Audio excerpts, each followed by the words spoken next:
folks. So 4 teams are Let's going to be go. to Sunday's grand final. You got Mibr and Sentinels, Evil Geniuses going up against G2. Day 5 of the VCT Americas playoffs. Yo, this is gonna be good. This is gonna be really good. I'm ready.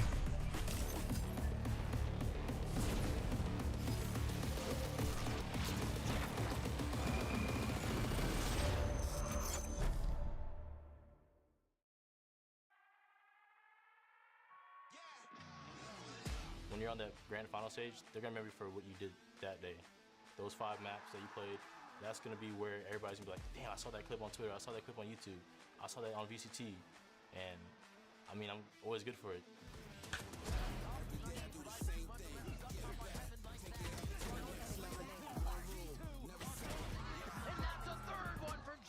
I think winning Americas is one of the steps that you need in order to showcase how great, like, truly you are and all the work that both yourself and team have put in.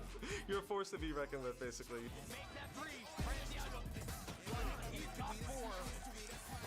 Ace. I won 2 times already, but I wanna win with this team. There's something special about winning with them. They are all new players. We're going to Canada, baby! We're going to Canada! Such a hype, dude. This video is so hype. Definitely not a lot of room for error if you want to be the best team in Americas. Teams like Sen, we definitely show the best versions of ourselves in the highest pressure moments. Dude, Bang is so good, bro. Oh my god. Bang is so good. Whenever the finals hit, it's just how you play that day. It doesn't matter anything else before that. Boom. I know what we're capable of as a team. Each match that we get, we gain like more and more confidence to play like how we normally play. What is this? No way! I just ran in, no scoped his ass. When people think about VCT Americas, some people they think about me.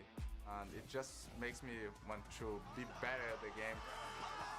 Yo, being stuck at the same place. one day, Chad, I will be like ass pass, okay?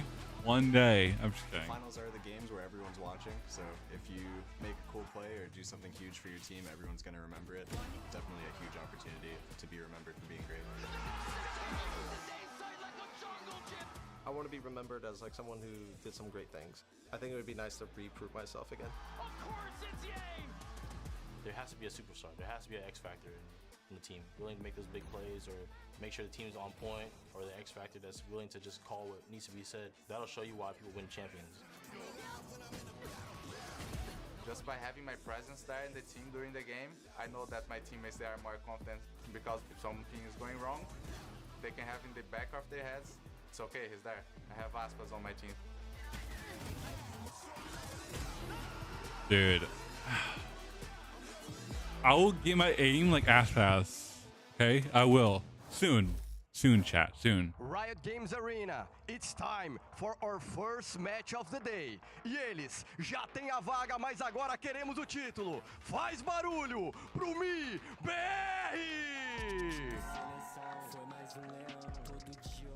And Mibr has something that no one else has. They got Aura. spots. You heard that video, them talking about what that guy brings to the table. But really, Mimi, the sum of all of their parts here makes this a scary squad. This was America's last worst team in 2024. They signed Valorant's best player. They've had a meteoric turnaround. Top 3 in kickoff, and now a chance for the best finish for the organization. Their first grand finals in the partnership era. And they're also doing it, signing 3 players that hadn't played on the VCT stage before either. It's really a combination of the old, tried and true, and the new that's clicked perfectly. Yeah, that's right. Mibr truly have found something special.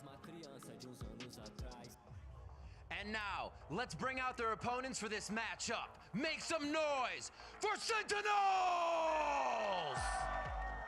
All right, and the Sentinels, obviously the fan favorite coming into this one, Amy, but, you know, I think it's safe to say, like, no matter how it shakes out, this is going to be a tough battle, and Sentinels know that coming into this.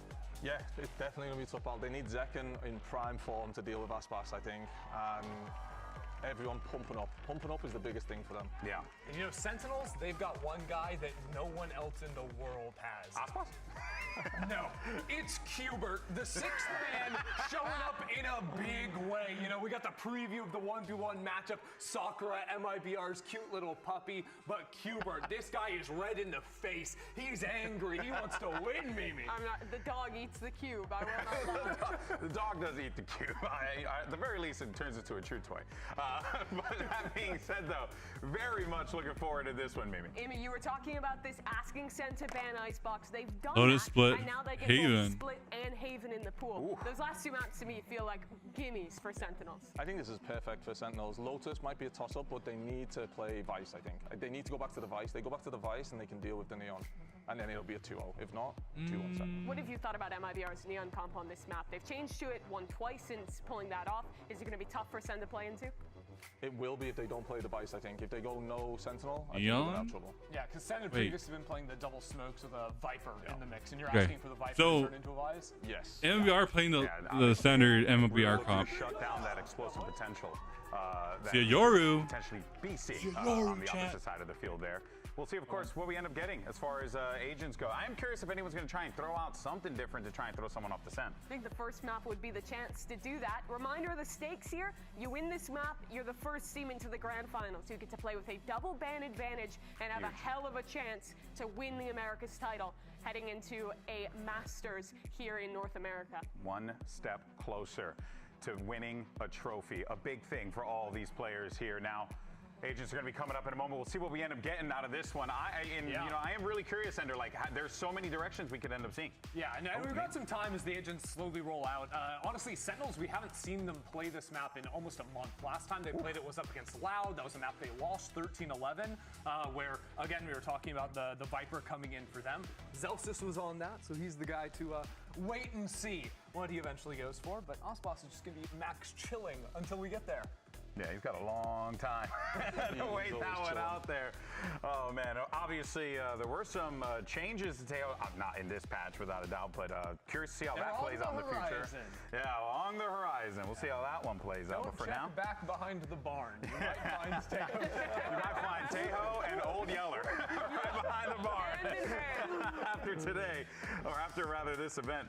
But of course, we'll see what continues to get locked down here. But yeah, I mean, you know, and I think what would be the thing, I mean, for you if you see it, you're like, I don't know, Sentinels, this might not be the play. I know you mentioned not having device. Anything else? Well, it's mainly that I don't want to see the Viper because I think Neon really tears apart the no Sentinel. So yeah. I'm really hoping they change. Do you think Sen's going to lock into the Neon on Zekken again? Because MIBR is also playing a no Senti comp. He might go Yoru. Ooh. Good either way then if they pick into the Vice, or if it is a no Senti comp still from IBR, which it is looking like early days. I would rather see the Neon on Zekken, but there's a world he goes Yoru. I mean, I think if you're looking for like opening round fights, the Neon is clearing the Yoru in terms of that, in terms of actually like execing onto a side on the attacking side. But if you want to play that slow style game, the Yoru is super effective. Just depends on what they want to traps, etc. shoot for, right? Like, do they want to meet that speed for speed, or do they want to play a little bit more of a control game, right? That's what it sounds like to me. Like, the differences that they have as far as the options goes. Well, I think we've got the big pick we're waiting for coming up next. Moment of truth, what Zelsis is going to be rocking here. So far it's been boring. Everyone's playing the agents that we're expecting them to, but this next one will not be the thing you want to see. Ooh, okay, so share your thoughts. Share your thoughts in me. You see the Viper. I think Aspas will just get to run it down whenever he wants. I think Sentinels will have to lean on their retakes a lot, because if they want a site, they're going to take it. And I know on the defense side, Zelsis will play towards A a lot on his own, which I don't really like. So if they continue to do that, I do think I might be a favored here.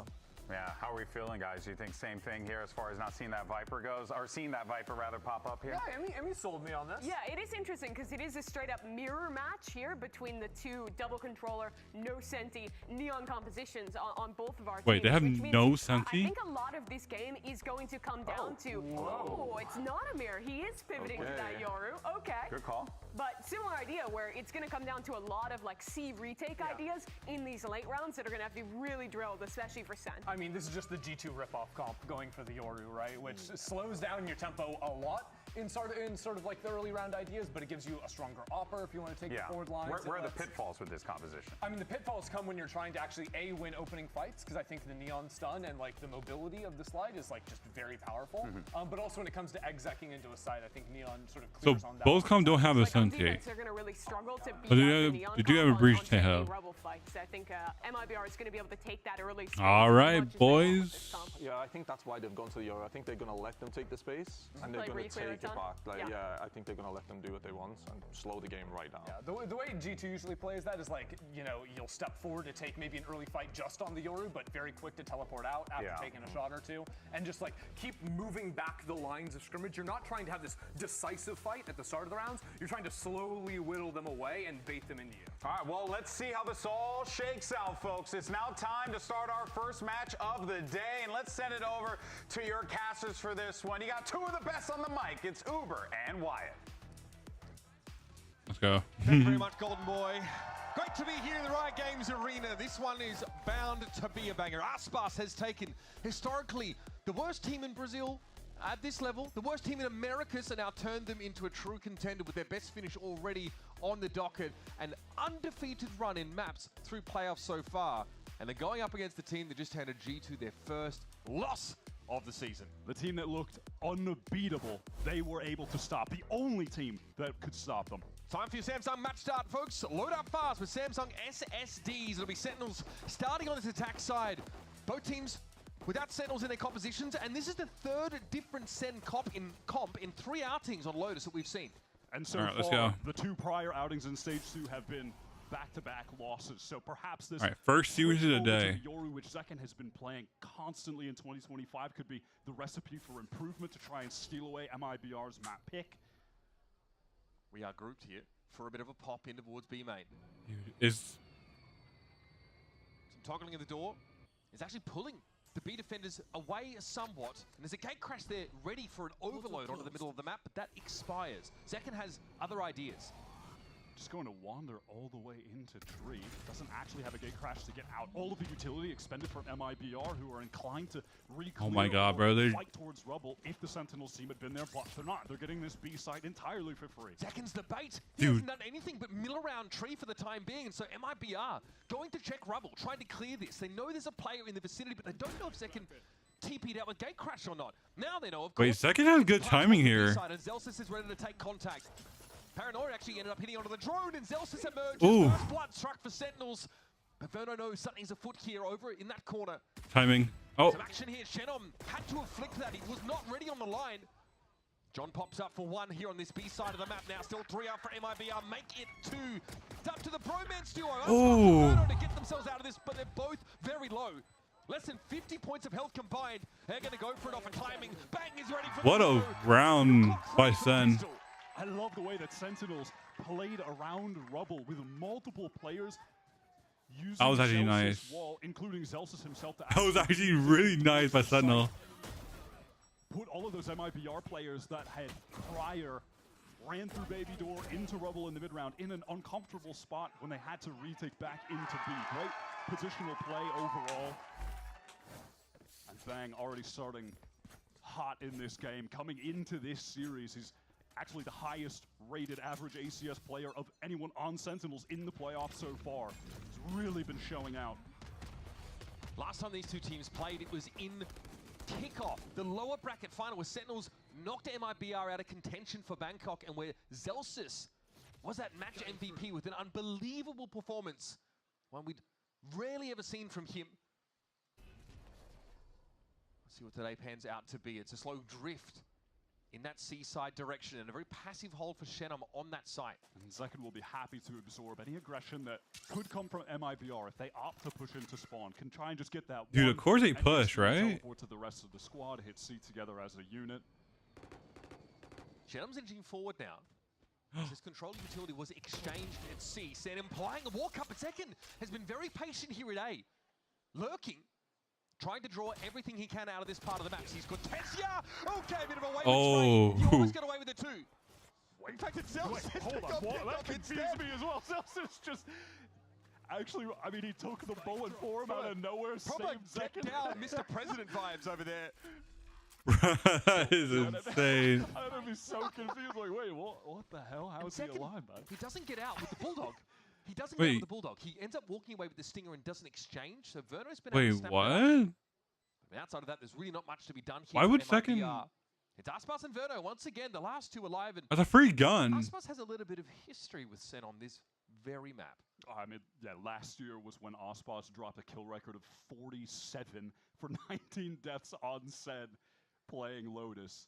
One of the craziest individual maps of all time. Verno had an opportunity to maybe get some damage done with that recovered Bulldog, but Zekin on the angle, easy spray down. Collects Alright. the third. Good round by Sen. Drift. That is always a pivotal aspect of the game to keep your eye on when a team has Yoru. We have seen throughout all of Alright, good round by Sentinels, dude. Zardazine playing pretty close. You know, I do want like MMBR to like win. Yeah, I guess, yeah, Zelsa swung out for a trade and ends up being the one to get eaten up there. That's also why Zekin is just so enthusiastic to continue taking fights, get a couple kills, get that ult as early as he possibly can. Normally it's just the Viper lurking that A side. I'm predicting it's going to be like 2-1 MMBR favor. Otherwise, weak side of the map has been confusing MIBR a bit. That's just me. Into the rifle. Multiple players from MIBR ready to fight towards A if necessary. It's just going to be Bang. Wait, what? Bang? Okay. An absolute roaring start here, and there's no more resistance left at A for MIBR. They get rifles in their hands and instantly have two of them stripped. Oh, that's so unfortunate by Kyle's and ass pass. What a bonus. It's just done. Time to save for MIBR. Bonus round won immediately just by Bang all alone. Has been such a star for Sentinels. And it looks like MIBR had an idea with that sort of guided salvo they sent Timing. over towards that A side that Bang wouldn't be as far forward as he was. That's another rifle down. Oh, Verno, yeah, he's just caught in an awkward transitional moment where he's hoping, you know, seconds prior to that fight with Zekin, oh, maybe someone will overextend. Like, yo, Zelsa's find a kill. narrate, get that gun. But is punished for it when he's trying to exit. 2 rifles to be saved from MIBR. That's it. And another upgrade for one of the players with a Bulldog is just sitting there on the ground. What a dream bonus round here for Sentinels. 3-0 here in this attack side. Oh, dude. That one rifle remaining for MIBR. Oh, no. But it also starts with this from Bang. I mean, standard teleport across in the salvo, but that flash from John fully connects onto Cortezia. Dude, what a flash by pure intuition spam. Collects on the John QT. What a flash. Loved fighting in rubble at the start of rounds. Attack side, defense side, doesn't matter. They've done it to every team they've gone up against in the past. Dude, especially in that recent they're so broke, MMBR. Man, they had better do it a little better than that, though. Going forward, just some sheriffs here. Aspas with that hero rifle in hand. Only half armor. All of MIBR were stacked up towards A, but they didn't actually use their utility early. They were waiting for a sound cue to let all of that rip. So now they just have the stealth drone pushing through as we watch Sen on the opposite side of the map with all of this C control. But the info that MIBR are getting should allow them to make a rotation towards the C site, try and help Shen if he intends on anchoring. Cortezia just smoked cross map to try and slow Sentinels down, but now they're going to start to make this push towards C, and MIBR are not convinced that Sen are going to end on this side. But we can see it. We know better. They are pretty darn deep. Aspas probably saw the clone crosshair, but knew that it was a fake. He's the one man with a hero rifle for MIBR. Wait, second just finds the first onto Verno, and with all of these smokes obscuring his view, Aspas just cannot even find a moment to have impact. Ooh. There's a rifle. Dropped, needs to be recovered. Looks like Shannon was able to get in amidst the cover of the poison. Dodge to the flash. Rifle in hand. He's going to have to make good use of it, though, because Zekin is tearing them limb from limb. He has to hear this, surely. Cortezia trying to get his way up the slope. Shannon does finally employ that rifle. Smoke about to dissipate. As well, so decent enough weapon. Oh my god. Second ace. So unreal. Giant by power ace for Zekin. Giving away a PC for the first ace of the Dude. Head over that Eye by Power on Alright, Zekin. Unlock your ace. Man, MIBR, not the way they want to start on this map. One that Sen have not won yet this stage. Ooh, Zekin is crispy today. Oh my god, I'm It's a bit early for that, don't you think? He's insane right now. Timeout. I say, listen, I'm no mathematics expert, but when you get 5 kills, you're probably going to have the dimensional drift ready on round 5. So that's another thing that MIBR will have to worry about as they get into their second opportunity for a bye round. It feels like it's strange to even say second opportunity for the bye round. They had a bye round, theoretically. They just simply didn't play Valorant with it. They lost 2 people 5 seconds into the round. It was a beautiful util for John over at Rubble that Bang was able to capitalize on to find 2 kills. Oh yeah, I need to upload a clip actually. Hold on. To be sentient in the server yet. They need to come online. And again, I mean, Sen have sent to MIBR packing in some pretty important games in the past, and they've always had a tendency this year at least to peak at the right time. In 2 seconds, can we, when we get out of the timeout overlay here, we're watching the players, just look at the Sen economy right now, man, when we get into this. It's outrageous. This is round 5. They're like all on cap, man. Meanwhile, Aspas is on a glass cannon off. That's how dire it's gotten, but that's the play call here from Frod. Cutting through. They have put MIBR in a horrific position, and we've just started this game. Sen are never going to be seeing an eco round, man. MIBR are going to have a major uphill battle. Gate crash set up so Zekin can rejoin the rest of the team over towards the mound side of the map. Here comes the util. What? Chopped down effortlessly. Nah. And now Zekin can Nah. That is some John Cutie cinema if I've ever seen it. That is the perfect fault line set up from Zekin. This is exactly, it feels how the other bar round for MIBR started. We're 5 seconds in, they've lost 2 players. All right, time to save. And Sen, they've got enough money to go hunt. Second, bro. What are you on right now? What is Zekin on? Holy shit. In this retake. So yeah, 3 You just got 2 kills like that? Going hunting. Aspas and Verno are just ahead. Enough of him, but Cortesi is able to dig Zelson's out here over on this B side. Keeping a lid on this burgeoning economy of the Sentinels, but what MIBR really need now is to get on the board properly. Oh, that's the op dropped. I don't know if Verno's in position to actually recover this. He's not. He can't get it. That was a massive investment. Ripped away. What a peek from Naren. Dude, this man just jiggled, white peeked, and kills Aspas. 11 and 1 at the moment. They are being suffocated. Look at this fault line. Oh my god. Both affected by it? These guys aren't playing Valorant. They're not getting the chance to play the game. That's insane. This is a mental start from Sen. A blowout hit towards the seaside. And now Sentinels have eyes for the other extremity on the map. An early fight here towards Rubble might be the order. Dude, I don't know. Bro, what the fuck? It gets a little hot in there. And that's why you send the Yoru forward there. You can get how many kills like Zekin on right now? 10? And immediately there's no way he's, dude. He has to be like 10 kills. Going into C where it's only Shenum to contest. And this lack of Sentinel from MIBR just make it pretty easy for Sen to get into these sites. Timing. Oh, lovely shot from Aspas. Down. This is a moment where MIBR can now actually play for a 5-on-4 retake, try and get their first round win. They've got the death ball set up now when Sentinels are on a timer. They get to plant. Pretty slow about it too, because they are expecting this push from behind. Guardian and Aspas' hands not quite enough to get the job done now. John, affected by the paranoia, still wants to try and take an engagement. Narrate flanks him, but Cortesi and Verno do get some results here towards Mound. Now, alright, Zekin. The pinch comes in from Halls. It's just Zekin. As Narrate falls, has to go massive again, but my god, he's already done so today. Up to 12 kills. Still no spike plant, and MIBR no better than to poke the sleeping giant. This is the last player you want to take a look at, so why not just spec him when he can't even see you? That's just about the only way you're going to get second. Is he really at 11? Oh shit, yeah. Massive credits to Cortezia and Verno, who followed up on Aspas and Artzin towards Mound, winning out all of those gun duels.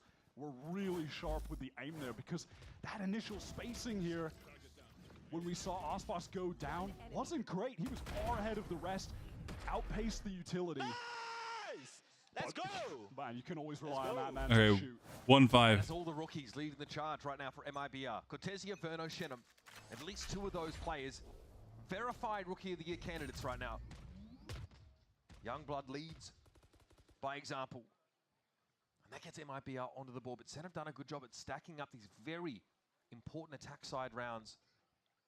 No Sentinel on their comp, so really want to get ahead here. It's unlikely in this round that Sentinels will be able to get to any of their ultimates of significance. So you're really only looking at Verno as someone who can turn the tide in that regard. Zekin is still 2 off now. John 3 off of his, so not going to be able to find impact in the server in that way. It's all right. What's the play here for Sun? Out a rubble, working their way back into this space on the map. While Zekin contains towards Mound and has the gate crash back and spawn to teleport away if he's pressured. MIB have no info. They've got to go get info on Mound, but Zekin just got more than he needed, more than he could have asked for. Yo, that's a free site. There, but that's the lion's share of the heavy hitters from MIB are already downed. Now the remainders have to get it together here on A as Sentinels hit the site with a player advantage. Artin is trying to get his backside. The flash miss. To take a fight to them. He just can't. That jump And Viper as well. Fantastic this game. He needs to do more. Viper's Pit now deployed. Kotechi Paranoia in TP to the other side of it. It's beautiful. Oh. Play, but still only good for one. Now it's on Chenum. Into the pit. Head first into the fog. Okay. QT will evict him summarily. Yo, imagine this is a 13-1 blowout for the first map. Round, his gate crash expires, and on that timing, MIBR take the fight. He should not be getting this second second one. Oh, Aspas oh. just has to make a correction. It costs him a valuable half second. Zekin is at a casual 14-3 right now. He's lost. Dude. How long does it last? Or how long until MIBR can find a way Dude. to trip him up? Heading around, We're not even like 6 rounds in, and Zekin already has 14. A bit of a timeout here. Probably a good time for it now. We got Dimensional Drift coming online here for Sentinels. Tech pause it will be. And MIBR, you talked about ultimates of significance. I'd say they've got most Tech pause. ready. Listen, they could use a tech pause. You need something to ice Zekin right now. They need him to slow down. You are not going to win this game when he's in this level of form. Quite a lot has changed for this MIBR roster since they last played Sentinels, right? That kickoff match that had them getting kicked out of contention for Bangkok, Sentinels then went and slumped. That was their story. But Second averaging 2 kills per round. They add Verno to their roster, and so many people are wondering what the heck the plan is. How are you going to integrate this guy? Apparently, Second is averaging 2 kills per round. Bro, that's like insane work. Like that dude, that is insane. Also doing less than 50 rounds. 50%. No, less than 50% of the round. God damn. Wait, Verno is gone? Such a fantastic regular season. Dark Horse team. Clean 2-0 there, and then obviously the main story is Yo, Verno had to take a shit. the America's team, the only America's team that have been able to G2. He said, tech pause? Alright, let me go take a shit. He's scared. Holy shit. I can definitely see why Sen were able to do it. This is an unbelievable start. Anyways, it's their tech pause, so I'm just gonna do this. I uploaded a new video this morning, so go look at it, guys. It's a Borderlands 4 gameplay reaction, and honestly, dude, I can't wait for Borderlands 4. I can't wait. Kind of why we have an MIBR game that doesn't feature Icebox. I mean, they would have loved to have brought in. But because So guys, go like, go subscribe. You know, comment down, like I don't know, comment down below. I'm trying to get to like 500 subs on YouTube. This year, at least 500 subs this year. I'm excited to play against Zekin. This is gonna be a rematch, so I'm even more excited because of this. Basically, I think that's the 4th time that I play Sentinels, so kind of remembers me of 22 that I played Optic like 6 times, a lot of times. I love rematches. Can't blame the guy. The stakes were so high in that last matchup. I would almost say that you know, with both of these teams, you know, in very good shape. Obviously, we're going to see them heading over to Masters. The top seed, though, heading into that event out of Americas is a huge boon. It lets you bypass so much of that grueling early stage of the tournament. 100%. And with the tournament as stacked as it's looking to be, there's a lot of early trap games. At least Kubert's feeling good. He's locked in. Yeah, energized. He's juiced up. New assistant coach. He's also not getting crushed into a tiny sugar cube size, which is always a good sign. But what does he think about Kaplan's strats? I think he seems sort of middling on what the offering is on Lotus. You don't see off camera the person with the blunt objects threatening Qubit into giving a favorable account of his time over at Sentinels. So a little bit about a gear issue here, also just being ironed out. A couple of converging occurrences are happening on stage at the same time there, folks. So we'll have a ready check. We'll be jumping back into the game in just a moment. If you're just joining us, I mean, I could probably just show you a clip of one round and it will give you the full idea of what has happened. Sentinels have been getting a lot of early advantages on the map. They've been going crazy with the first kills. A lot of the time, Zekin. Let's see if he can run that back again. Okay. Bear in mind. Are we back, boys? We back. Zen are we back on Lotus right now in this stage, and yeah, questionable when you see the first 7 rounds of this map, how that's even possible. But that is the world that we're living in. MIBR into this one, however, have got 2 rifles to play with, mostly pistols.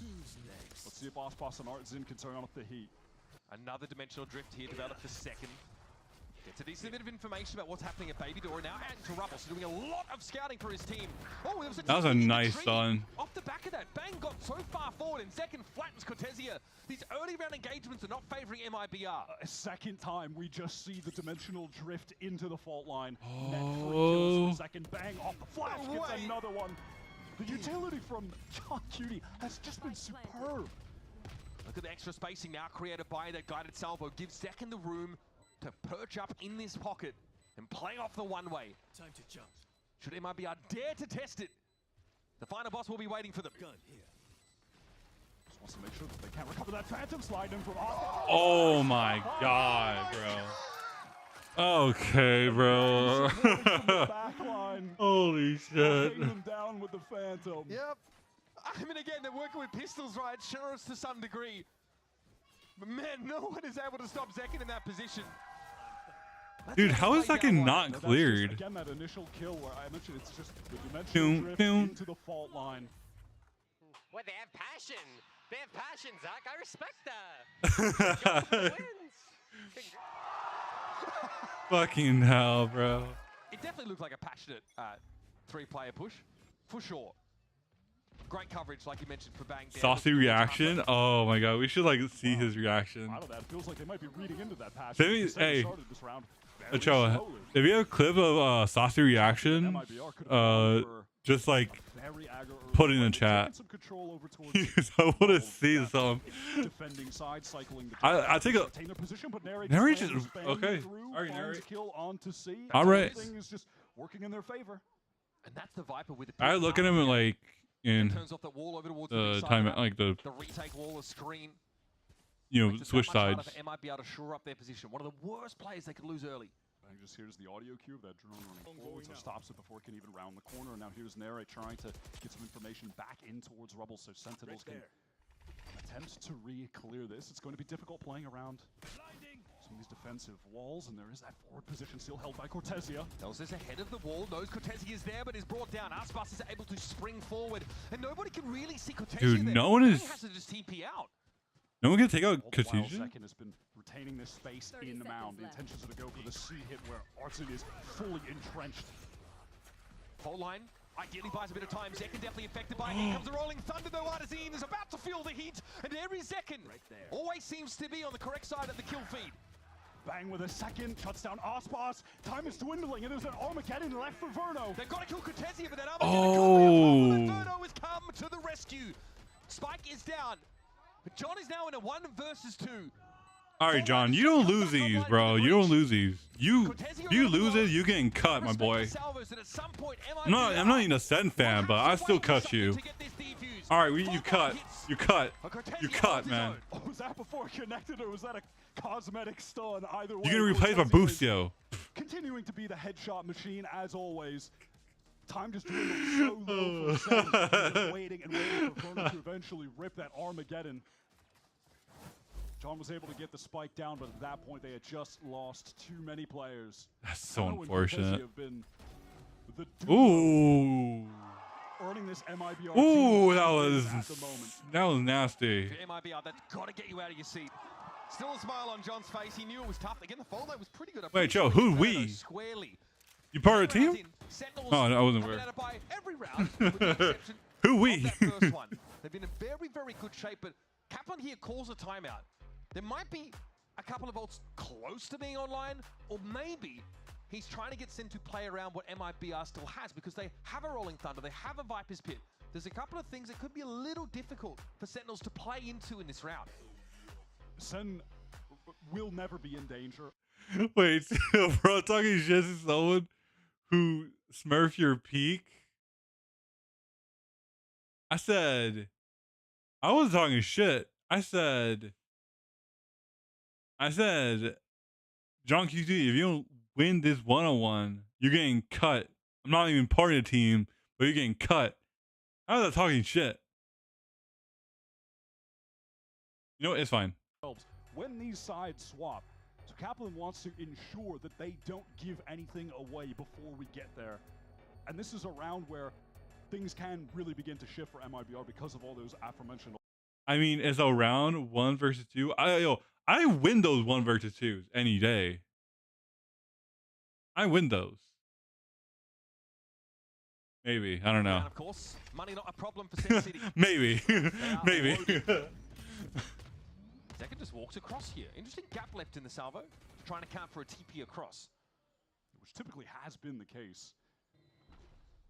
Bang has been going for that standard TP, and the flashes from John has been finding opening kills there, so makes sense for the placement. They've got all the util. Sentinels have not had to spend anything on this push out. It's such a cheap way to take control of Rubble. Look at Narek just teasing in the corner with the drone. Shenum, perfect timing. Oh my God, gets a second onto Bang before the fault line can even connect. Sick fault line from Artazine though. That set up the kill for Shenum all too easy. Now, things get awkward for Sentinels. Already, a contingency is being worked on by Zelsis, but he finds himself Zelsis alone. Okay. MIBR and Shenum specifically. Okay. I don't know, dude. Everyone just ran at Zenom like that. Like everyone's just like, no flash, no nothing. Just on this map already. John has been all right, cool. Setting up Bang, setting up Zekken. No util. Same from Artazine. Now, additionally has a Rolling Thunder to spend in these last 2 rounds of the half. MIBR, they did not need to use a single ult into this round. They're going to retain them all for the next buy, and they should be getting to 3 unless Zelsis can make a genuine miracle happen. The last time these two teams faced off on Lotus, Zelsis was the easy MVP. His Vice was really phenomenal. Sen had pivoted away from that, however. And they've really been unable to replicate the early success on this map that they had at the beginning of the year, and it's just that easy. That was an inevitable conclusion to the round. With the fault line connecting onto him. Honestly, dude, look. If Zelsis won that 1 versus 4, I will literally buy the Sun bundle. Okay? Like, deadass. If Zelsis won that 1 versus 4, I'll buy the Sun bundle. Sharp. Bro, Zelsis is something, bro. Zelsis is something. Gathered up outside of Mound, where MIBR are looking to go forward. You have Ospas crossing and playing awful for one way. Oh Ooh. my goodness, seconds good for an early fight. Is there more to be gotten here? You better believe it. Make that 19 frags in 10 rounds for those keeping track at home. And a dimensional drift now gets second right where he needs to be. Sees Verno solo. He's got to get out of there. There's no way Verno just. Okay. Spam is too much. He's utterly overwhelmed. A foothold here for Artazine, Wyatt, but it's a long shot.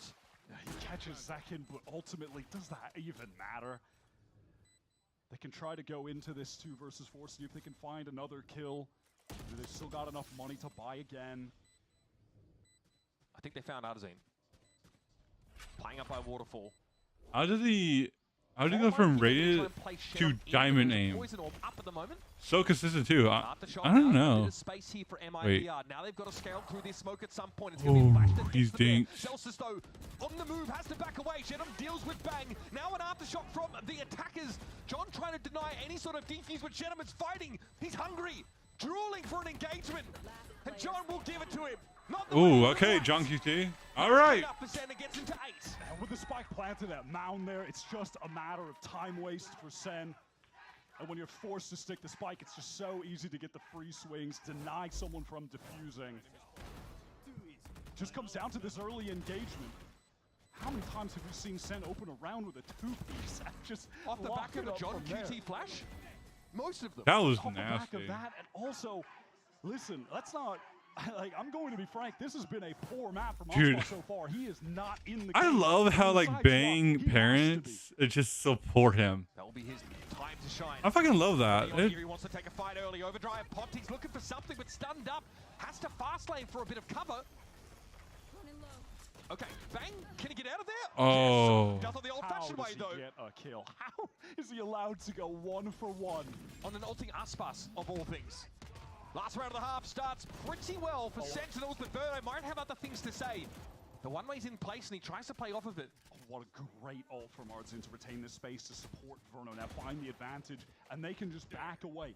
Wait for that fault line and the guiding salvos to cycle back up, play for a 4 versus 3 retake. Ardzin is trying to do it so close, and Narrate punishes What him to the max. fuck? He just heard his Armageddon as well. Narrate now has that crucial ultimate online.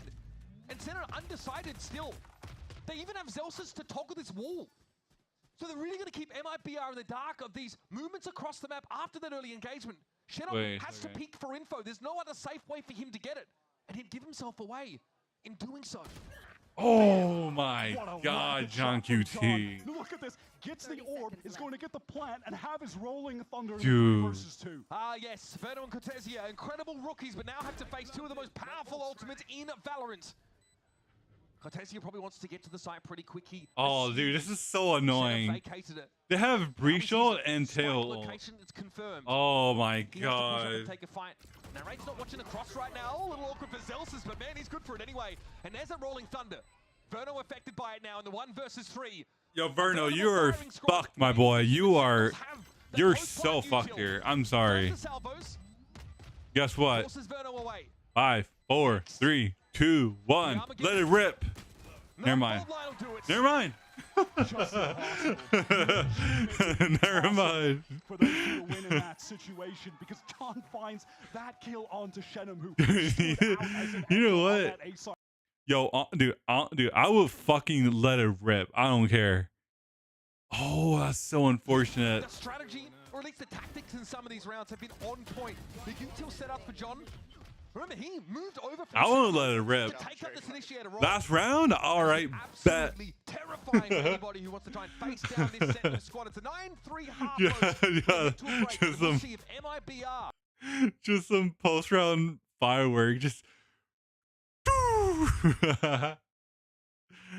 Oh my gosh, bro, that's so funny. Tried to kill one of my teammates. Like, would he like angle it like just like straight, like just a straight line? Like, fuck it.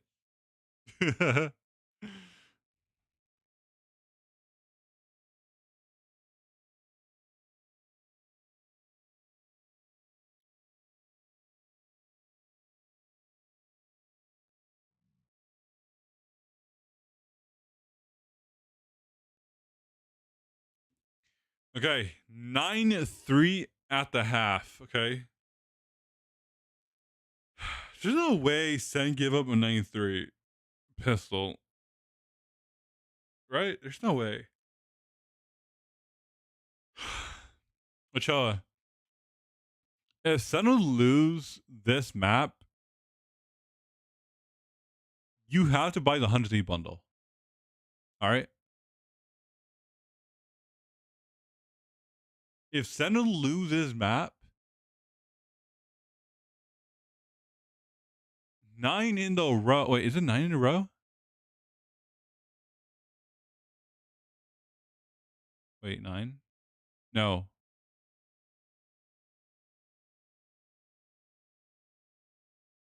Would it be more sense to buy an MMBR bundle?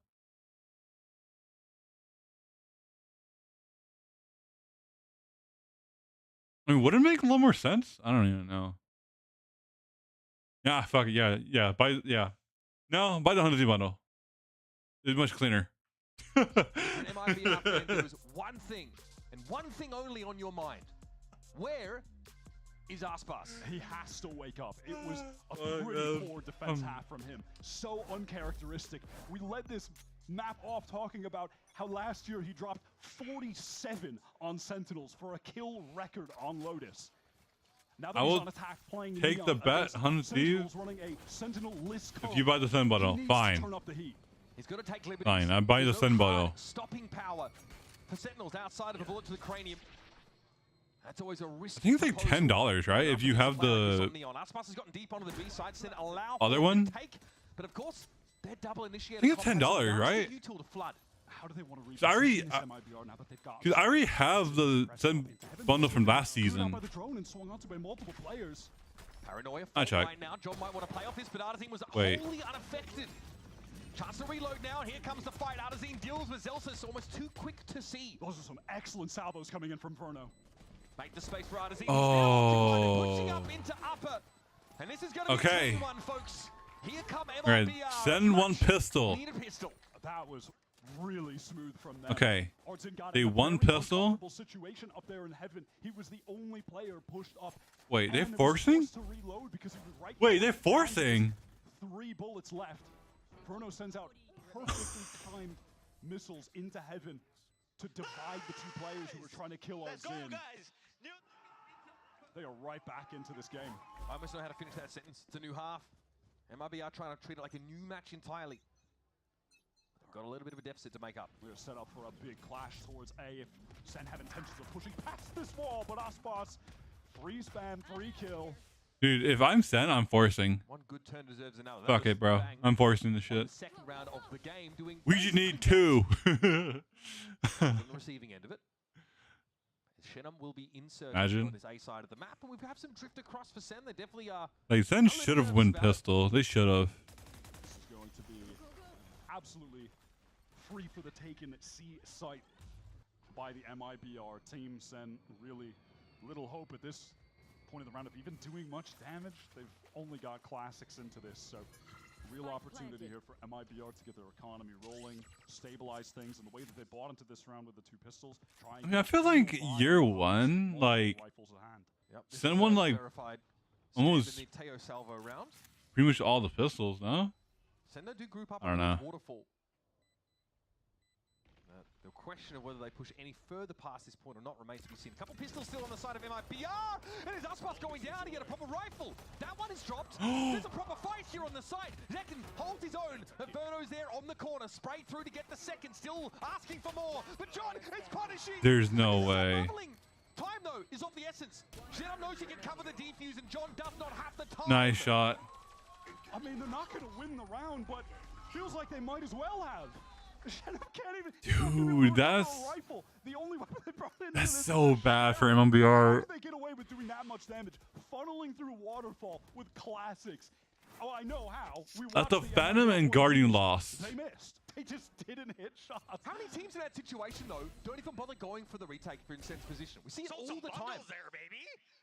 that was definitely a commercial for the bundle. Yeah, that's a marketing He's damn round. right.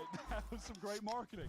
How did they get away with that? And now they've got basically an anti- Saucy looked like he might.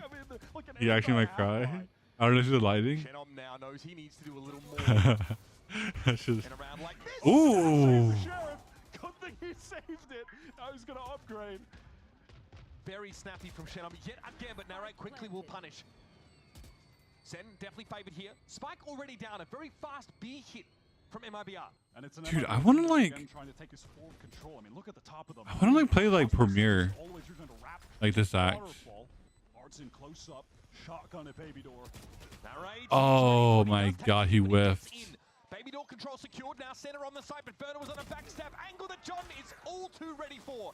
Extra sensory, his perception. And that's a key kill. Oh my God, they won. Rumbling back into control. Superior buy there for sure. maybe an opportunity when Artson takes that swing with the Bucky. If he had actually fully connected that shot to get the kill, this could have been a pivotal moment. But it's Narrate finding that kill. And then John the entire time, you could see he kept turning back. He had an awareness that someone was probably going to be reflanking. He was absolutely right. Let's go, boys. Let's go. And because Narrate finds that kill, he can just watch the door the entire time. Big impact there. Okay. So MIB have had a couple of successful fast hits to B, but now Sentinels are pretty well. Sen has all light shield. Slightly costly round for them there, but they're happy to get the number on the board. Aspas is just looking, he's fishing. There is a lot going on here, and a gate crash per second. He needs to get away from the dude. of disaster. Timing. No? Timing. This is dangerous. Can he get one? No, he can't. This is such an awkward fight. What? How did he live? Nailed out by Big Bro, 100%. Now you can maybe double swing into this trade, try and get some judge value. Zelsus has to be careful. Paranoia hits, so he has to play closer to the door than otherwise. Now he'll peel off the angle a bit and wait. Chenom is in. Oh, Zelsus. Now they can access it. Walk up for the clone. That confirms the presence of MIBR now heading to B again. Will they expect Bang to have pushed out and wrapped all the way so quick? No, it just doesn't look like it. Free kill onto Chenom, and now isolated in the site is Verno. And what of Cortezia? He's in Baby Door, can try and play off this, but from every angle there's a Sen player. And then Cortezia's here now. Smoke there, TP, but no Paranoia to play off of, and a smoke. Wow. That's 11 for Sentinels. Oh, well, dude, that's a. Backbreaker for MIBR. The money now. That's so like upsetting for MIBR to like lose that. Narrate and Zelsus just doubled up in Baby Door. Them get the kill off a second. Or off of how is he alive? How is he surviving? And then Zelsus just runs in with the judge into the jumping classic. Oh, bro, how do you live there? Commercial. I mean, that is a cure for Bro. hypertension. You probably watched that moment and you're just white knuckling the handle of the seat there. Timeout here for MIBR.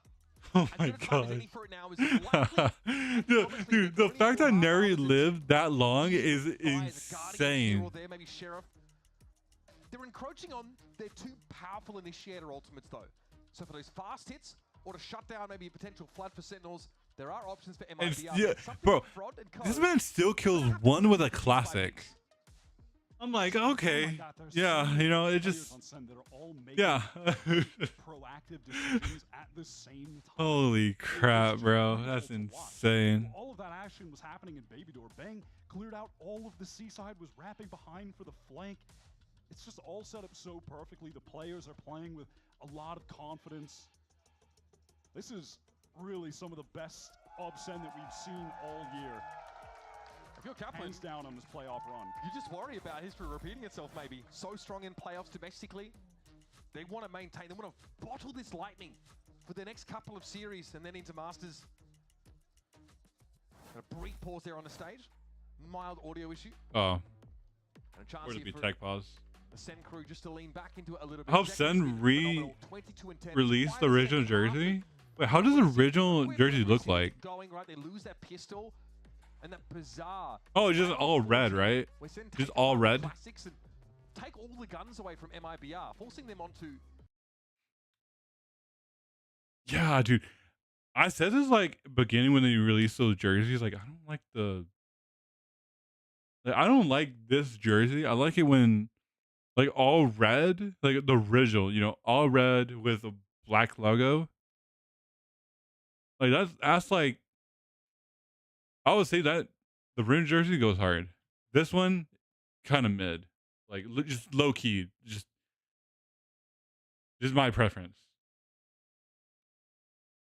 Wait, bro, Saucy Chat is just banned and deleted by moderator? What is going on?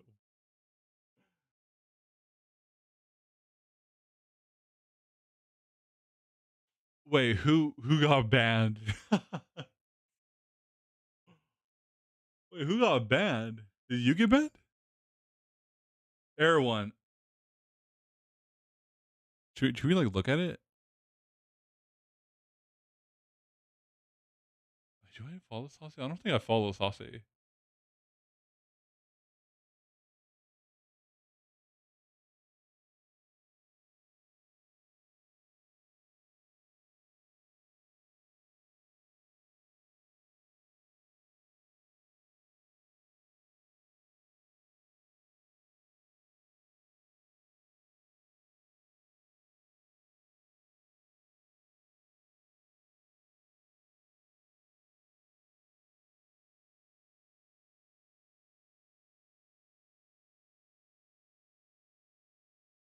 just gonna do this.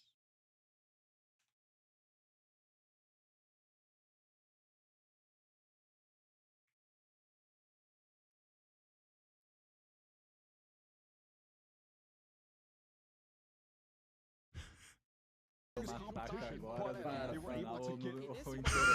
começa aí, cara. Pera aí, torcedor. Eu também acho que não é momento. Não acho que é momento. Calma. Dude, what is happening? Muito a sério, velho. Enquanto o Verno tem essa disponibilidade de calar, de passar as calls necessárias, é a hora que alguém tem que vir com a voz firme, cara. Quando o Mibr entra no round bônus da Sentinels, na B. Oh, actually make sure point ban and deleted by a moderator.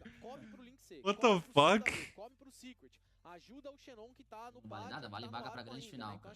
Grande final, que é o Upper Final. Algumas decisões mais rápidas. Os times já estão garantidos no top 3. Quem vencer aqui garante o top 2. Construiu a gente pelo menos voltar nessa segunda metade aqui, que agora o MBR vai ter a chance de atacar. E olha, essa mudança, opa, tá aí, ó, Sakurazinha para da sorte. Holy shit. Tá aí, cara. Inclusive, a Sentinels conheceu ontem ou antes de ontem, né? Sakura. É, a Sakura foi no... Okay. Dude, the tech pod really that bad? Yeah, it's really that bad. Let's see how like FNS doing. Well, it's like a tech pause.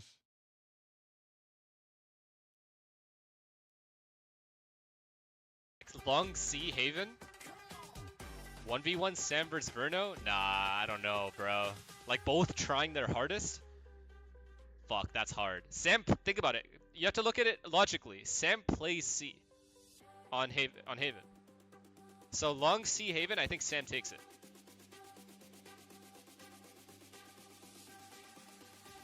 Verno is him. IRL? Oh, no. Sam takes it. Sam takes it. Sam vs Verno, real life? Sam takes it. Sam takes it for sure. I would put my bank account on Sam, and if he lost, he would have to give me all that money back. So the best form we've ever seen from IBR, ever, as a team, still doesn't quite seem to be able to measure up to Sentinels so far in this series. We're still in map 1, folks. Round 17 on the docket. He's 4'11", mate. Round lead. It's 11-5. Nah, they're both pretty similar ages. Verno's 18, Sam's like 12. Zelsis and Zek in there at the end of the table, so it looks like we're... Do you regret playing this year? I don't live my life like that, ever. Comfortably sort of through that. I feel like that's such a toxic like thing to have in your own head. I mean, in your mental, it just like fucks you up so much if you more think than like this. that. I mean, we saw those really heartfelt interview with Cortesia and Artesino. 5'3". You say literally anything positive about Verno. He is by far, easily, the most mechanically skilled player I've ever played with. Probably getting sick of, and more times than not, he makes the high percentage plays. Not being able to attend international. They've secured without question. In very good shape for that, but that top Respect. He's incredible as a player. There's a lot of pressure. Like, why you kicked him, individually, he will always try to make the high percentage plays for himself. Like, even though his aim is as good as it is, he'll still try to outposition the opponent. Who are the hope of the Brazilian scene. Tons of pressure. Aspas has taken this org team from the bottom of the league. Wait.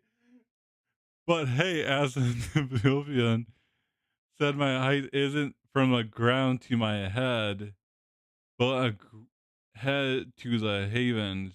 Therefore, I'm taller than you. Damn. That's deep. Do I see Saucy? No. Where is Saucy there? Like basically major trophies. Where are they at? Where's Noswa? Just the depth of talent in the scene that Aspas was able to bring up to create this roster to be the torchbearers for Brazil in VCT America. Sen City was extremely challenging. So far, but today, at least. And Soup was extremely challenging. We had to go to Korea. We had players that got fucking food poisoning. The unbeatable G2. It's pretty insane stuff from this Sentinels team. So still some discussion here about how to make his teammates hear him. Has anyone told him that maybe they're just ignoring him? How much of... No? All right, it's capsule voting time, folks. We like Teo. I think Teo's... Never mind, I don't care. I don't care. I'm not going to get rage baited. Have been cranking on the Sen bundle. I wonder what this gentleman... Almost had you with the camera flip, my friend. First half. All right, Sen bundlers rejoice. That's crazy. That's Doesn't matter. insane. What about you? Yeah, no, I can't. I'm sorry. I'm seeing the Zelsis sign in your hands. Yeah, you don't need to tell me twice. Crazy how winning suit beating top tier teams doesn't reflect your America's performance. Can we find a non-Sen jersey just to really, you know, throw them for a loop for at least 1 second? Yeah. Oh, all right. Okay. Wait. My BR bundle. Wrong one? Nice to see that. Valen is my goat. Yeah, chat. If you guys got free tickets, would you go to this tournament, like to watch, or no? Damn. Do you guys think it's worth it to go watch? All right, MIB IRL? fans? Okay. I like that one. Wait. Brother had me in the first half. Not No gonna lie. CS clears, but you're in this chat right now Zen talking. bundlers? I don't get it. Yeah. Low-key, no Counter-Strike It's events are very incredible. dark side. It's the camera tricky. left. It is tricky. All right. Look at this. Hits it on the first time. Confident. You should open OnlyFans. I mean, again. Okay. See guys, pistol rounds. How much does it cost? I actually don't know what the ticket prices are. Every I reason have to no feel idea. confident about that one. The PRX hoodie? Okay, I know if there was a Masters in your Yeah, area, I mean, you'd we go are for like sure. a 10 to 2. If your ticket was It's free. almost like the scoreline in this game so far. Maybe if this was in Sao Paulo. we are in Los Angeles. Take me That's back, like a honestly. free, yeah. Take me Like, why back. not? Okay. Why wouldn't you? Only Evanes coming after he retired next year? Yeah. Yeah, wait, I'm gonna put a Valorant. I just wanna see like how much the bundle costs real quick.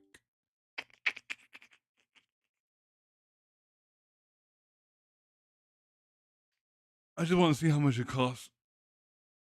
By the way, Achel, you like the camera angle that I have it in? It used to be like over here, like, you know, across like the monitor, but I bought a camera stand that was like $20, which, you know, it was on Amazon, so I was like, might as well. I mean, it's better, yeah, dude. It's a proper camera stand. I was using this shit, a tripod.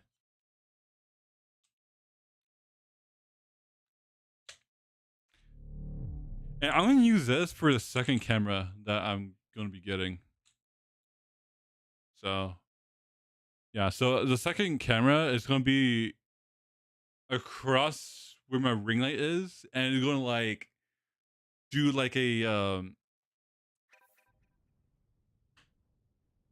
It's gonna be like, you know, above like my setup. It's gonna be dope. It's gonna be dope, guys. And plus, I'm gonna get it. So, change of ring. Oh my god. Fuck.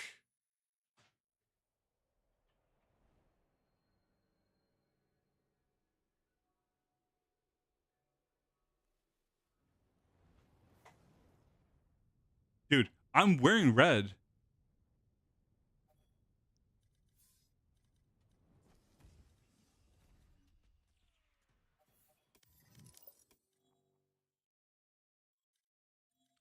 How much did the bundle cost? Let's see.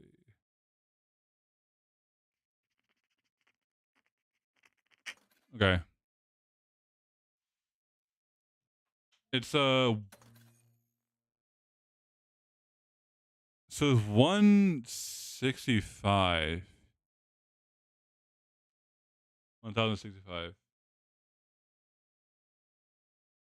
So that's about like $10 and 5, right? Yeah. About 10 to about 5.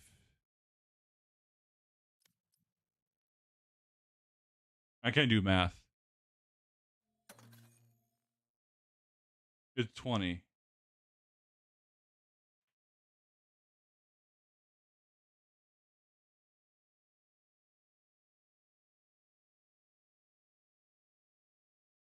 With some leftovers. I have to spend a 20? Oh wait. Joe.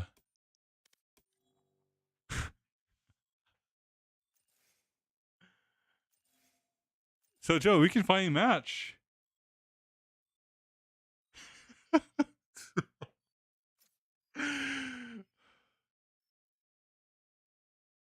You playing tonight? Yeah, after the games. The Victor bundle? Yeah, this is basically the Victor bundle. Dude, it's so nice. And like the sword is like pretty dope.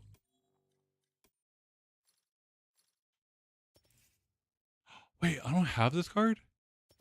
Or this one? Oh crap.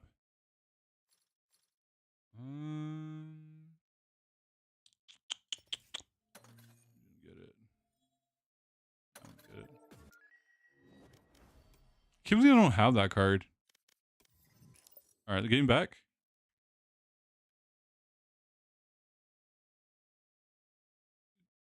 Oh no, dude. Are we like falling off?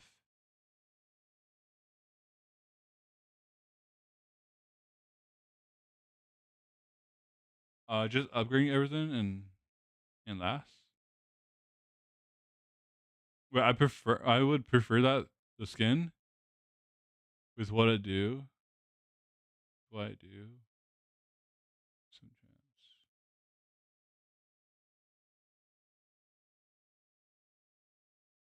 Just good. Just upgrade everything and last. Dude, honestly, I would do that. Right? I would do that.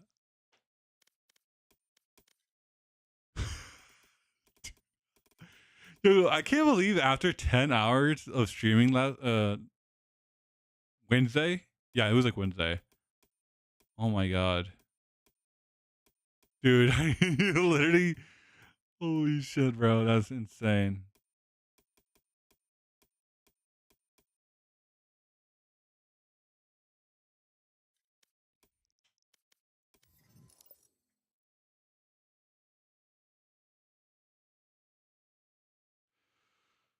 Bro, how long is the tech pause? You guys know?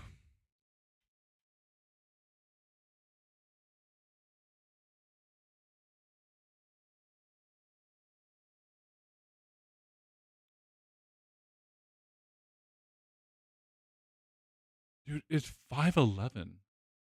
And this is the first tech pause. This is Fracture. No, wait. Breeze, right? No, yeah, I'm right. This is Fracture.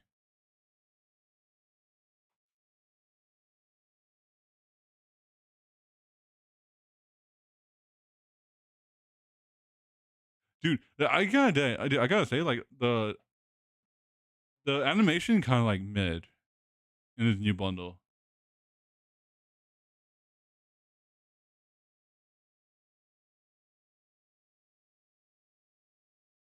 Is Haven?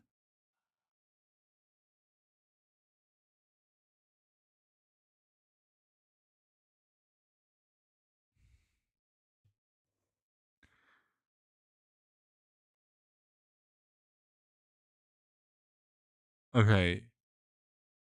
This is. All right, let me go full screen. This has to be.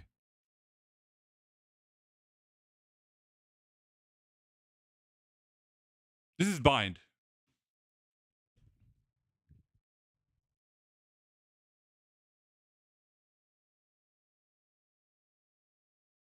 This has to be bind. Has to be.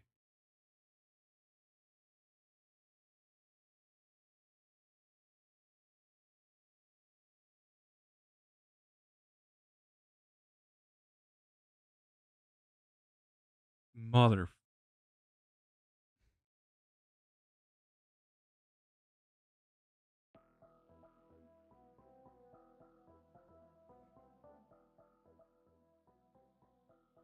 How many is like 0 and 2 right now?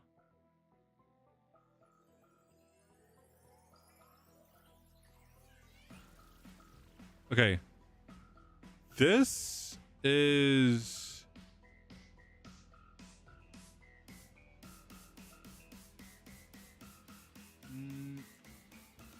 Wait, what do you guys think it is? Ascent?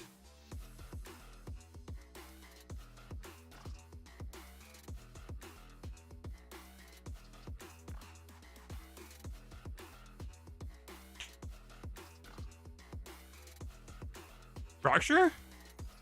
For me, I say fracture.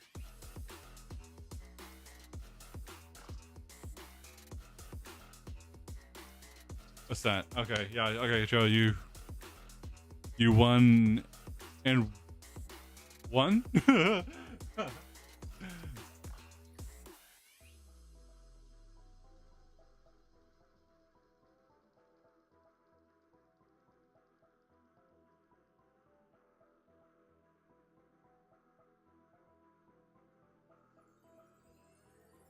Dude, there's no way the tech pause is this bad.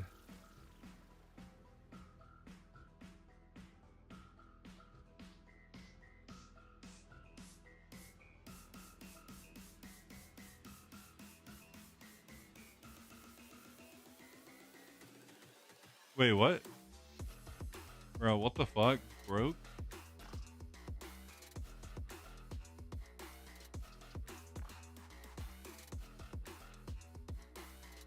Hey, who's broke?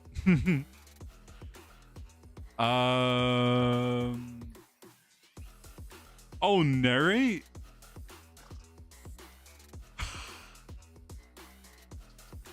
Yo, I wouldn't be surprised if he did that.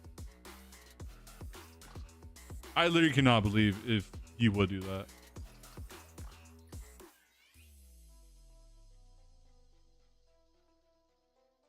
Say split.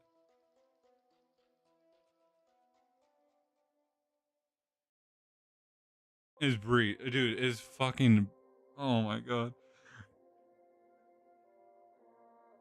I didn't think, dude, I did not think it would be Pearl. We're cooked. We're fucking cooked.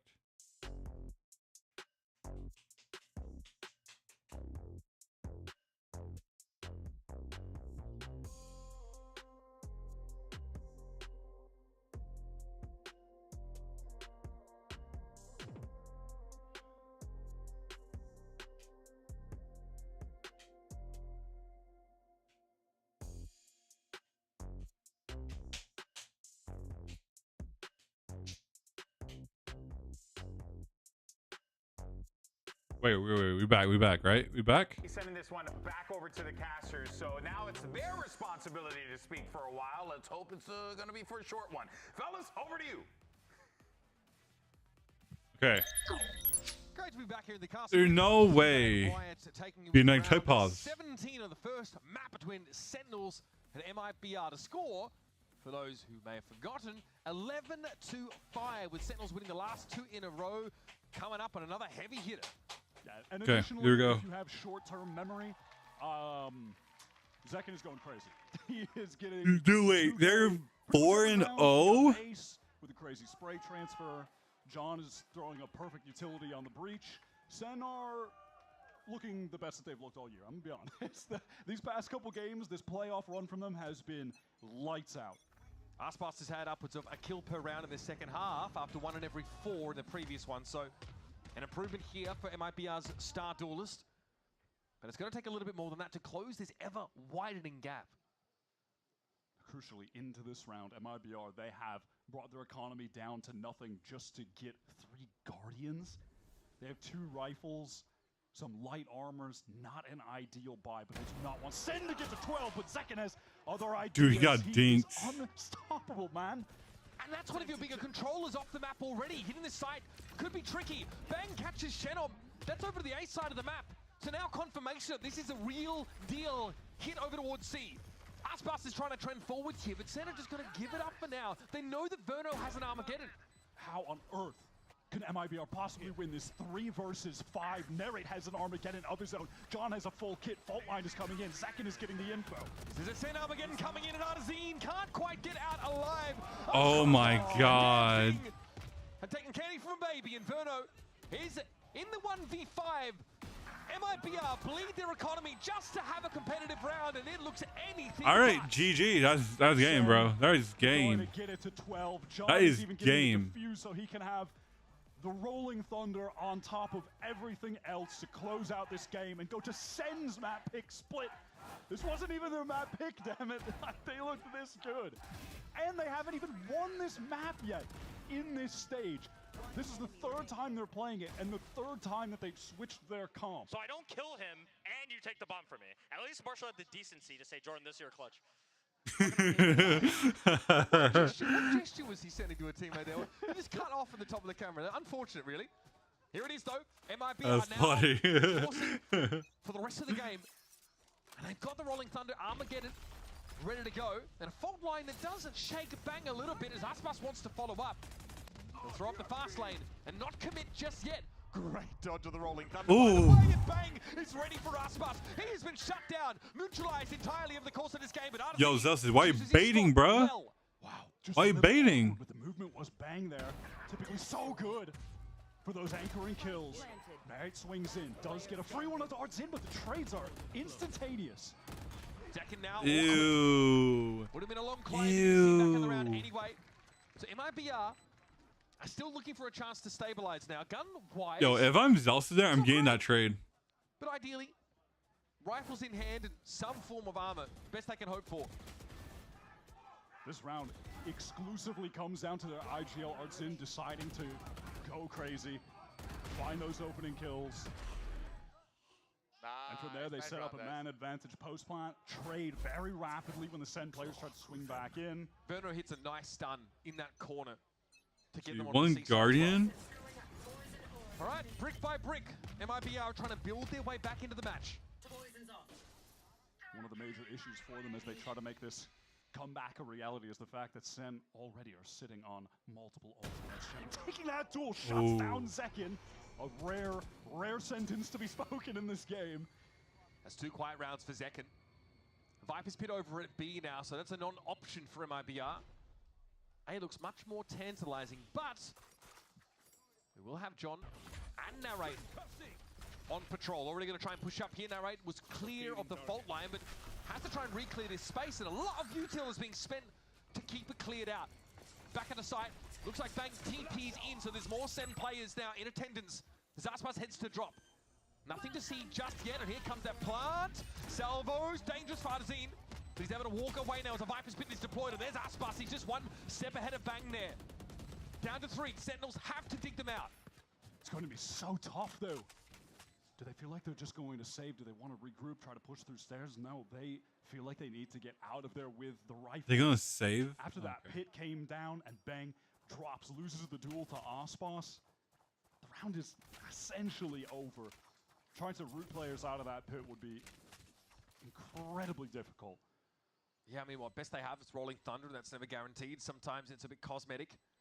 And Bang probably feels like he has to Arzin is there, right? hunting these players. Wanted to make use of that ultimate, at least see if he could get something done. Patient here for Sentinels. He's hunting. 3 gun save now as their economy gets a little rockier. Past couple rounds, MIBR starting to just straight up win the duels.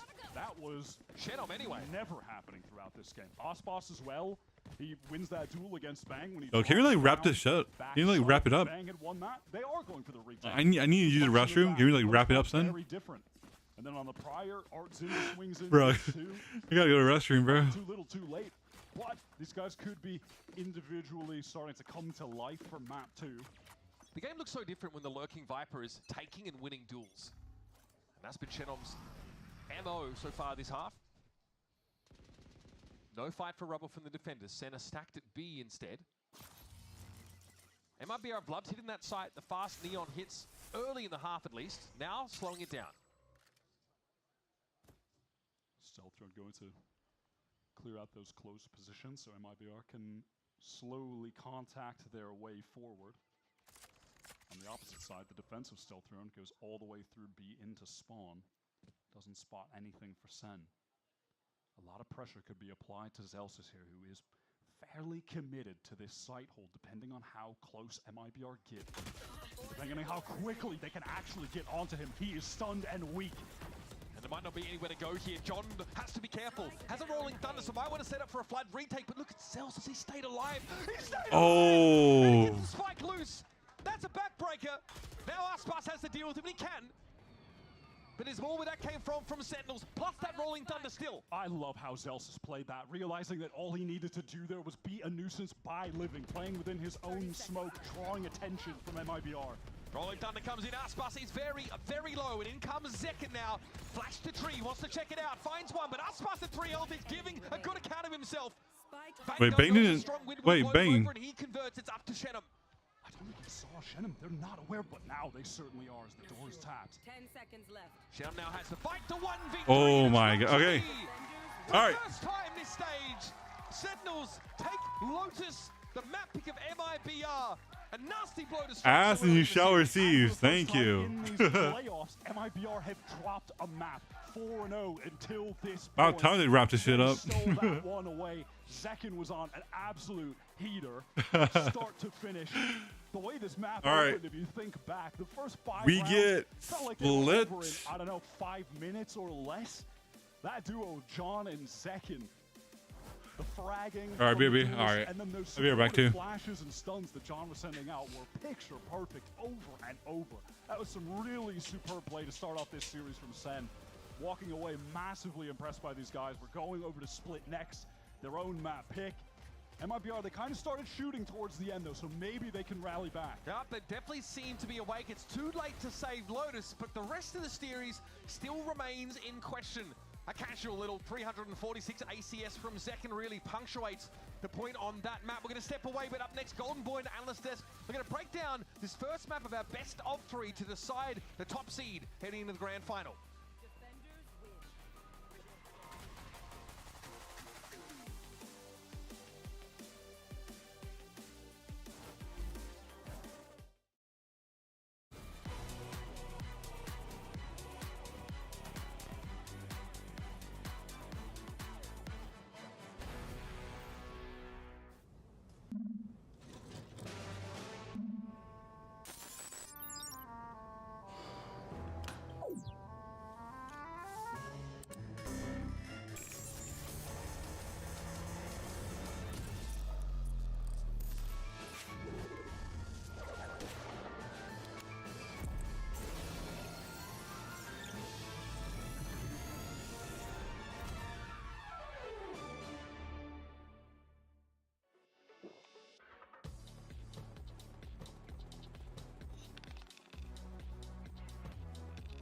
Gives you wings.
Se vai ter algum acabou a entrada, vai Xenon, segura 2, Xenon de novo. He's gonna have to push soon to get that timing on the spike, just right clicks coming out, and it's gonna be another one from Bang! I am here with Kaplan ahead of map 2. First off, I kind of want to get your initial thoughts on the map, and the team's looking a bit unlocked as well. Does it allow you to kind of push them further and maybe go for some strats you guys have in the book? Yeah, no, super happy with how that went. We were definitely prepared. We had a bunch of stuff ready for that map. It was pretty obvious they would pick it as long as we banned Icebox. And I wouldn't say we ever change our strats. I always expect them to be maximum confident, but definitely makes it a little more relaxing going into it, knowing, you know, they have something they earned confidence from, which was our last series. All right, well, good luck in map 2 as well. Thank you. And there you have it. Sentinels, they go up in the series 1-0 with a 13-7 victory on Lotus, which, of course, sets our attention towards Split. Of course, Golden Boy here alongside with Imi. You got Oxy from C9 joining us, as well as Ender to break it all down. Let's actually do just that, shall we, gentlemen? Because I came into this one feeling good about Mibr, feeling good about maybe seeing Aspas maybe do his work, do the things that we expect him to do, but instead just never really was able to get that online, and instead just got shut down by much more prepared Sentinels, it seemed. Yeah, I mean, Sentinels were definitely prepared for this map. I think they knew if they banned Icebox, this was going to get picked into them. They just abused C, they abused the no Sentinel as well, and obviously Zekken was definitely online before Aspas was. Yeah. I mean, to be honest, Zekken's just the GOAT. This guy is just this guy, there's only 2 people at the top for me. Duelist players, Zekken and Aspas. And it's a beautiful game to see when you see both of them playing each other. And I guess Zekken's just on one today. What makes him so different for you, especially you being, you know, the duelist for your team, right? What inspiration do you pull from players like Aspas and Zekken? Honestly, for me, it's just what I've seen from like how they play and how they interact with their teammates. Like I know Aspas, like this guy played on Lev for 1 year. Yeah. Went to champs. Well, did he go to champs? Yes. Champs, qualified a bunch of events, won stage 2, like lifted a trophy. Crazy. Yeah, this is crazy. And then he just joins Mibr like last year, one of the like. They were just you can say they were booty for a little while. Yeah, and then now he just joins, and they're qualifying at like most events, top 3 last in kickoff. It's crazy, honestly. I just don't understand it. It's proof that it's not, you know, random. There's a reason. Aspas seems to be the connecting tissue. Yeah, unfortunately, I just felt like in this opening map, like he just couldn't put it up against what Zekken had. Like Zekken had these couple of back-to-back rounds of just crazy spray transfers. The ace round after they win the bonus, then they keep stringing them along, which gave Sentinels a 7-1 lead so early on in the half. I mean, this moment here, I mean, this kid was pulling off some wild stuff here. This was the ace. That's one. That was one, and then he had the crazy TP. Yeah, this play right here. He knows the breach is done, switches over to the sniper before going back. This is like when we played them on Ascent, and he's just instantly online, and you're just allowing him to get online early, and he's just got so much momentum. You just know he's going to have a good game. Yeah, how do you even slow that down, though? That's the thing. And it felt like, Oxy, that was the part that Mibr were really struggling with. And what's funny is we were talking about the Yoru actually being inherently slower for them, for Sentinels, but yet it seemed like when it came down to it, when Zekken wanted to let it go, when he wanted to hit the go button, they were in there. How do you stop that? To be honest, in this meta, you can't really. I'm not gonna lie, you can't really stop against this meta. You just gotta shoot. You kind of just gotta like play retake.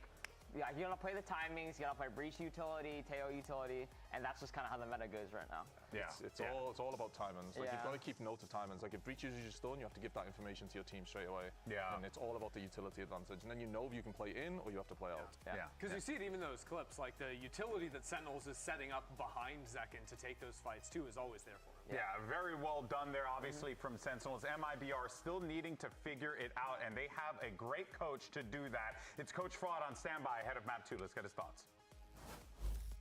I'm joined by Fraud ahead of map 2. Question about that last map. It looked like it took the team a little bit to get going, but also Star Power Fire coming out of the Sentinel side. How do you kind of mitigate that, get the team going again, and get ready for map 2? I think we just got to be patient. They came out with they were shooting, but they were also playing a very like slow defaulty style, and I think we were getting a little bit impatient. So I think this is going to be one of those games that it's going to be a little bit longer, especially if they're going to keep playing slow like this. But we have to be okay with playing against teams who play slow and not get so impatient, and just kind of maintain our plan, maintain our resources a little bit more, and hopefully it'll turn out better. Awesome insight as always. Thank you so much. All right, so you heard Coach Fraud there talk about maintaining the resources, all that. Coach Jimmy, got to go over to you for this one. Thoughts on that? How do you feel, especially as we get ready for Split? I mean, they're getting used to a new style, slowing down. That's exactly why they picked Yoru, to slow it down, right? So like he said, he's just got to get used to it. He's got to put that through to his team. He's got to go speak to them now and just be like, be more patient, wait for the opportunities, don't try and force anything. Yeah, that's going to be a difficult one, though, because it feels like Ender Sentinels doing everything that they can to force those mistakes out of MIB. Yeah, I think the Sentinels play a really well thought through, controlled style of game that becomes difficult. But I know you wanted to talk about Split, Ivy. Give me the sauce on what Sentinels are playing. Well, I think Sentinels just need to control B main because with this comp, funny story. I'll give a funny story. G2 played this comp against them. Smashed them, Sentinels stole it, Sentinels played us, smashed us, we stole it. So all three of us knew how to play this comp, and that's how the meta came around with this comp. Well, there you have it. You see the genesis of the meta coming about here from Cloud9, from Sentinels, and most importantly from G2 at the origin point. Very interesting to see how this all is going to shake out. Of course, we've got Split coming up right after this. Can we get a map 3? We'll find out after this short break.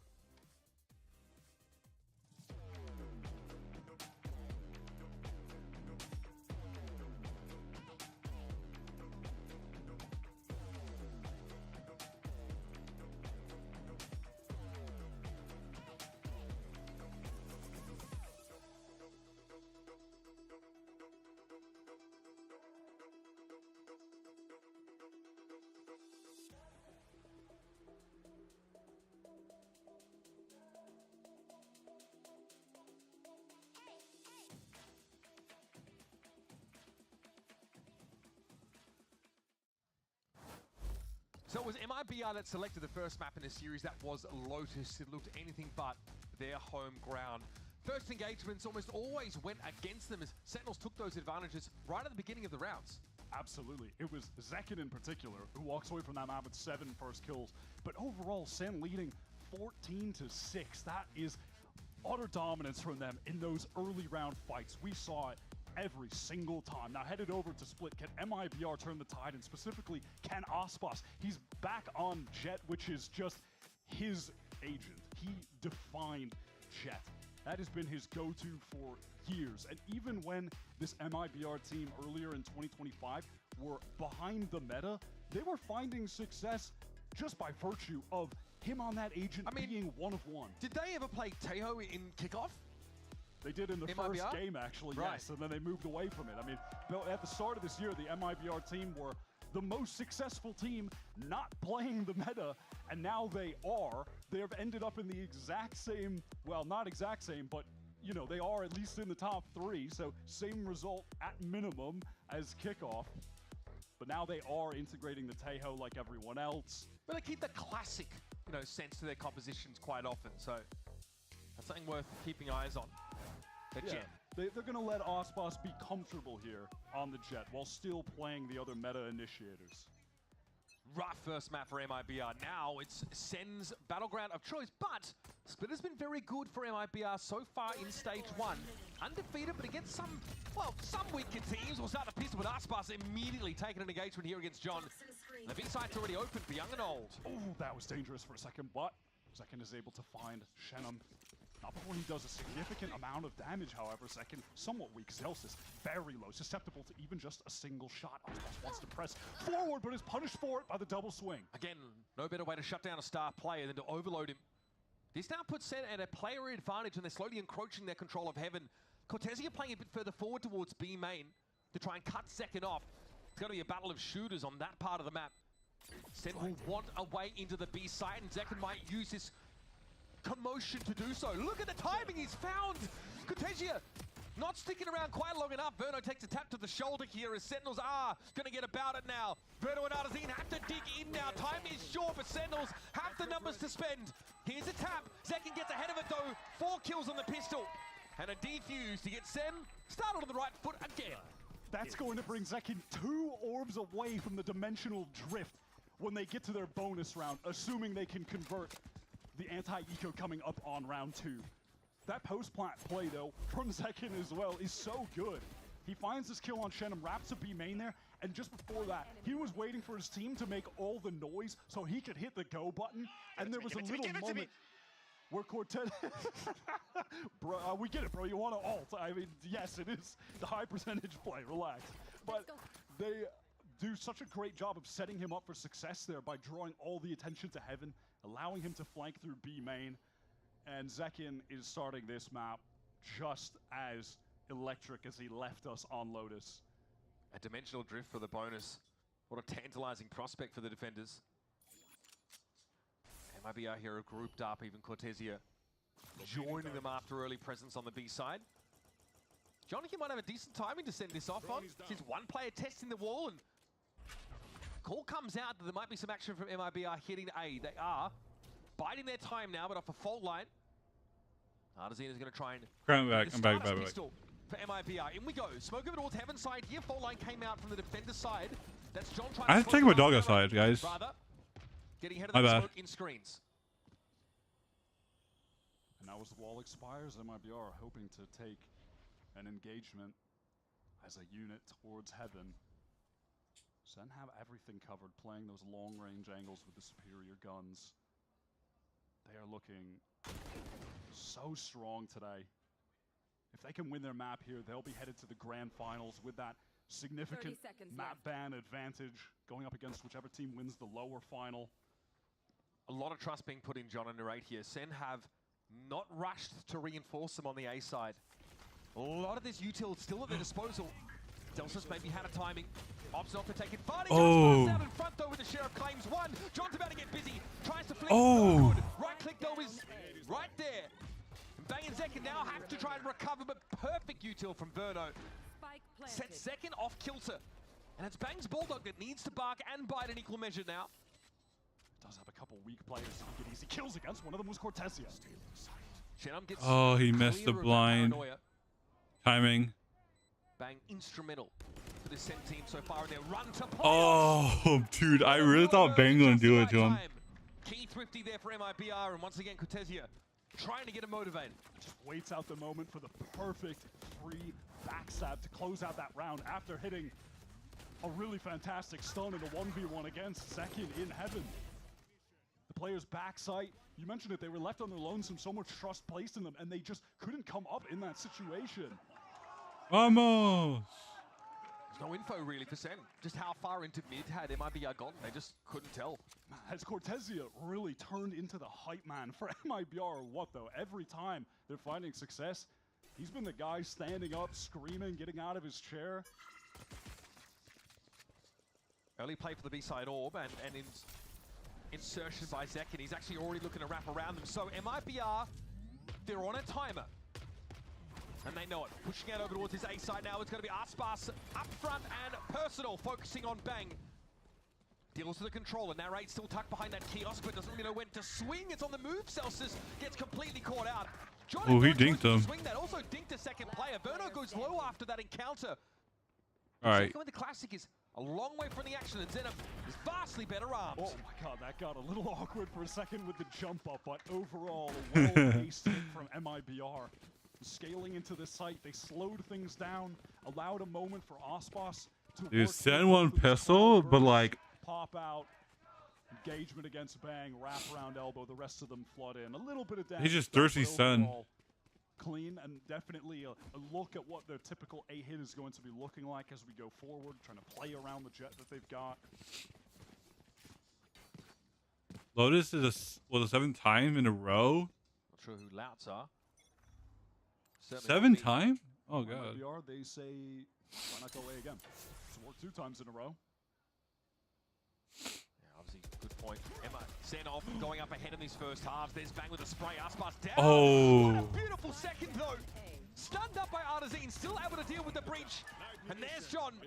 This is looking a lot cleaner for Sentinels now, as Elsas will be on this angle and sees the barrel first. Damn. Still isn't able to win the fight.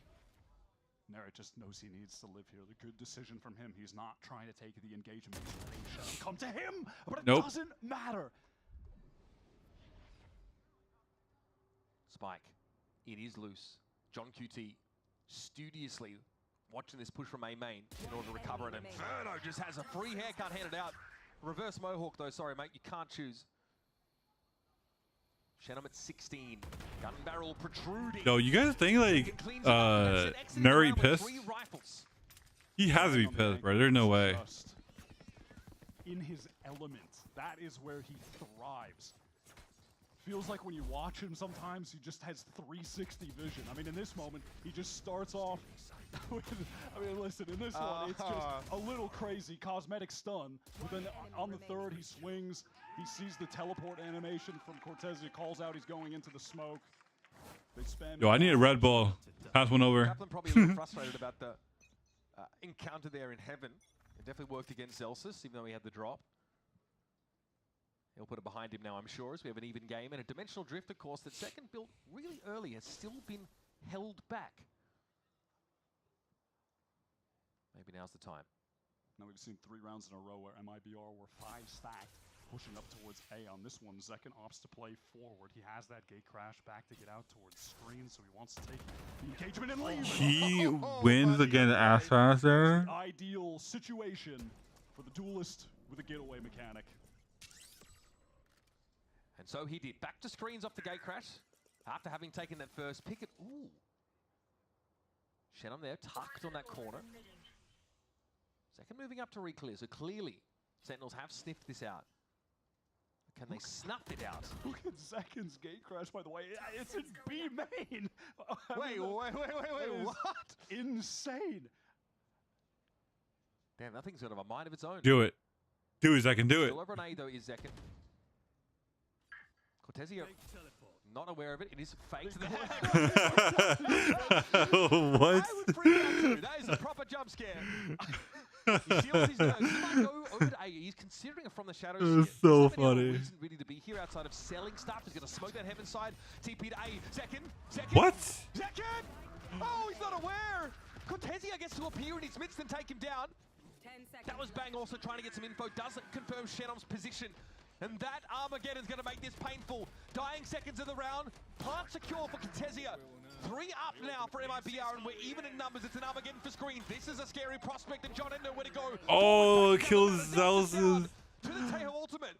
Then all of a sudden, things are 1 versus 3 by Bang. And Bang did this before, guys. Remember. Bang into the 1 versus 3. Has so much to clear towards ramp. Working slowly. Man, you win these. At the moment, Verno doesn't have any more utility to throw down, but the salvos even just cycle up as I'm saying that. Next to impossible. They know. Bang gets his 1. That's all it'll be. Hard fought round, but MIBR post for their 3rd here on split.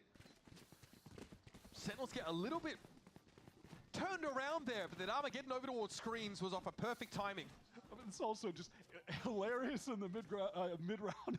Zekken gets the fake TP to jump scare Cortezio and then Cortezio goes jump scare for jump scare. No. I mean, it would have been a jump scare if Zekken knew he was there. Oh yeah, but I mean, it's scary when he pops out and shoots him in the side. And then the rest of the team get in. Verno, fantastic utility after the fact. I mean, that Omenot was nasty work. And potentially Cortezio is far enough away that he doesn't see Zekken on the side, because MIBR don't have perfect information about where the Yoru is. Or he does see him there and sticks it anyway, because he's got balls of steel. We won't know. Of course, heading into a timeout now. Call here from Sentinels to try and stabilize things a little bit, because they've got enough to work with. They could buy it again, and of course, Zekken still is holding on to that first dimensional drift he's developed. Yeah, they just haven't been in any kind of big retake situation where he's been able to use it. That would primarily be the time. And then as we've seen, you're trying to sync that up with some of your breach utility, Teho utility when you're getting back in. That has just not been a scenario that Sentinels have found themselves in at the moment. They're going to be fully investing into this round. Economy completely on the line here. This is an opportunity for MIBR to really surge into an early lead. This is a round that should be good for 2 if they can take it. They have a Viper's Pit for after they get the spike down. And at that, look at Artzin. If they can just get him 1 orb, he'll have the Rolling Thunder to take the site. That's just an ultimate 1-2 to get the round win. Look at that A-main control that you can get as attackers behind the Viper walls. Definitely on the cards to get that ultimate into the right hands. So Verno's going to get the information for MIBR that no one is actually playing close for himself. Guys, should I upgrade my about that, given 2 point? To take those close engagements on a Oh, Karambit. Prime Karambit. Sure that you're clearing that out now. I think I should upgrade it. Himself down ramp side, but Chenom is already rather ahead of this, tucked now, just inside A main. Bang seems to have a sense that that's the only part of that area they don't have info on. So the question is, when does Shennom decide to activate? For now, he's more than happy just to be inserted, while the rest of his team Sets up for a hard and fast hit. Aspas with the Blade Storm now. They're going for it, but John spots it out early.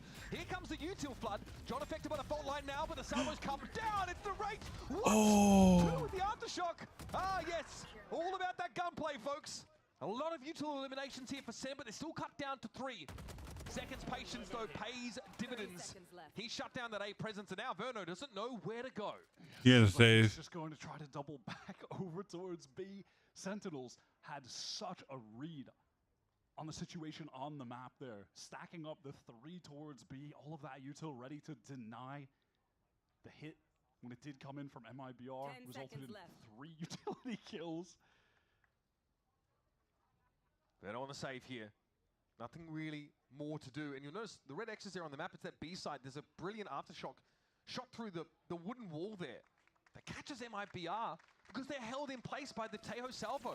John's able to get that salvo off while he's being fault lined and being pushed by the Jet. Yeah, I want to see this on the replay again. Look at the salvos. Oh, that's so unfortunate. That is brutal. Aspas goes down to the Aspas just slowly glides down into it. Breach Tejo. Tragic. Pretty good. Pretty good. I don't know if the Teo needs to get nerfed. Maybe we can maybe we can stop the nerfs that are coming. I feel like it depends on the day. You know, it depends who you ask. If you're initiator coded, then maybe not. MIBR trying to refight through the dark cover one way over towards B main. Zaken again is just pressed up on A. Has had an outrageous number of first kills in this series so far. He had 7 on map 1. Already has like 3 here, 2, 3, something like that. It's pretty nuts, and man. that's the Yoru difference. He can play that loose end and actually challenge the enemy lurker because he has the ability to gate crash out and still be relevant later on in the game. He's got dimensional drift as well. Should there be a need for a retake at B, but there just hasn't been. No, Cortesia. Well, that's not fun at all. It's like, I'm out of here. I think I've lost enough face on this B side of the map for now, so now it's mid-control that MIBR are looking to take. Archie's going to throw out that fault line towards the A side, try and feign some presence so he can pivot back to the...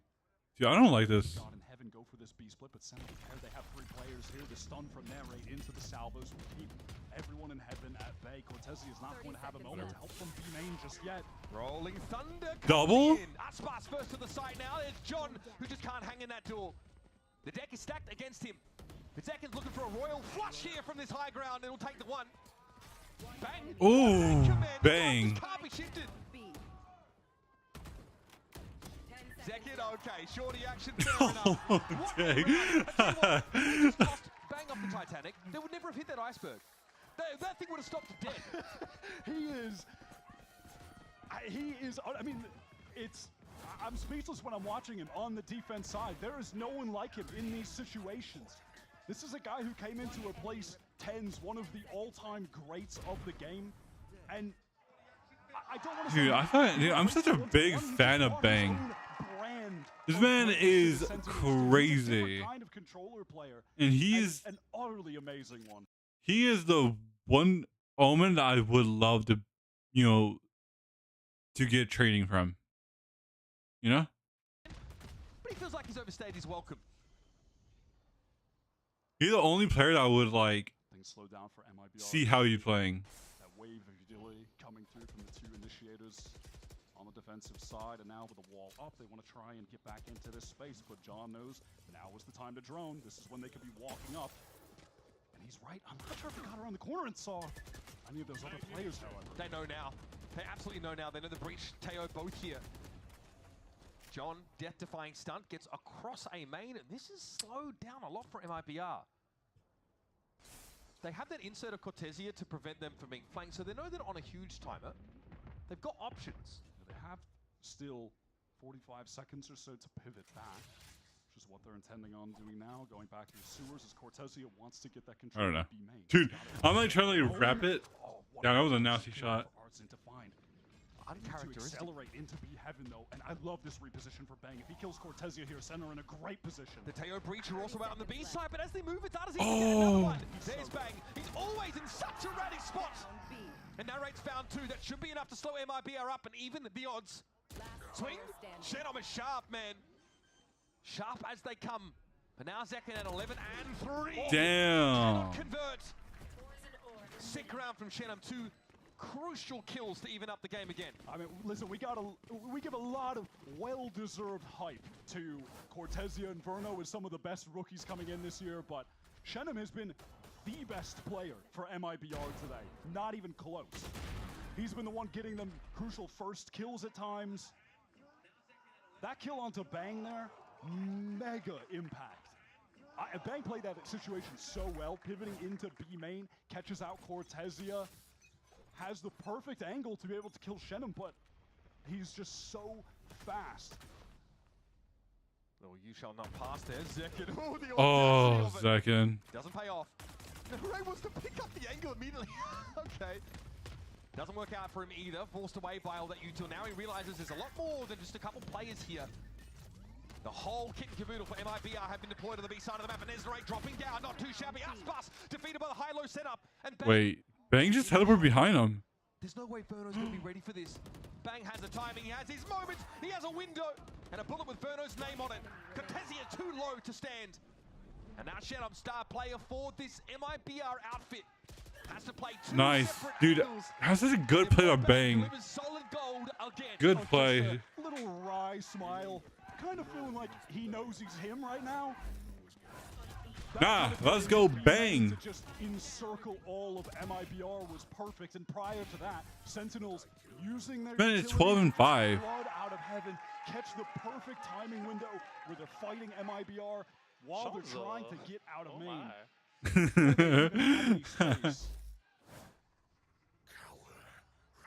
This though, this is the kind of map we were hoping for on Lotus. MIBR and Sen both delivering. As MIBR here have been knocked down economically. And Zekin, justifiably, has gone and picked up the Outlaw now. MIBR just waiting for this cloud to drop. Boss. He actually feels like he has to go forward. Now he's stuck in the corner. He's being aftershocked. Oh, dude, that's so unfortunate. John punishes Aspaso on the charge in. Takes a little bit of damage, but he's happy enough to at least even the odds. Mid control still in place for Sen, and that's a pick on the extremity. Zekin was waiting for Cortezia to lurk up. Timing. Picking up the Nice. scoped weapon to control B main, because most rounds it's only pin Cortezia. They're just contact taking it. So Except for the prior one. It's just so easy for Zekin. Scrappy in the early round. I mean, a couple players there. Zelsis, Ospas getting really out of position, both being punished for it. But ultimately, this is just a save round for MIBR. They don't have the weaponry, the resources to actually make something happen. They know they're walking into this fault line either way. Zekin now can turn his attention heaven side. MIBR are trying to condition the single player in B main, so they mixed it up in the previous round, but it should be pretty straightforward stuff from here on out. Just gonna see that gun until the next round. Rifle, but ultimately won't be able to do much with it.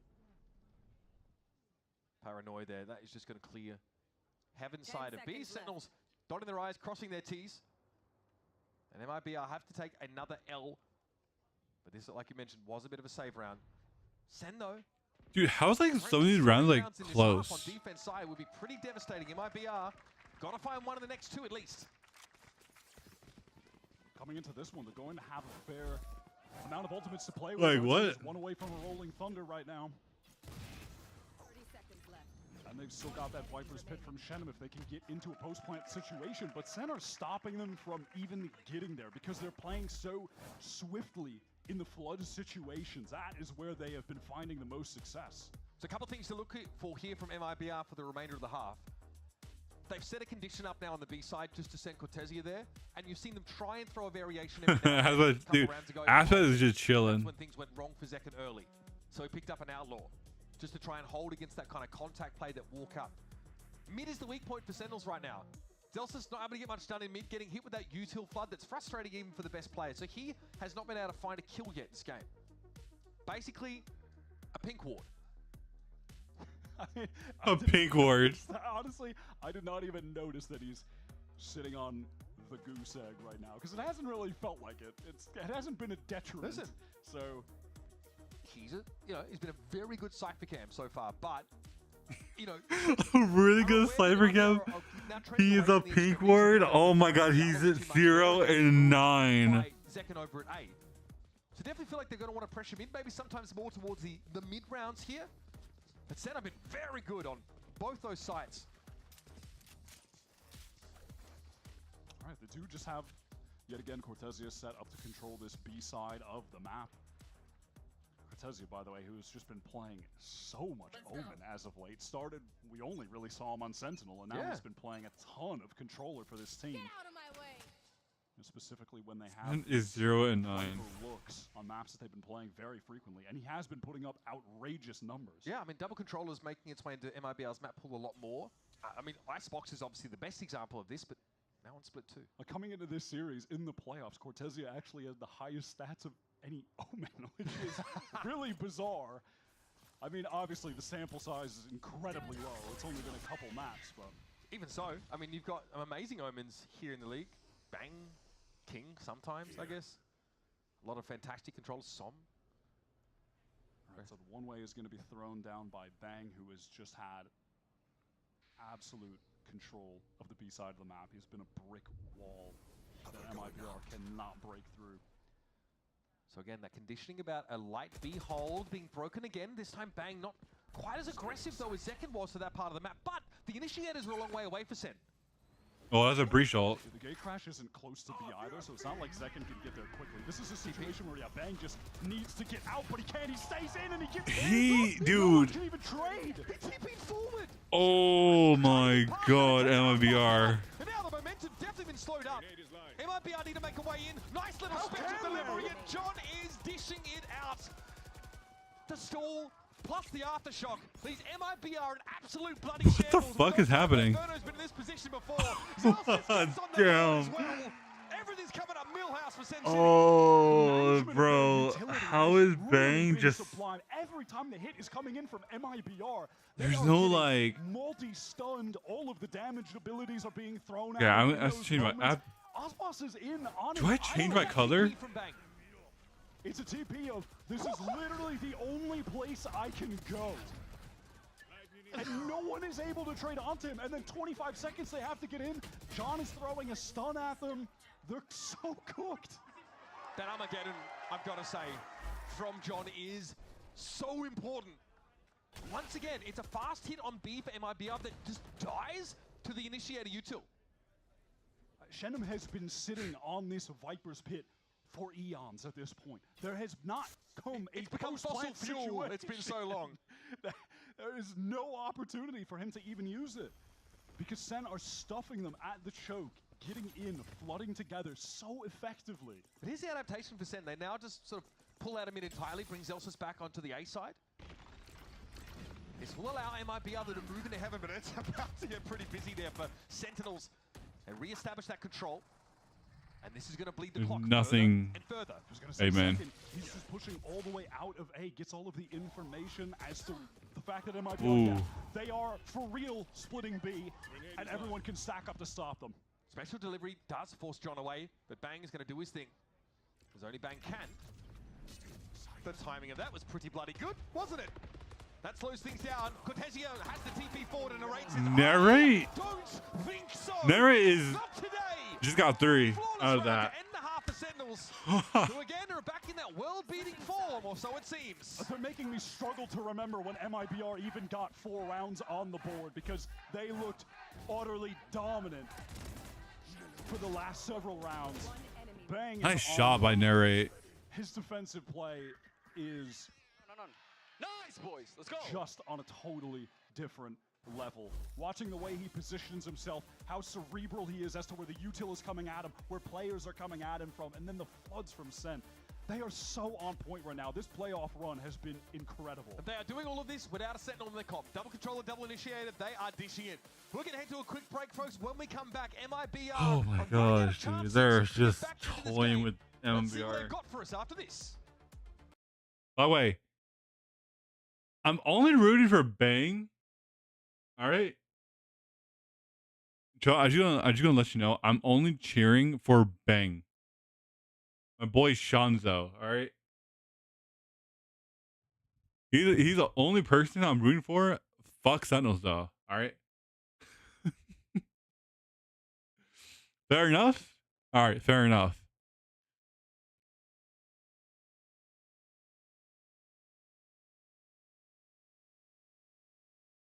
Has the store updated yet or nah? About an hour.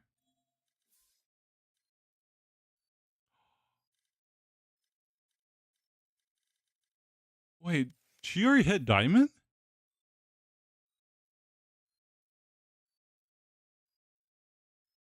Yeah, she's been on a winning spree.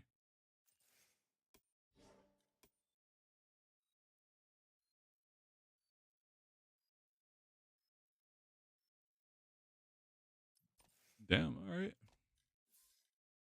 My boy Dizzy is Mortal 1. Ascendant 1. Dude, she already hit diamond?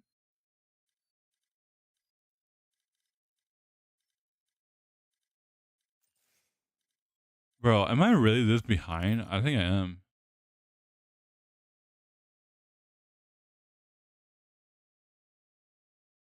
I'm so behind.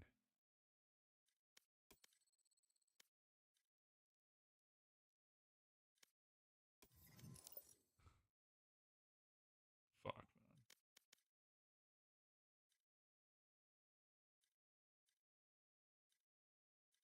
man. I need to like get the plat already. I need to. Oh wait, game started. A gate crash deployed there by Zekin to give a second option to take up in mid. And we'll be clearing slowly towards A. Oh, fuck him too. Hey, yo. So Sentinels are going to try and take control towards A, make the noise there, draw the rotate, teleport, go into a B split. Shannon is trying to get forward presence. Is this going to be re-cleared by Sen? They've made sound on the other side of that. There's the gate crash. Oh, he just whiffed. How does he win those? Ew, he just whiffed. Okay. What a tragedy. The best player from MIBR loses his nerve at the most important moment. Ooh. Aspas, though, steps up in his wake. Important pick with the Sheriff, but Sen are crawling over this B side. Artson has his full kit right now to try and get back into this site. Seconds low, John stunned up. Here's the aftershock. Second tries to tuck from it, and he can avoid the blasts. 30 seconds. Bang giving it a tap. 30 seconds left. Plant down, and oh, Zekin! Aspas descends upon him there. Just lands on him, cleans him up, but all of a sudden MIBR are hitting. It's up to Wait. Oh my god.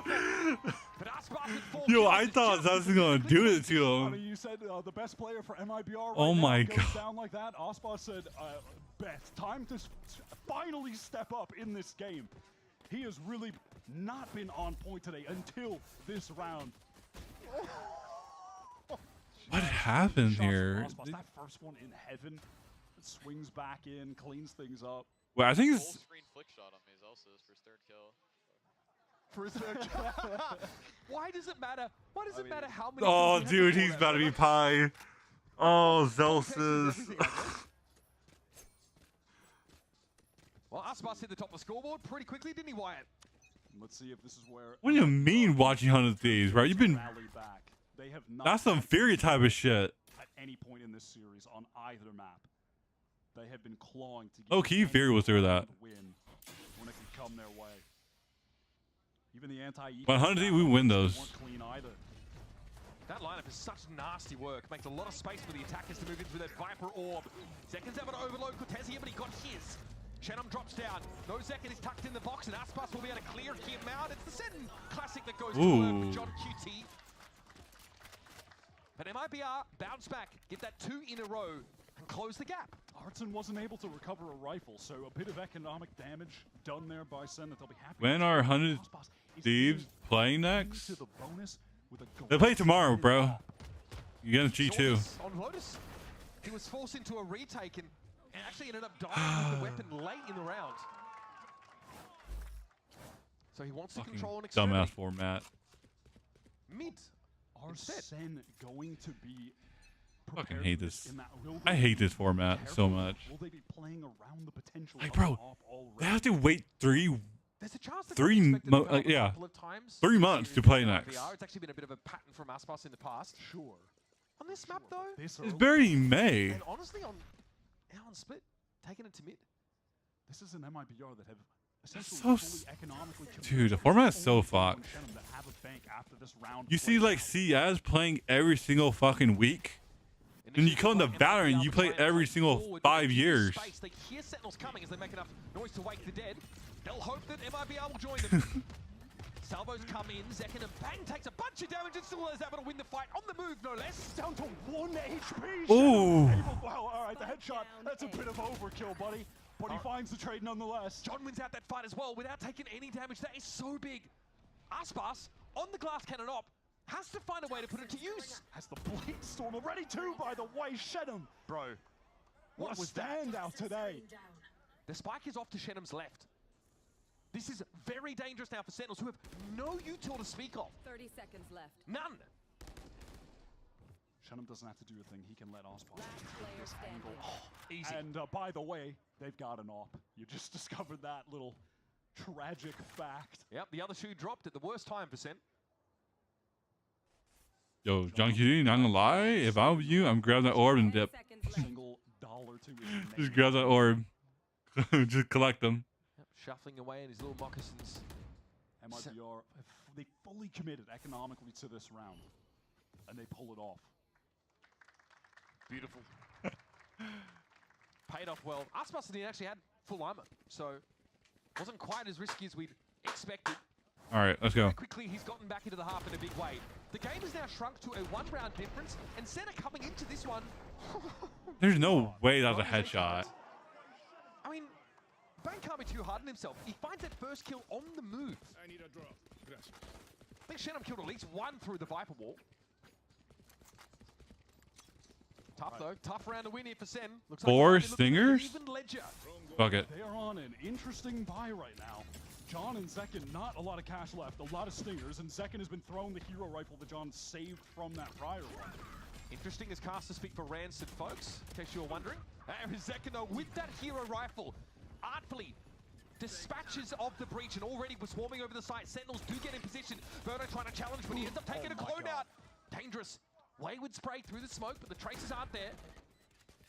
And now MIBR, they have found themselves again in this, not again, but for the first time in this situation where Ospas has the op on a retake. This is going to be difficult and man disadvantage. Zekin, what a timing! He can't collect all Oh. No one from MIBR was in position to swing. Big damage, Zekin going to be flashed. Aspas, though, dives in and takes one for the team. Zekin is down. And Bang is very, very low. It's just the Stinger quartet left for Sentinels now, and Narrate is trying to let those shots ring out across the map. Oh, and a low HP Bang was just forced out into the open. The clock is getting so low, though. MIBR, they haven't even really scaled into the site yet. Cortesia down. Verno is very, very low. This is so dangerous as Aspas tries to get in there. And Narrate's the last one standing. Has he done enough for Sentinels? The answer is yes. So much delay was caused there. The fight's over towards ramp that Zekin was taking. Oh no my one could God. actually trade onto him. He was just delaying and drawing attention with the flashes. 4 stingers and that one saved rifle get them over the finish line. Dude. And now they put MIBR in a dire economic situation. Last player standing. 1 enemy remaining. I mean, That gotta be the stream, right? over there at ramp. What, it's Not like a 1080p. snow. That has, yeah, that's the Have a good stream time. itself. I don't know what I'm looking at. Aspas dives in, Zekins is flashing. Got his one. Next. Here's that dimensional drift. Has invested into the operator yet again, positioned over towards A, where there are a lot of potential targets coming his way. Zekin doesn't clear out screen. He needs to prioritize backside so they don't know that the op is here. But Oh my God, Bang. Zekin's committed now to the A side, tucked here, waiting for delivery of the Dude, spike, he's which will be so forthcoming. good. Smoke to screens. Sen have this locked down for now.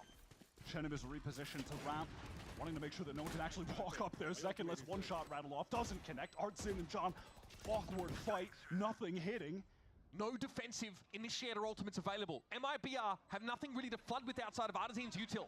This dark cover is perilous for Shenum. Celsius is just biding his time, takes the first engagement, just decides to live. He's gonna just bide his time. He's a rat! Emerges now for a spray, Cortesia! What the f- Sits. And somehow Celsius gets away with more. He's done so much from here. He was looking to reach even further. But that likely will be enough. That operator got recovered. Aspas invested in it, and Zekin will be the one that profits. Sentinels have been putting MIBR in a nightmare situation 2 rounds in a row now while they're trying to retake ramp.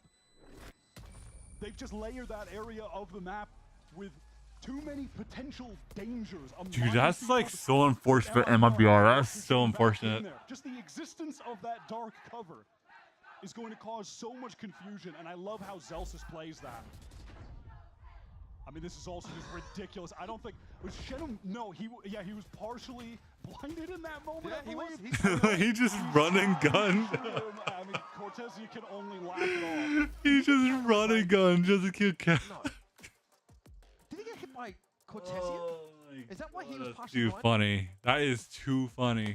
I think Cortezia hit both Shenum. We would need another replay. It's I think possible. he hit both of them. It's possible. Oh, if that's true. No, that's his timeout. That is pretty devastating. That's funny. Starting to wrinkle the brow in concern. First map wasn't the outing that MIBR were hoping for. A much better start here on Split has all but fizzled out.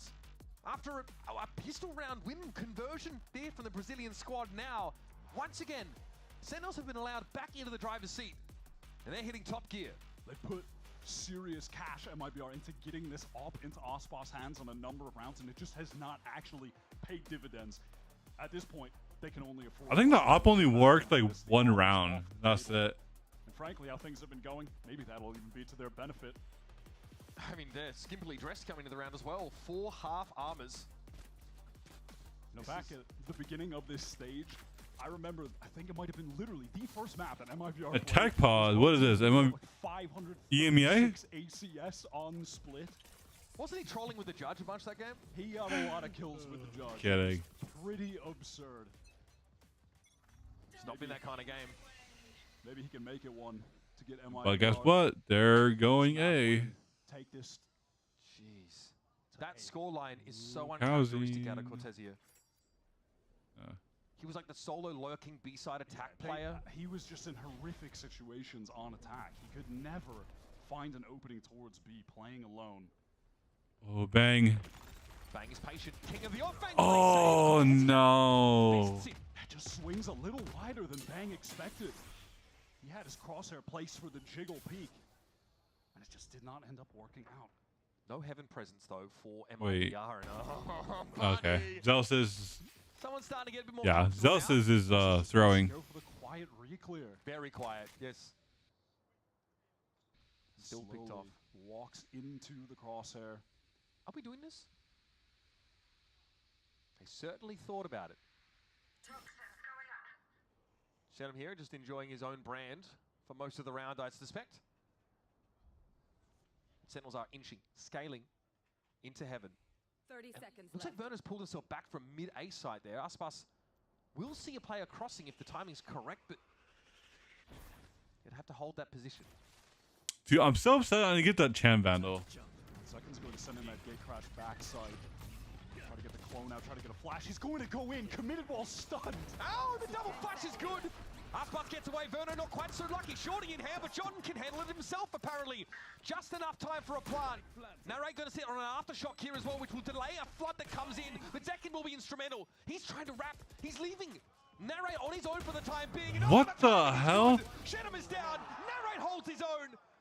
And the House of Cards comes crumbling Oh, dude, that was A insane. beautiful double swing at the end. That was a 5 versus 3 for MIBR. Cortezia locked down B main, got 2 kills to open the round. And then look at the way that Sen dragged things back with a fantastic... What is that pathing? The timing! Wow. The trust in Narrate to hold that side and not go over-aggressive.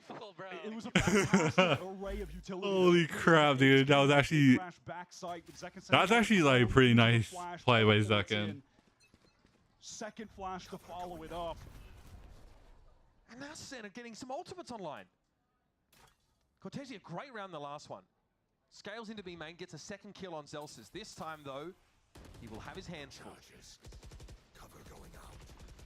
Dark cover to try to delay. Cortezia is in so much trouble, has to teleport away once. He wants to stick around.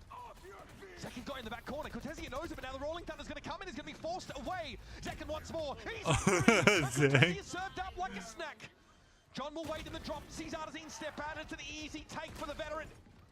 Will be a trade. Verno gets involved, but second at long range is just too good, and this lightly armored, straggling. Yeah, bro. Put to the sword. Sentinel playing this really well. To get themselves into our grand I hate Sentinels, but Sentinel's playing well. This Sentinels team are in such unbelievable form that they're making MIBR look like MIBR last year. This is unbelievable. They should not be this. This is. I just realized what you said. Showing, man. No, so this is beautiful, Zach. Unbelievable, Zach, man. Bro, you're so good, bro. I already know. Damn, he's already know. Yeah, I mean, okay. I agree. Man is locked in. Yeah, well, plenty of people in agreement, I'm sure. MIBR again, they've been forcing. Another half arm around with a smattering of rifles, a judge for Cortesia. It feels like the jury's about made their verdict. 22-9? Time to jump. Oh, we have that too. Dimensional Drift is one away for Zekken. Aspas has to dash forward of that fault line, still affected by it somehow, but the follow-up wasn't quite there, so he will be allowed a way out. Yeah, just has to cloudburst to try to get away, but now that the stealth drone has cleared everything out, he can comfortably position himself forward. MIBR have been able to maintain getting a lot of full buys. And they've had some close rounds, but they just have not been able to get them over the finish line, even when they found these early advantages. Can Aspas get them another one? He is fighting far forward. He doesn't have a dash. Okay, gets out, sees everything he needs to as well. Multiple Sen players rapidly encroaching on the position. Oh, okay. Oh. Great punish with the orb take there. Zekken was wanting to go for more. He got his dimensional drift. Just not in the way he would have liked to. 30 seconds now left. things are slowing down for Senna, trying to get some presence over towards heaven, but the time is really dwindling. Aspas is backside. Sure, they get Shenum. Instant trade from Verno. Things are looking good for MIBR right now. Great Armageddon time. This is going to make you dance, that's for sure. Armageddon in heaven now forces narrate into drop. Sees Cortesia coming. There's no time to pivot across to another side. 3 versus 2. We're essentially looking at a save now. Narrate with a kill on the way out. Hang about. Thought about it for just a moment, but Verno deals with Zelsis. And that'll be all she wrote on round number 20, folks. Sen's still poised to take it all, and they keep a lid on that MIBR economy. Their economy is so scrappy now. Things up. Verno really was a standout in that round, though. Controlling the map from heaven. Look at that. Had a great timing with the arm. Judge was. MIBR worked Have a themselves judge. in really good positions over on this A site. After Aspas took that initial engagement, he gets backside. They had presence in elbow. They had Shenum up in heaven. Tucked. Verno playing on the rafters. They were really just controlling the map in entirety. That was nicely done. 4 chances for Sentinels to close out this game and get into the grand finals with that map advantage. And we're drifted. Seconds off and running. Flash now to confuse, disorient Verno. He's forced off that Raptors position, and we convert. We're now on the A side. TP in there from Bang. Sen have it on lock. How does MIBR unravel this now? Piece by piece. First, it's a fault line. John just able to get out of the salvos. It's only a lick of damage. Yeah, just a bit. 1 kill for Artsy could get the Rolling Thunder, by the way, to get into the site. He can find one of these players maybe that's back screens, a bit out in the open. John sends out the stun to delay. Aspas has to retreat. Great special delivery. That stops Aspas from trying to play off that out of screens. Here's Artazine, though. It doesn't matter. These guys are shooters. And Zekken can only find his one. Okay. Talk about a bounce back. MIBR. That's 4 chances for MIBR. Last 2 rounds look like 4 a different team. chances. They are rock solid when it's coming down to these retake situations now on A. Now it looks like they're in their element. Getting out that initial wave of utility from Sentinels, and then flooding back in here. Shenum gets that first kill onto Narrate, and the awareness. I like now that on A, you can see that they're just ignoring ramp. On those other rounds, they spent way too much time trying to actually get the kill on the player there, force them back, and it just ended up wasting their own time. But there, Shenum says, all right, have fun send last time out. We're fighting towards the site together. We're going to deal with you later. And they do. Yeah, I kind of. They've adjusted their approach there. I do agree with the. Is this Bren? No, it's Wyatt. He said like MIBR is like stop fighting ramp control for ramp control. And I do like that assumption because, bro, MIBR don't even don't even fight ramp. They just don't. They fight for sight, and I do like that. That he covering that. We're starting to roll into the initiator ultimates. John and Narrate now close to some of those Why knows? capabilities, and it's tough to lose around if you can have both of those. All right, 4 chances for MIBR to push the shit to overtime. Right? Investment from Sen leaves them with no Yeah. one on heavy armor. So listen, it can't matter when you're going up against No. abilities. 3 chances. Sorry, 3 chances. A lot of damage. We'll have to see if that does end up playing out in any considerable way, but I'm mostly looking at Ardzin with this Rolling Thunder and how they're going to opt to use that in this round. Lake Storm pulled straight away from Aspas. No nonsense. He was looking for an early ramp fight here. This time, Sentinels absolutely elsewhere. A slower default start to their attack route. Over in mid, you just have Shenham on the defense, jiggling for information. Aspas has been trying to control A main off the drone info on a multitude of rounds now and is pushing so far forward. Wants to take the fight too. Zelsis has forced him into sewer. There's no way he chases into Zelsis. That will result in Dude, this man is 4-17, bro. I feel his struggle. He has to.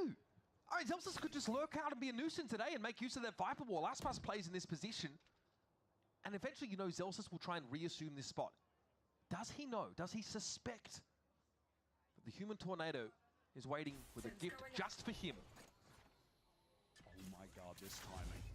Just as Aspas is backing up is when Zelsis actually makes his way out of sewer. Regardless of that, they look at Sen on the map. They're headed towards B. That's where they want to execute. Zekin is pushed into vents, but has a gate crash to get back to them. Another timing moment, though, is Zekin's in between them in heaven. Don just got the orb to get his Armageddon, but Aspas shuts down the duelists of Sentinels. Zelsis is so important There to this are round. 20 seconds left, and they're just getting up mid right now. Spike is still in the middle part of the map. The kills are coming in, though, but now to pivot towards B. The strongest side here for MIBR, and Cortez is going to try and stop them. Thunder is going to stop them from Ardzin. Narrate hit by Headbang, trying to drop down. Spike is trying to get there, and it's not going to happen. Narrate has a Oh my god. Dude, 2 more chances. bizarre rounds. Indeed, that mid-control doesn't convert to anything for the attackers. It seems like they could never get their plans online because of MIBR controlling so much of the map towards A, and then you had Zekin trying to get through the vent, but Aspas, acute awareness, was ready for him to swing. And then by the time Sen decided what to do, they picked the site where the Rolling Thunder was waiting for them with 12 seconds left to get there. It All Stingers and Light Shield for got a 5 Sentinels. and 2 rounds to close out this game, or we're going to OT. In the hour of need, it's Aspas standing up here for MIBR. The second half from him has been spectacular. Already. All of a sudden, MIBR have decided to win. Verno here now, off the back of that kill, opens up ramp entirely, and Sen, well, no closer to their win condition than at the start of the round. They're going to slink away to the B side of the map. This will allow MIBR, though, get in, confirm, get info about that A side, and redistribute themselves across the map as well. At this point, MIBR, they're going to be more than happy to just play for retake, better weapons, more util, more numbers. The only potential danger is if Narrate gets, you know, when he gets a spike down, he'll have the Rolling Thunder. Like, if things do get really scrappy, he could rip that, and maybe Sen can win this on an eco round. I mean, in that sense, a little risky that MIBR gives up the site, but they're worried about a fast hit from the Stingers just cutting their numbers down. So they might allow for a plant. Dude, 5 and 18 on Have it Zelsis. online. What do the post-plant spots look like for the attackers here? Ball is now in MIBR's court. But also, of course, Narrate's going to feel like, well, do I really want to use this now, or do I want to just make sure I have this for the buy round? I like this forward presence from Sen, taking space into spawn. Great stall. So they've got some safety in CT, but here's about to get hot and heavy. Aspas, trade taken by John, swings out with the Stinger, getting low. Riddle with bullets through the box, but it's going to be Bang coming alive. Just he and Narrator left. There might be a use case for the Rolling Thunder after all as Artazine drops. Numbers are even. Verno got it to half, and Narrator's lining it up. He's got to stop this. The DP Verno, it's happening! Oh. My God. Long range, somehow the Stinger's getting so much damage. Oh my god, Narrate, you're so bad. Literally really just comes down You to the are fact that so had bad. one more player going into that. They trade down perfectly and get the spike diffused. That's why it seems so risky. Oh my god, my heart was beating out of my chest there, man. To give up the side, like against a team that can get a Rolling Thunder online, can get entrenched, anchor with those stingers, it feels so scary to retake against that. Let's go. And Narrate never used a Rolling Thunder. That's still online. Verno with an Armageddon to play with. I'm just mind-boggled that he didn't use that Whirling Thunder. Those are really only going to be the two ultimates at play here, though. Far-fetched that anyone else Like, will what? get enough kills, orbs, etc. to have one. Cover going out. Can Sen close out this game and get to the grand final? Or will MIBR bring us to OT, winning a string of rounds in a row, coming to life out of absolutely nowhere? Shenum in danger, jiggling for information. He certainly got it. MIBR giving up the map. They are in full retake mode. That's the mentality by the sounds. But they are taking control of B main. I do like that decision from the two players here that they have anchoring. So if a split does come in from Sen on that side of the map, they'd be able to control that crucial area. They're selling a fake. Case, though. They get active at B at least. Keep 3 players interested for now. Toss a couple chunks of catnip out there. And Well, the final boss is here. Boss is committed in the site right now. Yep. Can Final boss. Find a kill? He just needs to, at very least, he's got to go 1-for-1 here. He's walking up on this. Shorty pulled out. Only Aspas would go for this kind of play, and only he'd make it work. It's only good for one, though. Zelsa's very quickly gets his. Shenum's here might just take a timing out of screens. You better believe he's considering it. And there it is. Okay, that's game. For him. Now Sen, in the dying moments of the round, have a big player advantage. It's up to Artesian and Cortesia to salvage. And even at that, Bang is flanked behind them. He'll have a timing. Bang, it's always him. All right, Trying GG. to come alive in this second half for this MIBR squad, but now you're asking all too much of the guy, surely. Yeah, GG. Dude, it took that long for Sentinels to win. Will advance to our grand finals with a map advantage. Get themselves Holy shit, bro. international glory. This Sentinels that we're seeing on this playoff run. Oh my god, like, dude, it took them that long to figure out their plays. To a really dominant showing against MIBR, who are one of the best teams in America. Dude, you guys almost do one of that. the best teams in Americas. Almost. Clearly looking at cut above them today is nothing short of impressive. Zekin was on fire. Both maps, 12-9. Bang on defense for Split was really incredible. John's util, I mean, there's a lot to talk about as far as the quality we saw. Bro, you guys always gave like Sentinel a heart attack. Started to really step it up towards the end. Holy shit, imagine going to overtime and MLBR wins. I would love to... What was the third map? Wanting to see what these two teams would look like. It's a bizarre scenario. The G2's in the lower bracket, but now, well, MIBR might Haven? be having to deal with that fact themselves. It's got to be a sigh of relief for Sentinels. They secured themselves that spot in the grand finals. Map advantage in best of 5 Valorant means everything. Being able to target your opponent's map pool, try and tear it apart. It's a big boon, it's a big boost. They know Masters is already on the cards for them. But we know, historically, getting that top seed out of your region is such a massive advantage.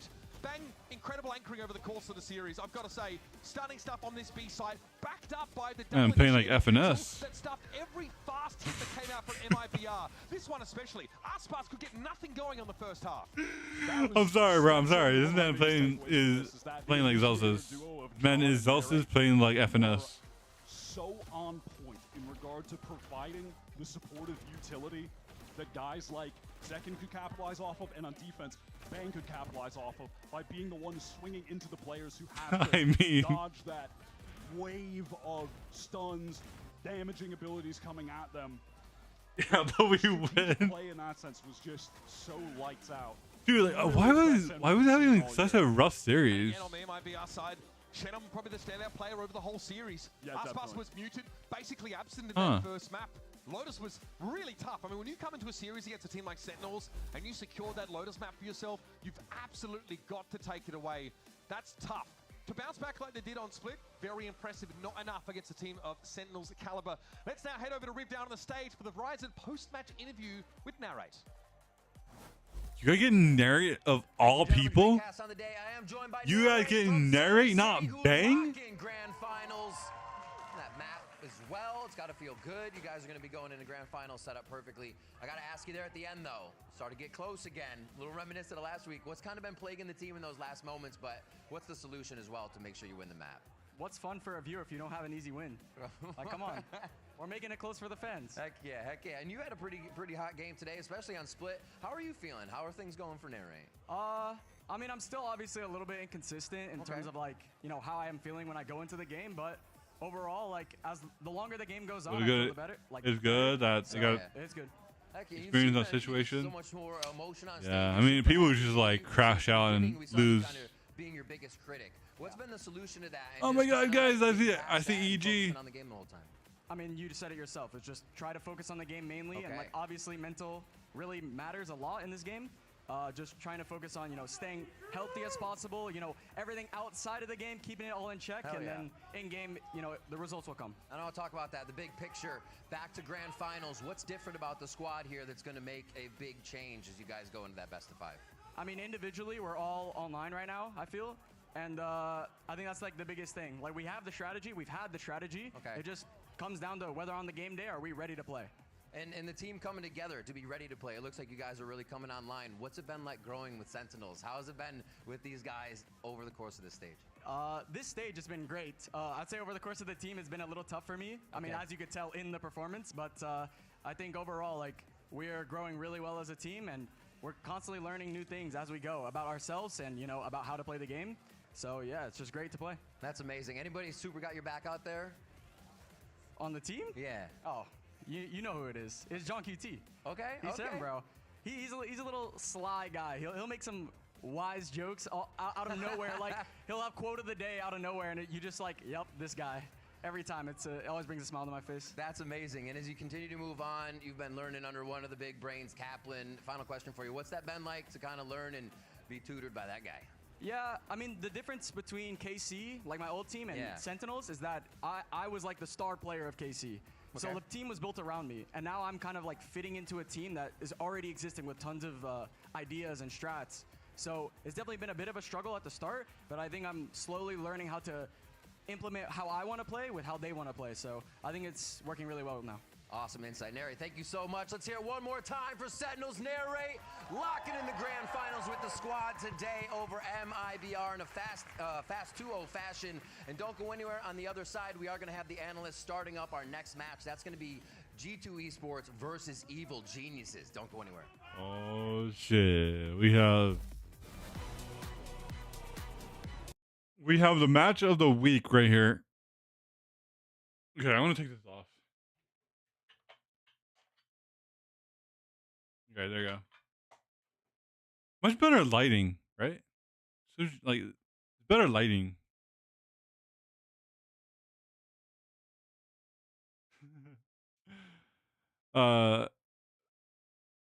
We lose like 3 out of 4 rounds. But we were best for it.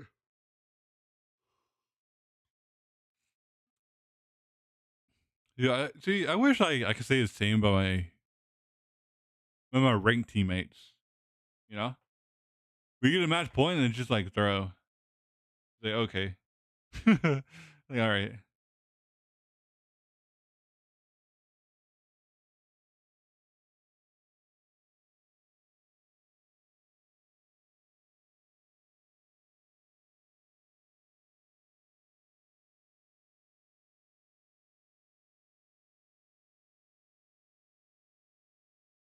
Has 100 Thieves won any Riot event in Val? I mean, First Strike, Stage 1.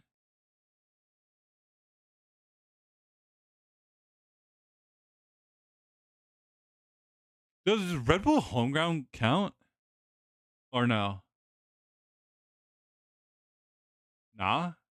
Okay, yeah, yeah, Stage 1 and First Strike.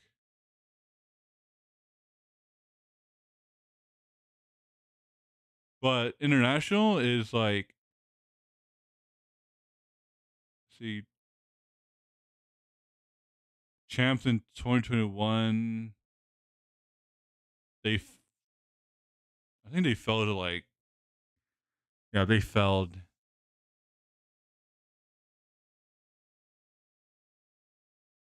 Like, yeah, so like international, like no, but like they won stage 1 last year, and that's pretty much it recently.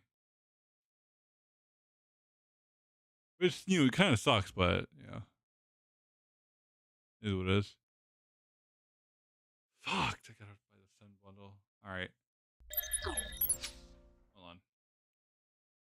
Let me check my bank account.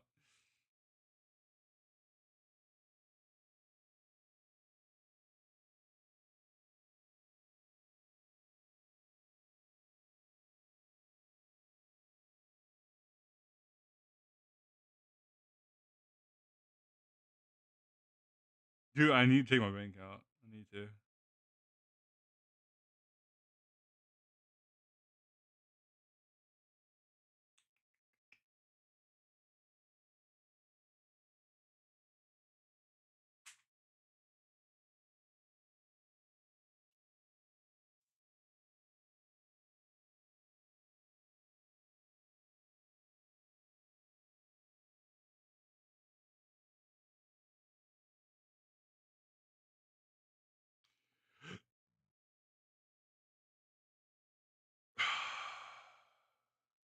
I think I'm lacking funds, guys.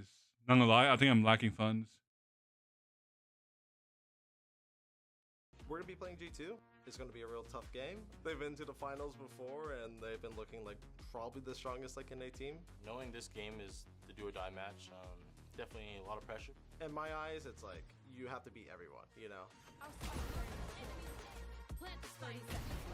What? Right, of course it's Ye!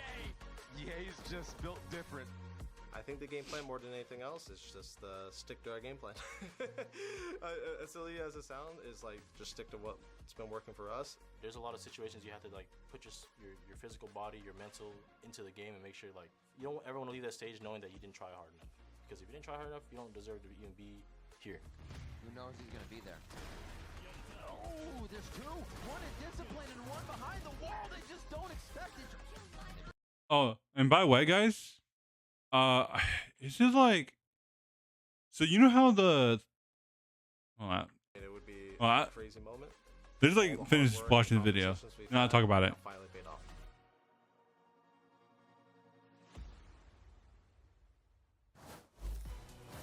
All right, folks, and we are back, and we're about to.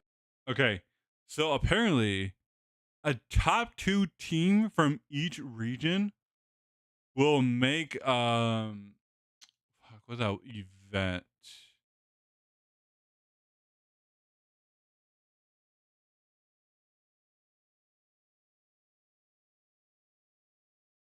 Is it no, not that. Oh yeah, we'll make the World Cup.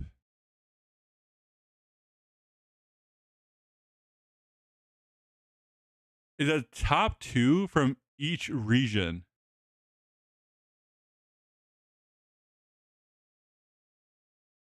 So I think Sentinel's already qualified, right?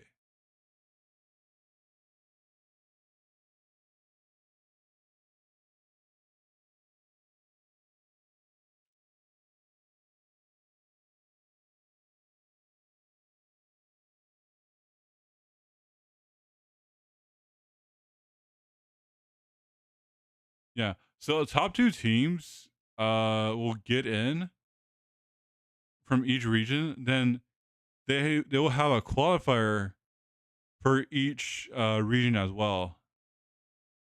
So here's like one in China. Then yeah, so it'd be like a 2 more NA teams coming in. EMEA, then Pacific. We're in. I don't.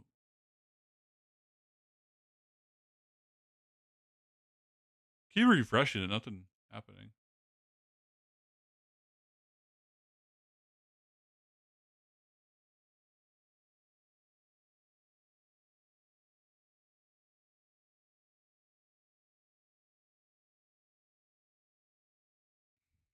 weird. Anyways, so yeah,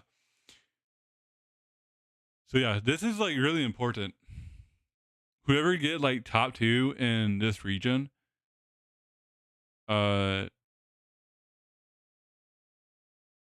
will advance into the World Cup, which is honestly really awesome for like to do that.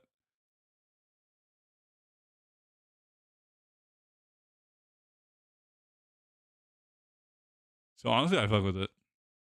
The hell? Last year, he was never a star player for that team. He was solid, and it looked like it was going to be the same. System duelist. Yeah, it looked like it was going to be the same here on EG with kind of mid performances, occasionally a good match. But he has been consistently incredible in the playoffs thus far, and it is quite literally the best performance in a tournament I have ever seen from Icy, and it makes me so happy because we've been promised the 40 kill scrim Icy for literally years, and it feels like we haven't seen him consistently show up in the server, but here he is in the playoffs doing it. It's so great, right? Because we've seen him on G2 on like a map like Icebox playing like stuff like the Gecko. We've seen him playing the Duelist, and for me, seeing him play that Killjoy and put up comparable numbers to CA is amazing. Of course, that brings us to our match today, where he has all that baggage left over from G2, right? G2 at the end of the year, they didn't want him. They went and signed a world champion, stole that away from EG. They didn't just, like, the fact that they just traded players and now they find themselves in this situation as well, I find to be quite fascinating, because Giacomo, famously on that EG roster, leaves it, now makes his way over here. Same thing for Icy. We all know the story of Icy on G2. Now he's playing for EG, and it seems like everything worked out for everyone involved. And remember, Jaw was the one who didn't leave. After winning champions, Busio Dude, our GOAT Potter. Thieves. Ethan went off on his own. Demon 1 left. Everyone left from EG except for Giacomo. He was the one member of the champions winning squad who stuck alongside Potter for another year. And it was unsuccessful. All right, BRB, I want to watch Saucy reaction. Okay. Finds a new team, is on top of the world. He's colliding with an EG who is making another miracle run, like they did when he was on the team 2 years ago. And now he has to be the guy to shut them down. That's the sick, twisted, alternate dimension reality that we could be going down now, where Giacomo, after finally leaving, after joining the best team in the league, now finds himself in a position with G2, where if they lose today, they don't go to Toronto, and they'd be being denied by the guy they dropped, by the team that Giacomo decided to leave. Like, that is a story that would bury G2 if they lose today. Yeah, I mean, it's a vicious one. We've seen some things happen like that shake out, right? Verno, NRG, right? Similar. But this is much higher This is stakes. much different. But of course, though, earlier today we had an opportunity to catch up with the IGO of EG to get his thoughts ahead of the match.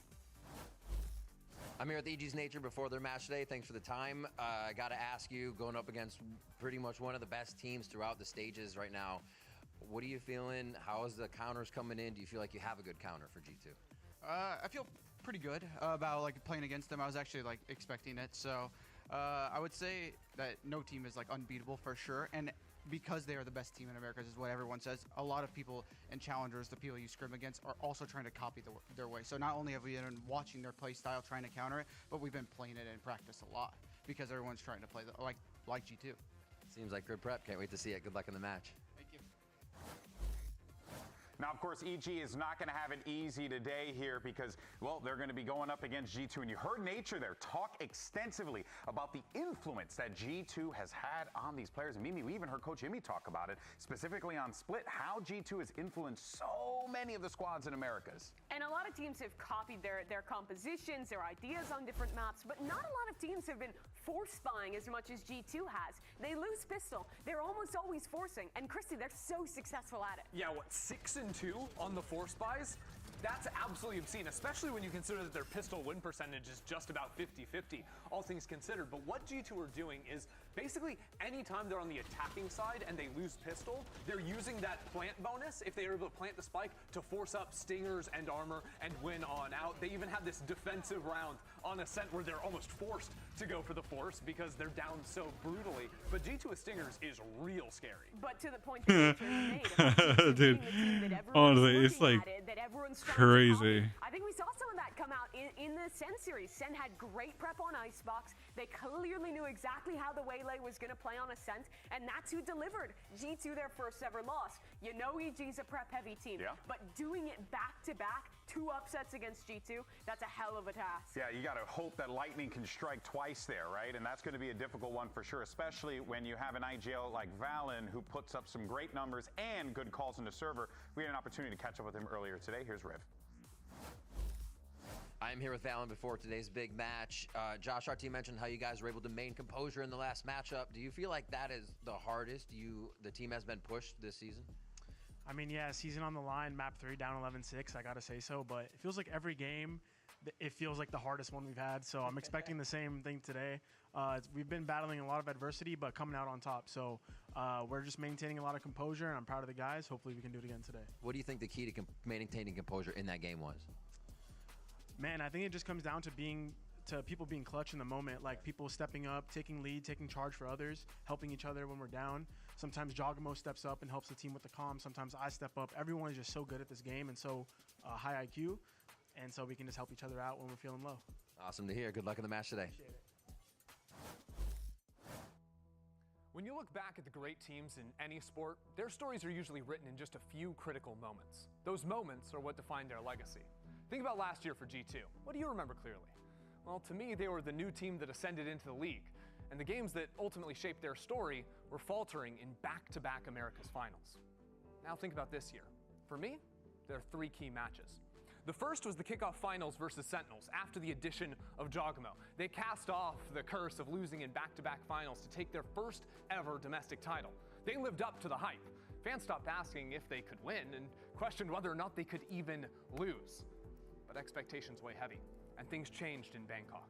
It was a bumpier ride to the finals versus T1, but they made it there all the same. Then, on the final map, they couldn't catch a break. Talk about key moments. Virtually every single clutch slipped away. Any one of a number of smoke spams, full diffuses, abilities connecting, and they would have been victorious. Instead, they fell in OT. It was disheartening, to be sure, but still, they were right there. It was in their grasp, and people didn't stop believing in them. But that could all change today, because their 3rd year-defining series is right now, versus a 4th in group's evil geniuses that nobody believed in. It sounds insane to say it out loud, but it's true. You failed today, and G2 would lose the chance to defend their title here at home. G2 failed today, and they lose their chance to return to the global stage and do what they couldn't do the last time around. They'd become a team that washed out, that choked, that Dude, what the fuck is going on with WE right now? Well, we'd forget about them for the next 2 months. Not only that, but the man to stick the dagger in their back would be Icy, the player they didn't even want, the guy they dropped to sign a world champion. Losing today would rewrite the story of their year. It would cease to be about domination, but become about redemption. Even if they were to go on and win every chance, they'd still look back on today and see a blight on their record, a stain Dude, what the they could fuck? never remove. No, losing today isn't an option, and it never was. And hey, it feels that way with the Talon team because we all feel for at this point, this has to be G2, except for Wyatt, the lone man standing there defending evil geniuses, Mimi. EG has a 4-match win streak. Their players are hitting the best form they had in years or ever for Ye and Icy. Soup is feeling it. This is a team that is hot. But G2, whenever they've lost in the past, they are always a team who bounces back. Yeah, this is going to be it, folks. The last spot in Toronto is up for grabs. So let's send it down to the stage where Riv is standing by with Coach Potter. I am here with Potter. We're just moments away from the match, and I have to ask, you're going up against one of the strongest teams we've seen throughout a stage now. It's been since 2023 since that international travel for Evil Geniuses. So what is the focus to make sure you can book your ticket to Toronto and win this match today? Well, G2 have had a great year so far. They're a fundamentally sound team, and we're hoping to exploit that today. Take advantage of how proper they try to be. All right, Potter, thank you so much. Good luck in the match. All right, ladies and gentlemen, it is time to get this elimination match started. So let's bring out our first team. Make some noise for Evil Geniuses!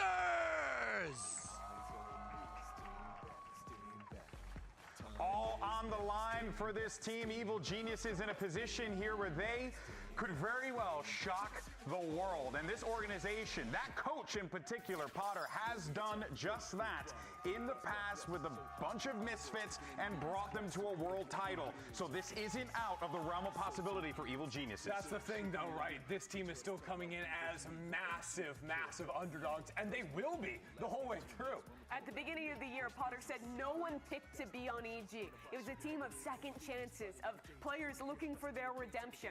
This is their chance to prove that, to beat America's best team and actually make another global for EG. That's so awkward. I'm with Josh RT. You come out of one of your strongest splits as #1 seed, but now find yourselves in an elimination match as kickoff champs, as a team that's expected to go international. What's the team's focus here to make sure that's a possibility? Well, EG is a dangerous team for finding their identity so recently, but it's all about taking away their strengths, but also like showcasing ours. And I think we're going to try to exploit everything they showed so far and play our best game today. All right, good luck in the matchup. Thank you. All right, let's bring out our second team in this elimination match. Their opponents. Make some noise for G2 Esports! And here comes the, well, Oh boy. Oh yeah, I need to change your title. But now they're in a position no one thought they would find themselves in. Lower bracket, fighting for that last Toronto spot. It was back-to-back 13-11s that they lost to fall 2-1 against Sentinels. Their first series loss in Americas. Now a chance to bounce back. On paper, this should be an easy match, a super favored matchup. But EG, they have been on a roll. Yeah, I mean, they have been, right? Of course, huge stakes coming in for G2, but let's also reset the tone a little bit, right? Because like you said, G2 barely lost that series. It's the only series they've lost domestically all year. To ascend that it's now in the finals as the top Very seed. true. Exactly. So while yes, you know, we paint this picture if EG are able to do it, it is brutal for G2 until we see the proof. Until that starts Lotus happening, split G2 again. maintain as the favorites. There is no reason why you shouldn't expect G2 to be a brick wall coming into this one. Bro, we get Lotus split again. But they're looking to be a boulder here. Here is, of course, your series layout. You got Lotus. Oh boy. Necessary. What we make of this series layout here, team? I think it's two good maps, honestly, to start for G2. EG's been really strong on Lotus, and I want to see G2 starting on the defense, put a lot of emphasis into punishing the B lurks, because EG is a team that is putting tons of priority of getting people into B, and their mid-rounding is almost always like 10-15 second on the clock, late round pivots. If you're going for re-clear plays, punishing that lurk and flushing out Superman, you absolutely diminish what nature can do in the mid-round. Yeah, those lurks are of a big importance. I think also once EG go onto the defensive side, EG play through that front B space a lot. It was something that Crew weren't really trying to exploit up against them really whatsoever, and I'm expecting G2's prep to be heavily focused around pushing EG out of that territory. Yeah, with the Clove comp, they're almost always playing Yay plus another player, front B, ready to duel in that space. Map 2 will get to split, and that's straight up comfort for G2. They've looked on point with the Yoru comp there. I say that's one of the strongest maps for G2. A great place to go, especially if they can steal away Lotus from EG. Yeah, of course, map 3, Pearl, I believe, right? Was what I had said? Yes, sir. Yeah, there you go. Yeah. So. It's interesting you're saying like steal Pearl away or steal Lotus away from EG too, because G2's Lotus has been They're both lights really out good. I mean, they all were year. they had the crazy streak on the map for just a while. not losing. Yeah. Yeah, a lot of comfort there for both teams, which is going to make this first clash that much more interesting. Agent Select coming up here in just a second as we see what our team's going to be opting for here, see if we get any shenanigans. But of course, you're going to see that Clove coming up for Yay. Yep. Same composition here with Yay on the Clove, Icy picking into the Rays. We've seen this one quite a bit from EG thus far this year. I'm just excited to see if Icy and Yay can keep form. They've been so good on this map. They have been the reason that EG have made this playoff run happen. But he's going to have to do it against the guy who took his job. Please. One of the best duelists in the world. Sign me up. This is the series of all time. If Icy's going to prove the haters wrong, if Icy's going to, scream in G2's face, this is the match to show up. This is the moment. Masters Toronto is on the line. So let's go ahead and jump into match 1, shall we? Riot Games Arena, let's make some noise and get ready for this one. Let's go. It's, of course, Brent and Sideshow on the call. Thank you very much, gang. Yeah, ready to get into this one here, and the stakes have been set up beautifully, honestly. They couldn't be simpler. Win and define your year, generally, and I think Korea's on the line with it alongside it, because G2, all expectations for them to be making it to Toronto, of course, but they find themselves facing off against an unlikely foe, which is EG in that lower bracket. And the last two matches for G2 have been remarkably good games. Yeah. I'm so used to seeing G2 just slaughter their opponents. We thought there was a big gap in Americas between G2 and the rest of the pack. Turns out, you look at their loss to Sentinels and a really tight win that G2 managed to get over 100 Thieves. Oh, they are great games. Nail-biters, edge of your seat kind of stuff. And if you look at this match, G2 have a serious chance of missing Toronto. On the flip side, EG have a serious chance of making it. Which of those would you say was more unlikely at the beginning of this stage? That's absurd. I don't even know. We're seeing that slow beginning. EG are known for to define. Yeah, I low-key want to eat my chips. Dude, I want to eat my chips. Finding their identity, heating up at the right time. And that's this double walk forwards that you heard from Mimi. Icy and Ye, the two players that are so good right now in the playoffs, putting pressure early on and doing damage to Jonah P, who still has full breach util apart from that stun. Using a flash to go and re-clear into B, just in case someone had taken a timing. And now it's Valen who has to back off as the door is open. He's got to respect a lot of the space that's being taken up here by EG. Jogamo looking to contain, maintain control as well over towards A Rubble. And this is really crucial because we've seen games where Superman just dominates by taking this really late A-lurk timing. A very standard slow round from EG so far, seeing if they can work a lurk, but generally grouping over towards C-Mount. Yeah, now you might see the hit come through, but still that util was saved for a rainy day. G2 had it in their back pocket, trying to go for the refight as well, but in exchange of the Valen? it's Valen who's going to be the first one to drop. Quick little pivot now. It's cheeky, but G2 are going to be waiting with open arms to try and absorb most of this pressure coming its way. With Nature dropped into the play, Jogamo already finding one of his own. Off to the side here. It's off to the extremities. EG going hunting for any chance to lay claim to this side plan. Finally going down here and defended in time here with a nade in the back pocket and the damage done. Icy! Oh. Tearing G2 to pieces. Let's go, EG. What a pivot from EG. Late round into B.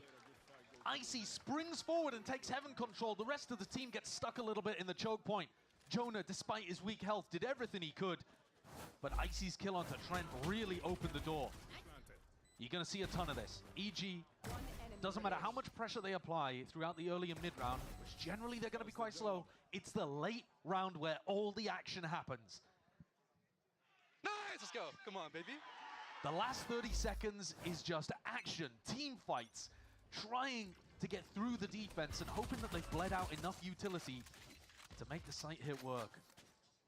And a team like EG as well, they've been lucky almost in terms of the opponents they've been playing against, finding this form. I say that because the slow style that they play, it really heavily favors them if a team is ready to opt into them. You know, they play against Cloud9, that's, you know, I think in the back of everybody's minds, alongside as well, their wins against Crew, two teams that like to try and take that pace and that action. But when you look at G2, you're expecting to see a team that deals with this slow pace style quite well. Yeah. They're a great team in terms of their composure, and they're also super happy to play a slower style too. You didn't see them use too much of their utility on the pistol. They didn't try to force a fight into EG. They forced EG to make the play into B, and EG still won. Here's an attempt at a refight there with a fault line. That's going to be coming up with the goods. Icy's dropped at a moment's notice. EG, though, are corralled, cornered in through tree, and surrounded now. Still with a better weaponry. Not too much to worry about for now, but you've got to try and see if you can hold on to control of this one. It's a bit of an exchange. That's insane, bro. Yeah, decisive, fast, making sure that... I'm sorry. So, like... sorry, I'm going to mute the audio for a bit. Dude, so, like, I'm watching... So, like, I'm on Twitter, and apparently, like there are, like, some WWE releases happening. And they released my GOAT, Braun Strowman. I'm like, what the fuck are we doing here? You gonna have Rusev come back and not have Braun Strowman versus like Rusev? Like, bro, what are we doing here, Triple H? What are we doing? Sorry. I mean, not just their regular stage. I want to rant. I really do want to rant. When have we seen them be this good consistently? We've seen flashes from Icy when he was playing with G2, which that cosmic irony will play out all throughout this match, I'm sure. But like, yay, it's been a long time since you've seen him in this kind of form. Couldn't find a better moment for either of them. Looking ahead for a bonus conversion as well. I mean, EG. Here we are. Going to be seeing a fight to be taken here with a Prowler forwards, but that is a good stun against that connection. Icy falls prey to it as well. Still, going to take these fights forwards, and Leaf is hard committed off to the side here. Yeah, he steps up to the challenge. So confident. No peeking. Definitely not to be denied that share of blood, and there's no other response for it. Not to be denied the ult orb either, so that gets ult online for Ye. He's going to be able to take aggressive fights and still feel pretty confident about being able to go in and get value even afterwards. Aggro as anything here, Joe. A chance to shine and maybe potentially done enough, and that's not dead yet, but guess what? There are no targets waiting for you. Run all you like. I mean, Ye at least is going to be getting a little bit of information. He's going to realize and feed info back to Superman. There's nobody around here at all. They could possibly be CT, but it's almost Ooh, that was nice. And it's only Jorg left. To find into the 1v1 Superman. It's been a star player for them when EG have been trying to get these wins done. Lotus is a map. Up against Jorgamo though, and that's a tough test indeed. Jorgamo rattles off a couple of the bullets, and one to the chest will do it. Superman is in a sorry state in terms of the health. Jorgamo primed, perched up there just onto the slightest of high ground. Superman needs to just play like. And he shuts down the momentum that his former team might have been able to get going early on here. But to be honest, time there. Zoom out a little bit. That is a great bonus round for EG. They've done some serious damage to the economy there. Only Jorg left alive. They're on defense side G2 as well, so they don't even get plant money or anything like that to try to boost the economy. It's going to really hurt. They're going to be coming into the next round with light armor, guardians, this kind of stuff. If somebody on EG wanted, they could pull out an outlaw. Like, Icy with an outlaw right now would go crazy. Josh RT with a little golf clap, but I don't think you... A golf clap. Like that was the most decisive win in the world. G2's going to have a tough one here. Like I said, no Guardians, but Bulldogs instead. And a judge. And scraping the bottom of the barrel just to get this buy together. Leaf's position over here towards the front of B. This is something the analyst desk was talking about. You're expecting double walk-ups over towards B in a lot of these rounds. And Leaf putting himself... I don't need my chips, dude. I'm hungry. Expecting that at some point he might get walked on. At the same time, though, EG love to default over towards Mound, and then that door could get open from behind you. And you get put in a really tough spot.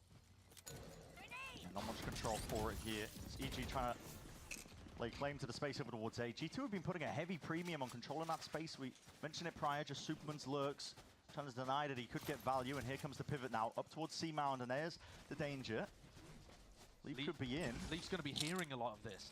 Now the question is, do they cut noise, open the door, and flush Leaf out, or is this a commitment? Potentially.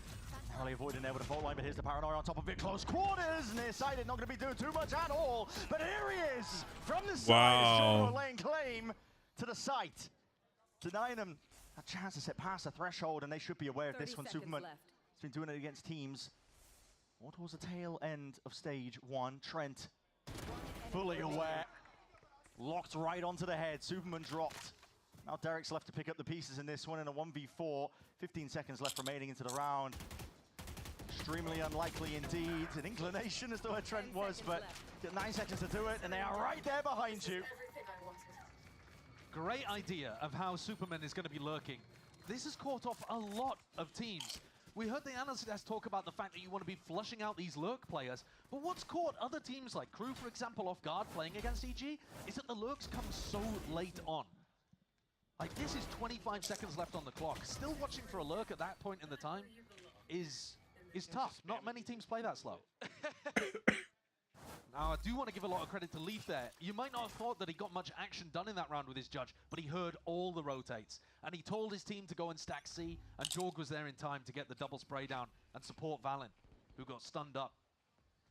That's the kind of information you need when playing against EG. The info game is so important because EG's worst enemy is going to be the clock. Yeah.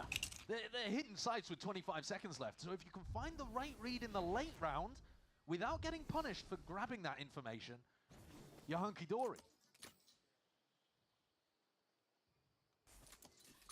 G2 been making sure to save a lot of their util for these late hits into the round here. EG No switch up in pace. They've taken this one very slowly indeed. Just looking to see if they can get a couple of ults online for next. Opening that door to push Jorgamo further back. Not that they knew that he was there, but it's a good protocol anyway. Just to stop any of the defenders from taking front B control. The macro game being played pretty well by EG so far, but remember, it's just Sheriffs. Yeah.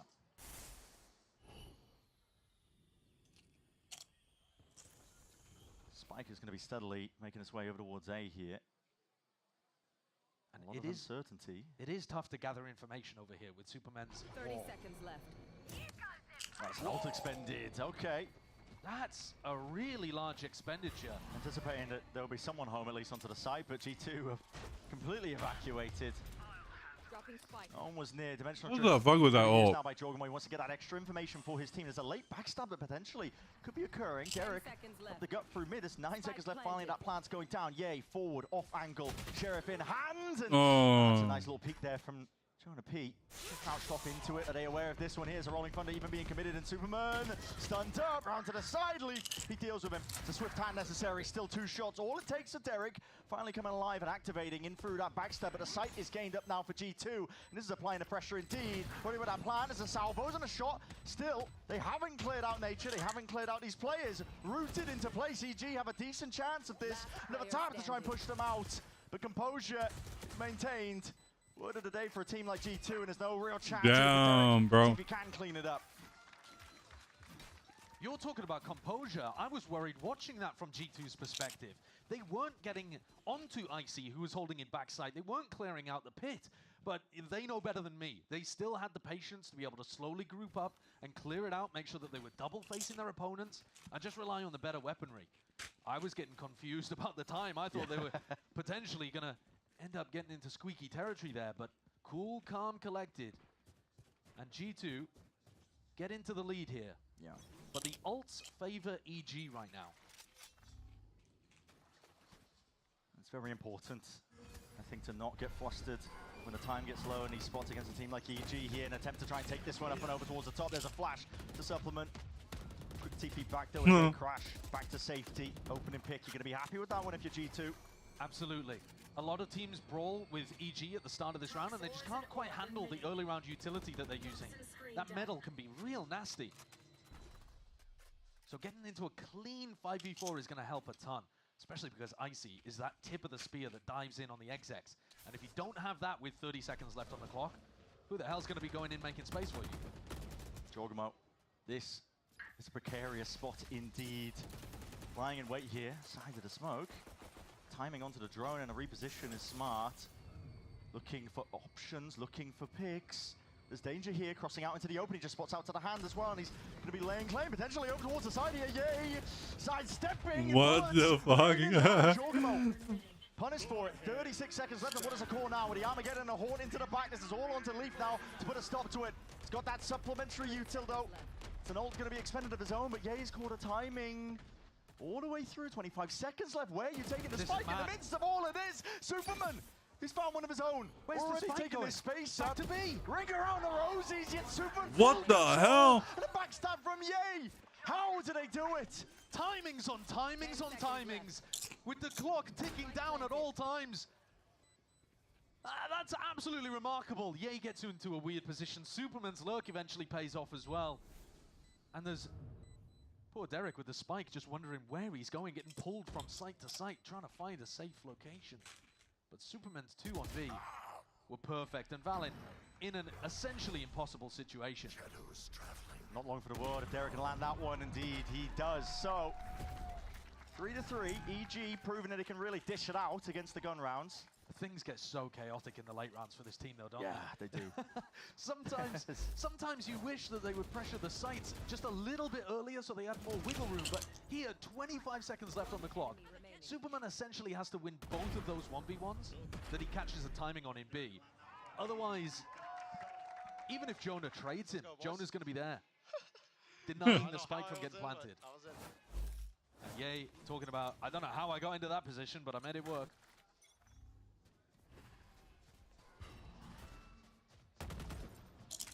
A stinger by now for G2. They've been deadly with these. Can they convert? Often on the attack side of themselves, and that's the one rifle player, Jonah P. Collects his kill. Ice is going to be dropped. Didn't stop EG in the prior round, but we'll see if it helps in this one right here. Yeah, they had a clean 5v4 in the previous round. No Icy, and just the lurkers getting the job done.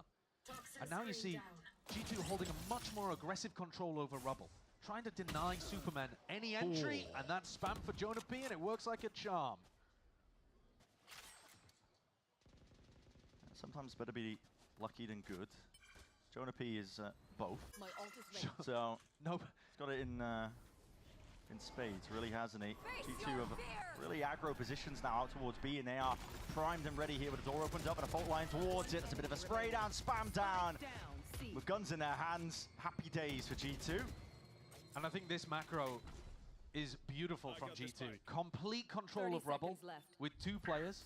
Jorgamo gets posted. Then they control the front of B, an open door in case C gets punished. I think Dude, that was a crazy ass play. Quite a lot to abuse EG. Good tap from Derek, but not anticipating the position there from Valen. So they lock down A Rubble at the start of the round. And EG are not a kind of team to be doing big reclears of A. They do it a little bit, but they're kind of hoping that by applying pressure elsewhere on the map, Superman will be able to just activate on a lurk. I wasn't even spanned through smoke. Caught a glimpse of it right before the wall went up at B. And then what you saw from G2 is once they had that Rubble locked out, they were going to be able to re-clear towards the front of B with about, I don't know, 40 seconds left on the clock, something like that. So they're pretty confident it's not going to be a B hit. Open the door towards C. That's where you know EG has to be, and you're pinching them from both sides while they're focused forwards. I think they can run through that a couple of times unless Potter makes a crucial adjustment here in the timeout. Potter timeouts usually pretty good as well. I mean, when we've done some listen-ins, we've had segments, I think, really just built around it. I think the effectiveness, Potter's usually coming in with a couple of core game plans and being able to diagnose what's going on with the team. Right now for EG, it seems like, okay, against other teams have been getting away with Superman with his late lurks out towards A Rubble with the heavy premium that G2 are placing on it. Having control the later those rounds go, it really does limit the options for a team like EG. Yeah, we'll see what the adjustment is. We've already had a look at rounds where EG's lurks have been super effective. In the pistol, I think it was, maybe round 2, something like that. They double walked up with Ye and Icy towards front B. There's definitely options for EG. And it looks like they might want to put a bit more of an emphasis on controlling Rubble at the start of the round, though, of course, we see Nature with his Fade utility leaning. Wait, what? I did not know that. So probably another slow beginning for Evil Geniuses. But this slow-paced style is trying to live up to their name. They're trying to play a bit more cerebrally, but it's tough against a team like G2. Yeah, and it's going to be an A re-clear. They've realized that Jorgamo is getting pushed up here with Trent's util, and they want to try to punish him. Easier said than done sometimes, Jorgamo. Gets set up initially, but he is on a bit of an island. The Gatecrash is going to be running out soon enough here. Vulnerable. There it is. Did it out. Jorgamo is going to be trying to piece out. The salvo's out towards the door. Exit strategy tonight. 1 minute still left onto the clock. Lots of options here. G2 who react accordingly. Going to shore up the defenses over towards C with that Viper's Pit. That does leave A almost open for the taking. Potentially a B pivot. B, Jonah P. It's about this fight here. Superman, he's been caught off to the side as well, but barely stays alive. Straight bullets. Jonah P now is the one who has to step up to the plate. Take that challenge, take that test. Dropped at a moment's notice though, and that means the B site is open for them. Lurks on lurks. Leaf is going to be wrapping around steadily here. Does not win the fight out. Not against his adversary. Superman's just been amazing for EG in these last few rounds. Doubled up towards heaven. Discipline from EG. Trent's still able to get a lot of space out here. Damage done to a lot of them too. But no one from EG willing to give him an easy target. Salvos attempt to try and clear the way through into blue room, but EG already wrapping all the way around, looking to be one step ahead of this one. Potential options here. Trent taps. Here's the footsteps, gets the kill, but time is running short now. That's the one commodity that he really needs into this spot. Yeah, nice, yay. Plays the time down. 4-4. To perfection on the clock as well there. That was right before Trent was about to get half on the spike. Superman, though, it looks phenomenal in these kind of spots. I mean, this play is lovely. What a great play that Potter cooked up coming out of the tag timeout. But Superman gets such a crucial kill there onto Jonah P and turns around and deals with Leaf. So he controls B main, and then he goes back and deals with the flank, with the lurk. Beautiful stuff. This was the map where Super put on a masterclass performance against Crew, and that was really where the tide turned and people started waking up and paying attention to EG. Here for G2, different look at things. Wait, Jogamo has an op? Odin spam as well. They're pouring absolutely everything into this one here. You got to be careful, Nature. You can narrowly sidestep, but just onto that angle, not anticipating. The G2 are just going to overload them. Yay and Icy, they got posted up early towards B main and left Yay here as an insert. So you've got to imagine that they're looking to try to pivot through Blue Room. First, they'd have to deal with Trent. There would be Odin spam as well, coming through this wall, through to the Blue Room, if they decided to pivot like this into B. And then, of course, Leaf is tucked towards B main. It looks so tough. Smokes to obfuscate. Here in the drone now, you're going to know inclination, of course, here. EG looking to try and step their way forwards into that B hit as Leaf denies that chance. Over towards Yay now and just backs himself out and away. What the fuck? Once more, steps to the side. Quick dismissal, but a spam into the smoke. Hello, okay, Superman's found that one still. Ults are going to be offloaded. This is G2 not really just trying to not lose control of the round. I think they've achieved that completely. Jorgamo is just running rampant right now. 3-piece in to the round, looking for that fourth to seal it all the way up here, but nowhere to run, nowhere to hide. G2 take the lead just by one. Jorg was styling on them. He's inside a smoke trying to no-scope somebody if they try to put pressure towards stairs. Mad decision. And then, and then he's trying to hit flick shots and spray the ground, assuming that he'd won the round. And then holding it with one bullet in the operator. He was feeling himself with the op in this round. Dude, that was nasty. Look at that. A gorgeous shot on Derek. Repositioned, by the way, with the help of a paranoia from C. So they had Breach Util coming. I moved backwards, and as soon as I moved backwards, he peeked, so I just can't shoot. They had Breach Util coming from Tree. They had a Paranoia coming from C. So much cross-map pressure to apply onto EG, who are now knocked down onto an eco. Still up against this operator in the hands of Jorgamo. No catching him.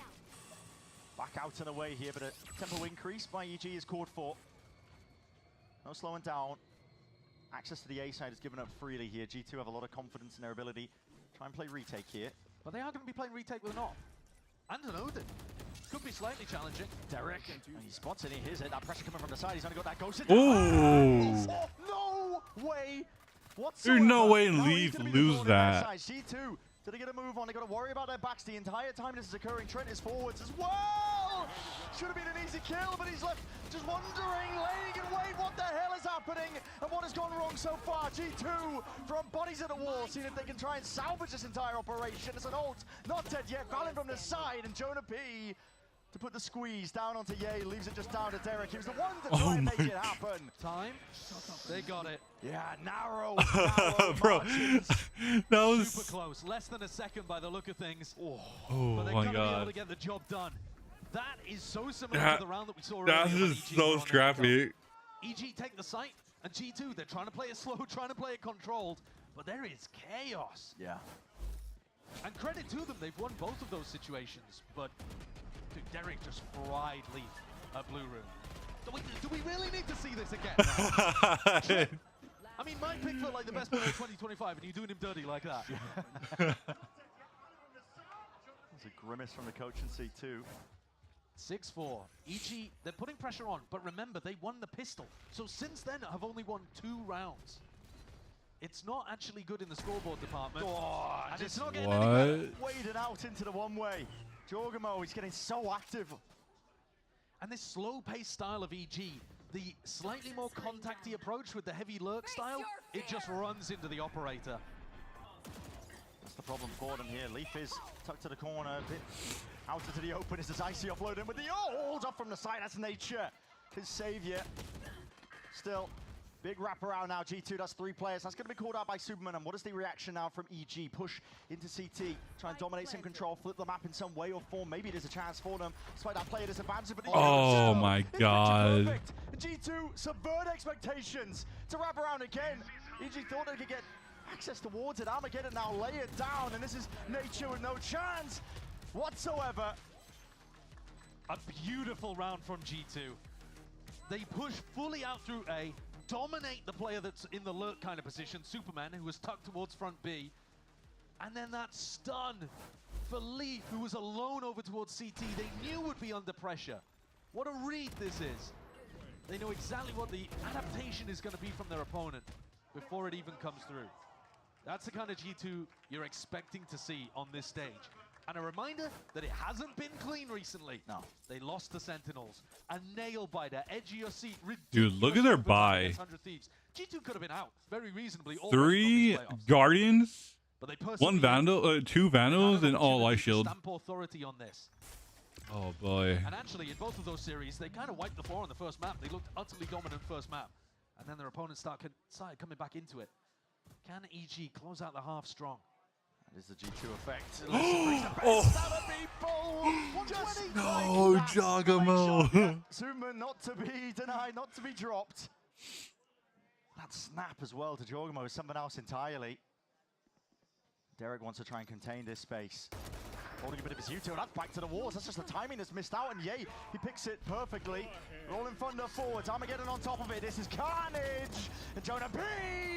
My God, heavy weapons guy cosplay occurring right from behind. That's a bullet to the brain. And the final round of this half. EG barely carved out a path here over towards the A side with a pit down. There is chances. All right. Anything They're can happen in low. These kind of rounds. Nature trying to make his way forwards. Do they have utility really to clear out Superman? Superman taking the K damage, but he's already so weak. So damn low, and you're up against Odin spam. It's going to be raining down onto you. Do they have the comms of the damage that they've already done? I would assume so. Yeah, Jog knows he liked him. Paranoia is good. Nature has to be the one to try and hold this one down here. The Tracers point out the position of Jonah P, and now they have to stand up against this one. It's relentless. No mercy whatsoever. Shorty in hand, you get the one, but how do you get the rest? Damn. Time to spare 4 at G2. Dude, you're so low. And again, remember, EG won the pistol. So after that pistol and follow-up, it's basically been perfection from G2. A statement opener to Lotus, a map that EG picked. But G2, it's probably their best map as well, if we're being honest. This is a tough one for EG to take, and it's going to get even more difficult, I would argue, with them on the defense side. All right. 24.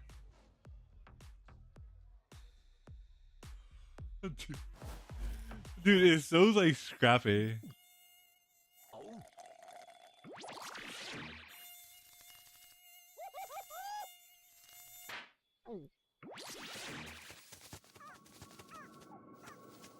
Huh? Nature sure is full of wonders. Red Bull gives you wings. The new Red Bull Zero is here. 100% wings with monk fruit extract.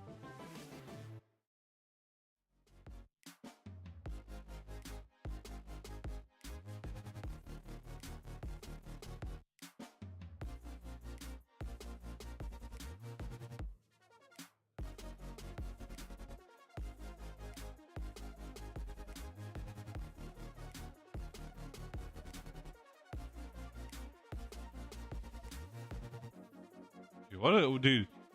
I like. There's some round that EG could have won and put this to like a 6-6.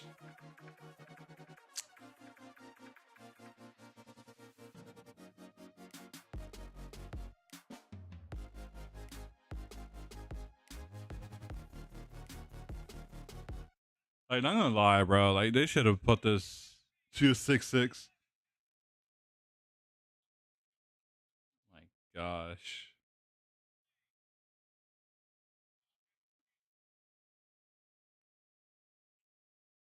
Like, I'm right. I'm 100% right.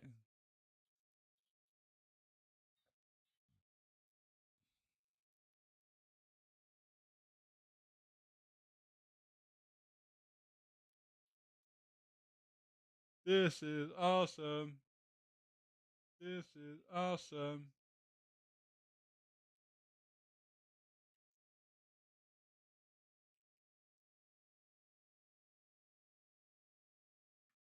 I'm scanning those tickets. I mean, on one side of things, you could get to see Ye playing against Crazy Guy for the Bleed Beat match. On the other side of things, you might get to see G2 defend their opportunity to go back to the grand finals. So, yeah, take a look. See if you can book your tickets. But I don't know who's going to make it here. That's what makes this match so ridiculous. Yeah. Because everybody would have been predicting G2. G2 have got a very hot start to the beginning of this series. 8-4. EG's map pick, of course, like opting to bring G2 to Lotus, which, listen, G2 have been no slouches at the entire year. It's a brave choice, it's a bold choice, and clearly come prepared. There's tension, I think, in the posture and the shoulders of some of those EG players, maybe realizing, wait a second, dude, G2 might just be in a different league entirely. I just got a McDonald's ad when I was thinking about getting McDonald's. The advantage potentially there, but okay, it's spotted out. Valen's going to be seeing it. Early pressure out towards B. I'm not sure if they were expecting a single lurk player there, or whether they thought it was going to be a B pistol from G2. But either way, EG didn't find too much. And now because the door opened on A, they were reading that it was an A hit. You saw the rotation from EG starting to lean over there. And then when the drone came out from Trent, they're like, hold on, we don't know where it's going right now. So you see EG's defense kind of scattered currently, lacking info. Incredibly passive. Could draw a line all the way back. I mean, it's further back than where the barrier started for a lot of these players. It really is. And there's not been much utility expended here on either side. The drone, though, is gone from Derek, or in fact, he didn't even buy it. Never bought it. Yeah. So they don't really have a way of gaining info beyond Icy just kind of jiggle peeking this. Could get punished. Unknowns definitely could get punished. 35 seconds left. G2 trying to give EG a taste of their own medicine. 30 seconds left. No util really expended, as we've already mentioned as well. And still, Ooh. Icy. Shots lay it down as soon as that orb is going straight up. And it puts EG into a pretty nice spot. 5v4 now to try and play this one into the retake, looking to potentially flood in and waiting for the right cue. Trent versus Ye over towards Blue Room. And they're going for a walk of their own. Is it going to be anticipated? The timing is missed! And what a mistake to make there. Just missed it narrowly. Nature does his best to try and reclaim some space off to it, but Trent trying to deny it, and damage is done to it. Jonah P, he's alone, he's isolated! Nice, Superman! EG put Superman! the squeeze on him. It's another pistol round they're going to be able to lay claim to. Nature just spanked him with the pistol. He just got two super important kills denying that push. Because you're so right, EG did not have that timing. Ah, look at that. That's how Leaf falls. That's from Icy insane. smoke.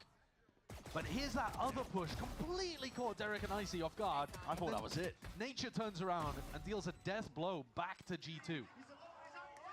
See what it means to him. Yeah. One pistol. And here comes G2. Here we go. They've been doing this quite a lot Eco Stinger. Okay. In situations like this, they have Dude, a 75% I am win rate. so interested how they do this shit. They have worse weaponry than their opponents, but they're winning 3/4 of the time. Just running down. Pace on the attack side here and lying in wait. Yeah, Superman. Jump spot just missing that one onto the timing, and Jorgamo happy to clean him up. Take him out of the picture now. It's open access to that C site. And how do you bounce back if you're EG? Difficult indeed. An abundance of util as well, pushing them all the way back and away. That's a paranoia. Delaying this attempt and take. EG are trying to get themselves into this one. Outlaw in hand, not the weapon of choice for Icy. But he's got to make two. Stuns, ricocheting, rebounding here. Picking them apart in the seas. What? This is just G2 at their best. Add another one to the tally, Josh. Oh my god, they won a round like that. Like it. That's amazing. How do they win these rounds so cleanly? They just have such great ideas, and they get themselves into positions where the Stinger looks unbeatable. The America's Stinger is OP. What's ridiculous though too is G2, they're winning, I mean now more than 75%, like 77% or whatever after this round, but they're still only forcing a third of the time when they lose pistol. Crazy. More often, it's outrageous how often they're winning when they actually opt into that. But they normally wait until they're on the attack side and they get the plant down. And it's the wind taken out of the sails of these EG players. Thought you were going to get a bit of respite, but not quite. And they hear that. All being taken. That's a full line. That's a salvo. Ooh, they're looking to escape. Yeah, I picked up Icy. No. Yeah, Icy's going to be dropped. Risk to be taken here for these EG players. Yeah, hoping to get lucky. So they're going to be spotted going walkabouts. And what's wild about this force buy strategy too is because it delays the rifle round by 1 round, you get close to those ults that you can use to snowball the attack side. And it's Trent actually who... Wait, what? Absolutely nailed. And Superman, he's under the pressure right now, but he's really taking control of the map and potentially this round entirely. Oh, he dinked him too. I just want to say unlucky to not get the kill there. Look at north side as well. Leave has to contain this one. He needs to do it cleanly. Oh, it's mucky. And it's a rough spot indeed, but still that fault line from afar, long range. Oh, yo, yay! He's fully healed up, but only for a moment. It's going to be fading before you know it, and he almost anticipates it. Here's it, 1v1. Oh! Rolls back the years. 2022 Yay is here to dominate again. That's outrageous. No way. No glimmer of a reaction. A small wipe of sweat off the brow. Superman did a great job of picking up 2 earlier on though, but what is that? With the stun, then a body shot to finish off a weak Jonah P, and a beautiful headshot. Bro, Yay is back. Oh my god, the way I just died! What are you going to say about that? There's no way that's your reaction at the end of that round. And so all of the good side of the force buy from G2. Dude, Yay, bro. But their economy is actually good enough to basically buy up. Next? Balanced out. So Jorgamo, dimensional drift forwards here. Gate crash to clear. Pave away potentially to this C side. EG know this. They've already evacuated. Something I dislike about EG on this map, they're normally very slow to retake on C. They don't throw plant denial util, and they don't fast retake. Are they going to change things up? I mean, Superman just goes for it. I mean, I think that was an attempt off with the back of some of that util. Leaf's going to be caught, though, just trying to take that timing on that flank still. 4v4, Plant only just going down, by the way, here, and they're really looking to tango. Takes 2 of them, though. Nature opts in, and already removed it. Still Armageddon, forwards Trent. Stands tall and proud, trying to maintain control out towards the side, a bit of stray. Spam does the work, and gets the number of Valen. And now Trent left into the 1v2. He's been fantastic. But can he persevere? Stray shots flying towards him. He's to land it. Damn, bro, they curved that. The curve is like spray powder. Players not willing to go down lightly. And so much faster than I've seen from EG on the C retakes. Superman's in, I mean, way early, ridiculously early. But the rest of the team is brawling, scrapping, fighting for space. Jorgamo forced to take that fight because Derek ulted. And there's Teobot on the other side causing chaos as well. Much less controlled, I think, from both teams. Both opting into G2 timeout. carnage there. But it's EG that comes out on top. And I didn't think I'd be saying that in this match. It's 9-7. G2 come in, honestly, as heavy favorites in this game. But you could have said that about their match against 100 Thieves most recently. And that one went 3 maps, OT towards the end. And now here again, EG picked Lotus. It's an uphill battle picking Lotus into G2. It's always going to be, no matter how good you are on this map.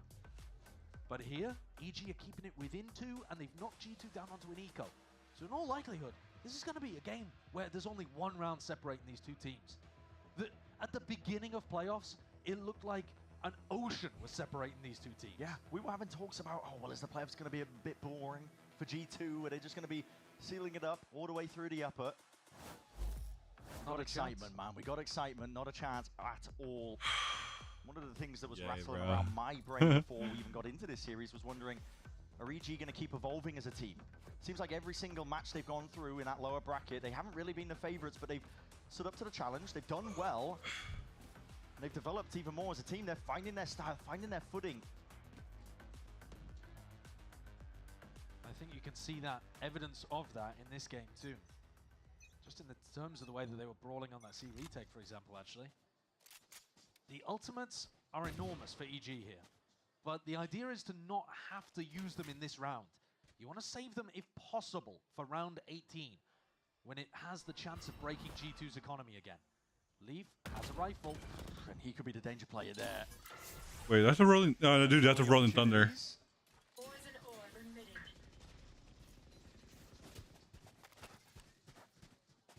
G2 just trying to play that long con, thinking about win cons later on into the rounds, try and build up, get closer to the ultimates. A Rubble re-clear. Superman just dominates control of Rubble, and that's going to mean a lot for them, to be honest. Leaf's going to be dropped. That was the rifle player. And now they can start rotating people over towards B and A, because they don't have to be worried about C at all. Where are they going? They're going back with the spike over towards C, hoping that there's a bit of a gap over here. 40 seconds. I mean, this isn't a fake. He hears the footsteps, the rumble of it here with 30 seconds left. That's a drone to the side, and slightest of off angles, almost not anticipated. Trent can't quite take that one. There's backup arriving. That's Derek over the shoulder. Stray shots and bullets. You got to choose a different the direction, rifle. but I think this might be heard potentially. Depends how quiet Valen has been. No, it was called for. Just a slight speed up, I think. Jorg really wants this rifle. He gets it. But there's only 10 seconds left. Yeah, you can shut all of this down so easily. Trent, yeah, it's just got to be haphazard with it. But it was an eco for G2. Is Jorg going to try to save after he put all of that effort into getting the Vandal back online? Yeah, pretty much. He's been hunted from behind, but might be able to hold on. Nope. Dang. Quite hold on to it. But you are right, Josh. It was an eco. The thing is, though, look at the ultimates that are available to EG. Holy shit, bro. Everything. They have Ray's ultimate if Icy's sight gets pressured. They got Fade ult for retake. Ye is able to have 2 lives in this round, and Superman at any point can try to reactively pop his ult over towards C and ensure that that area of the map is locked down, or at least much more challenging. UG. Dude, I'm a bit hungry, not gonna lie. Down the gut of the map here. Is this an aggro play coming from them? Nice and early, reminiscent of the pistol. Walk up, tripled up, making sure that they can try and get a kill or two. Still off to the side. It's Jorgman with a trade, but he's going to be mopped up regardless. Leaf got really caught off by that. He wasn't just jump spotting. He went to actually try to hold the angle and contest. Not expecting EG to be doing something aggressive in the first 10 seconds. I think this is an EG that's really trying to shift their game up a little bit. Why? Just to throw G2 off their Why Viper ult? I was talking about C. earlier, man, that evolution of EG that we're witnessing. Like Dragon Ball is dead. Why ult C? They've been adding twists and turns. Unexpected moments. This is a narrow angle indeed. What a God damn, that was insane. Anticipating it. Brings it 3 versus 3. Plan going down. Anything to push this one back. Looks like the salvos are good for it. Derek up onto the high ground, but he's going to be meeting his match here with a lot of util. Slows them down to a crawl, but just delay with the util.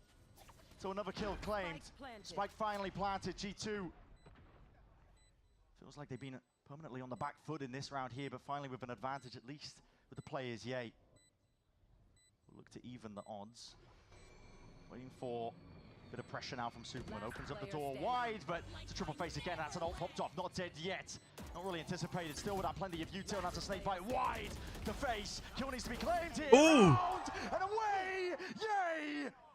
Has brought it to a winnable spot. Smoke in the back pocket. Not anticipating it. Valen with the reposition up towards the high. Oh! Time! He's got it! Circle barely shrinking. And Ye just bringing it back from the brink. He goes in a 1v3. Gets sent to hell and bounces back. Bro, he is back. Not dead, but for a moment. And springs out, hitting ungodly shots.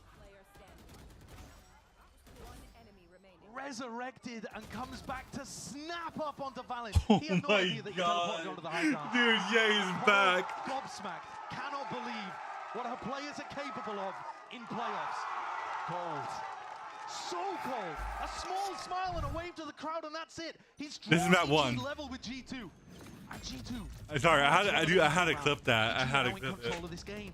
It's unbelievable what they've done. Pretty clear towards Rubble here for G2, but again, you already mentioned it, the weaponry less than ideal. Yay once more, gets his time to shine or not, Trent. That's a free gun. With that one, that's going to be Yay drop down, and this is fast indeed, but out wide into the open leaf, not expecting this one. It's rapid from EG, still they are blinded up. Valen is eager to try and take that fight forward. Still, that's a showstopper that's going to be rattled off and away, and they don't hear a thing. All noise cues cut away. That's a plan committed. Jonah P has to ISO these fights, has to do it now. Stinger in hand, just not possible. Leaves it down to 2. With that rifle reclaim, Jogo might be able to do it. Trent forwards, damage. Oh my gosh. Pointed out now, but this is it. The net is closing in. Jorgamo. Nice. Can't quite do it. The big moments here. Come on, EG. Geniuses. We saw Ye's performance in the previous round. Nature hits that crucial stun shot there to deny what could have been a comeback in this round from G2. Oh my gosh. Look at the gosh. string of rounds that the defenders have put together here. 5 in a row. And they forced a timeout from Josh RT. Has to be hit. That stun is so good that Trent is throwing. Completely pins somebody in the corner. And Nature still manages to hit the shot. Take a breather at this tag timeout. It's not quite fit the pattern of G2's game so far. It really hasn't, nor EG's. No. I mean, we were expecting a slow siege, a bit of a, burning at a midnight oil type beat. It hasn't been the case. And G2 normally, in these last 2 matches, they have crushed map 1. Whether it's to do with their preparation or their form, just starting strong, they've dominated. And it's looked like, oh, this is amazing G2. And then, okay, they let it slip a little bit, map 2 or map 3, and things get closer. This, pretty much for the first 8 rounds, and then everything after the halftime, has been dead even. And EG applying the pressure, foot on the gas. Yeah. G2 clawing just to stay in this in the final few rounds. Head above water with everything to play for, of course. Final spot for our Americas teams going to Toronto is defined and decided by this match. G2, they have this habit of bringing the best out of their opponents. EG as well. Here to play. Yo, Joe, can EG actually do it? And ahead. Can EG actually win against G2? Oh my god. Who's next?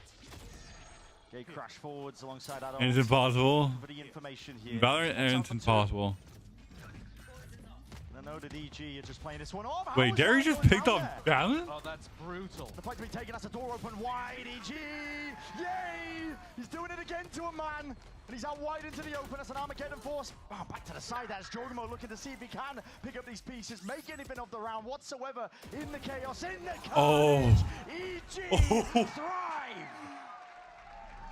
Bro, that's 5 in a row for EG. Got into aggressive positions. Valen, I think, must have been inside of his smoke. So Yo, Joe, don't fucking remind me, okay? I don't know. I'd love to see a replay of how he died. We could have won against G2. There's the salvos, and yet, oh no. But it's just, we just couldn't find a solution where, we just couldn't. Inside the Viper orb there. And they've knocked G2. Oh my god. This is ridiculous. The form that we're seeing from EG, the moments going in their direction, and a massive So hard to be 100 feet. Oh, Icy? Immediately goes there. Icy? Just get, okay. All right. You're not coming back from this one. You know what? I seen all, bro. I seen all. Revenge on the mark. Icy getting for a lot of these EG players. a collat. That's what they're playing for. Nade rebounds. Quick getaway from Jorgamo here, but you're already 2 players down, and this is an EG with all the confidence in the world. All the confidence in the world. Surrounding. Oh my god, Jay is locked in. Jay is locked in, bro. Flawless. And 3 opportunities to close out on Lotus. On what I think a lot of people would be pointing to as G2's best map. They've got a deep map pool, G2. They've got other maps that are great for them. Split and Pearl, they're super fine on those maps too. Don't count G2 out. But if EG are capable of doing it here on Lotus, they might be capable of doing it god, bro. on a bunch of different ones too. And the run that they've made on this defense is honestly like nothing I've seen against G2. Bro, I've never that's seen a team 7 in put a G2 row. place like this on this map. Right?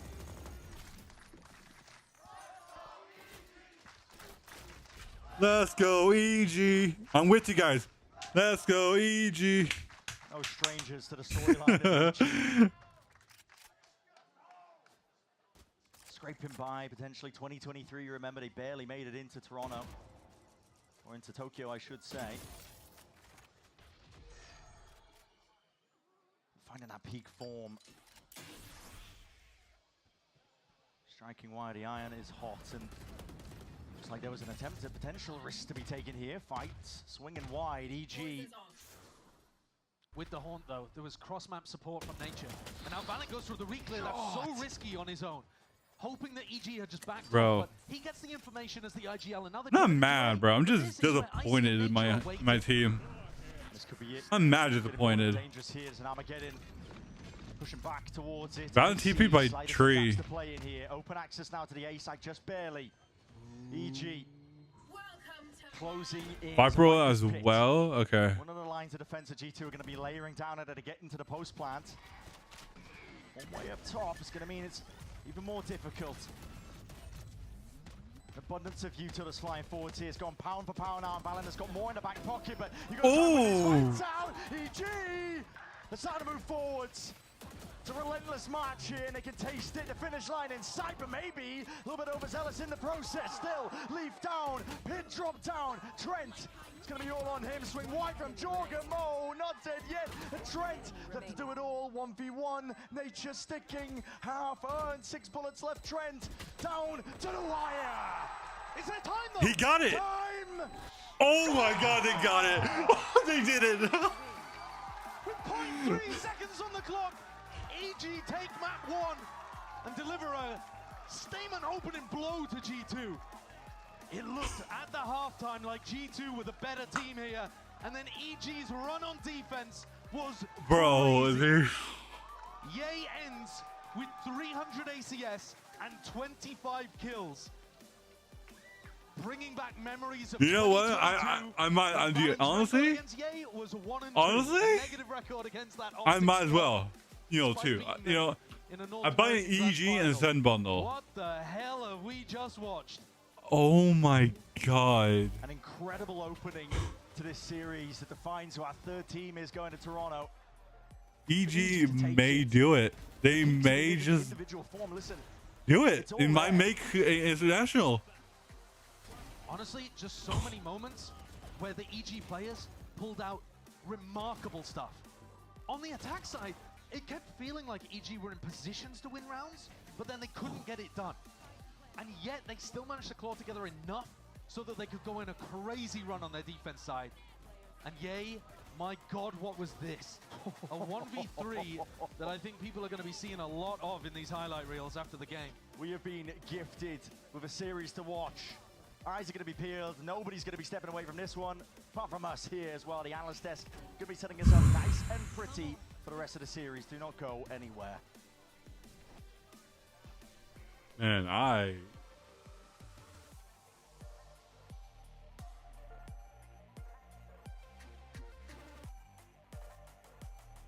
dude, I think they'll do it.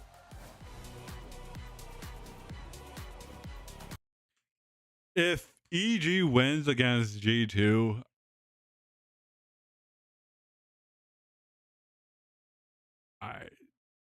dude, I'm gonna be so shocked. Dude, if EG beat G2, I'm buying EG jersey ASSP, bro. I'm dead serious, bro. I might as well.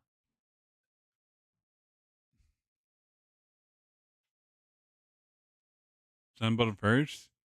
Send button cheap. Because I have the, you know.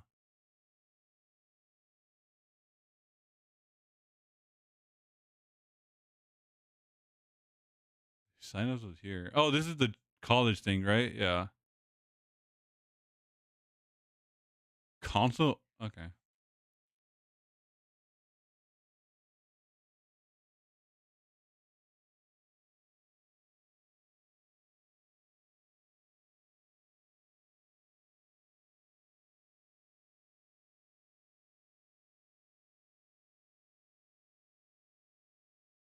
let's see. I mean, I only need like $10.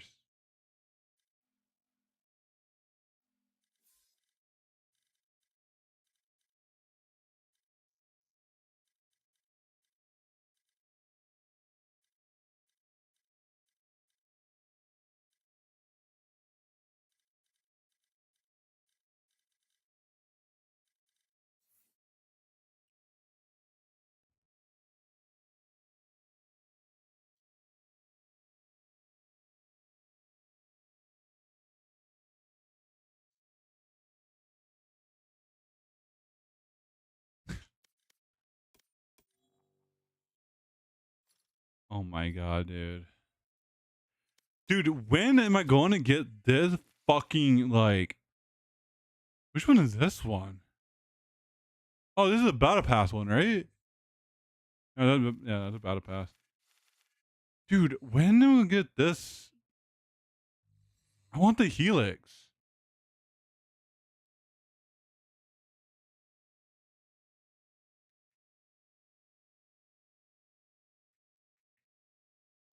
But instead, I get, like...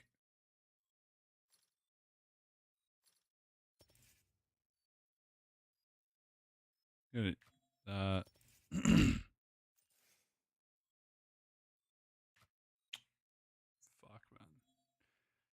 Dude, I don't think I'm ever gonna get it. It hasn't popped up in my store. It hasn't popped up in my store.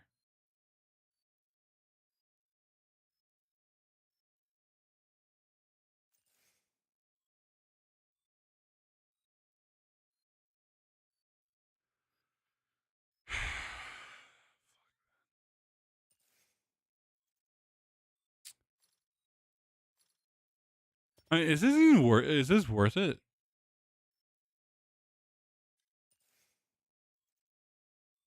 I do fuck with the. I do fuck with it.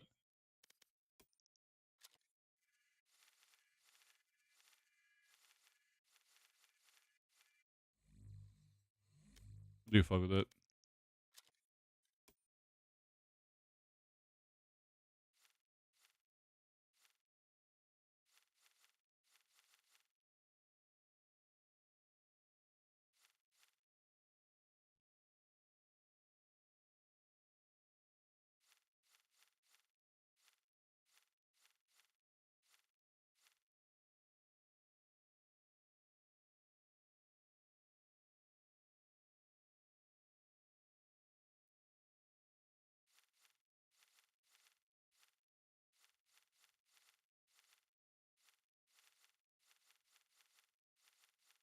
Wait, where's a buddy at?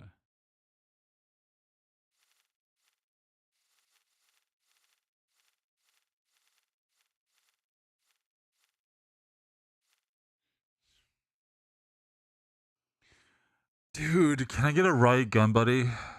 Like, just like, can I just have it? I should have got it a long time ago.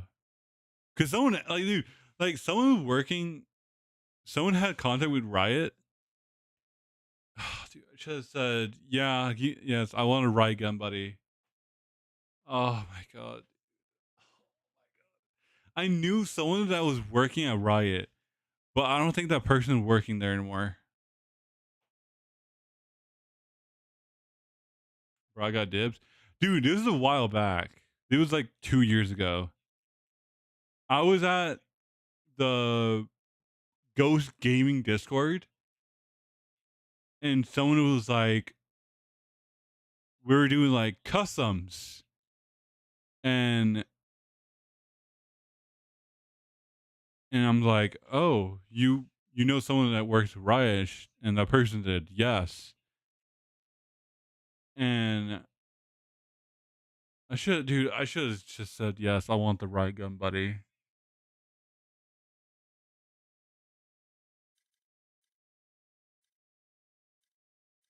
Yeah, I should just said yes. Oh my god, I'm so stupid. Now the person don't even work. No, the person don't even work there anymore, or works at Riot.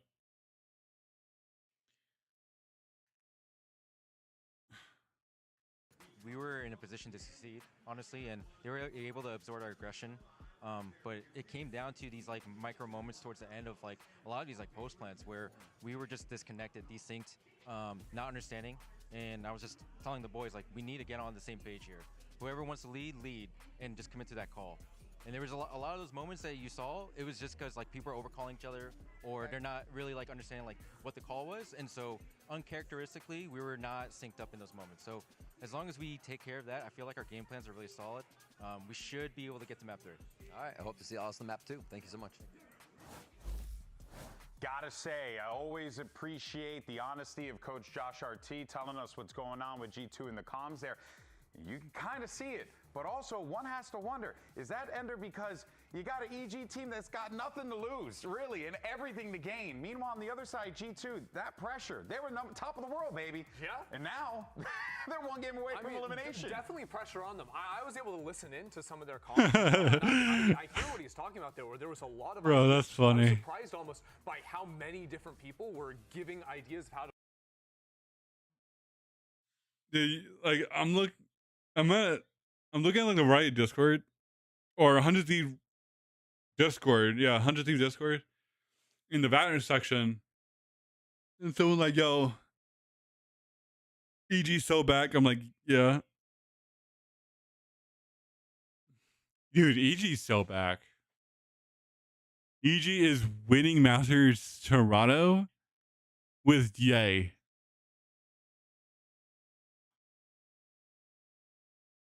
Watching, everyone is stealing their comps. Teams are familiar with it. But honestly, I don't think that loss comes down to 100% just an incredible EG prep. That is what Josh is talking about there with the team looking out of sync. Their post plants in that second half were getting torn apart by EG on these retakes. And yeah, a ton of individual moments. And that scoreline that's already kind of rough, right? Losing 13-9.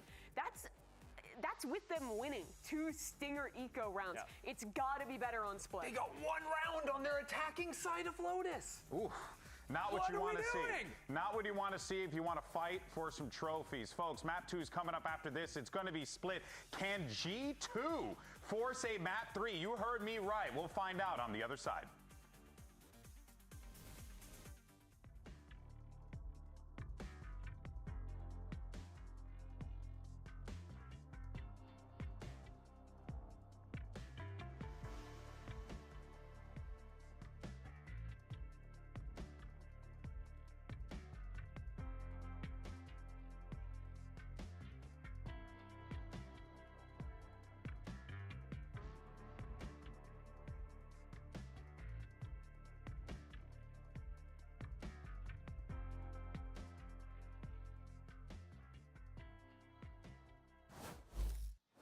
Here we have it, yeah, map 2 coming up, which is split, and my word, we have an absolute series ahead of us here. It's already looking like it with, EG taking that first map, completely subverting expectations across the board, of course, and it's what the desk was really saying. I think I just want to iterate on even more. When you are at a top, when everybody's watching your games, even if they're not Asha, Viper, Breach, Teho, Raze, everybody's learning from Breach. you, everybody kind of knows what's up with your game plans. Yeah, but man, I don't necessarily think that was the issue. I agree with the desk. I think it's more to do with Ye just activating, playing unbelievably well, and also Dorio, Teho, Omen, Breach, Viper. Okay. I didn't realize this necessarily in the moment. Obviously, their post plans weren't working because they weren't winning rounds, but they only won 1 out of 7 of their post plans. What Breach pick rate now with Teho? I don't know. But they actually were only winning 1 out of 7 times. G2 have been defined by how well they play post-plan scenario. I mean, dude, honestly, I think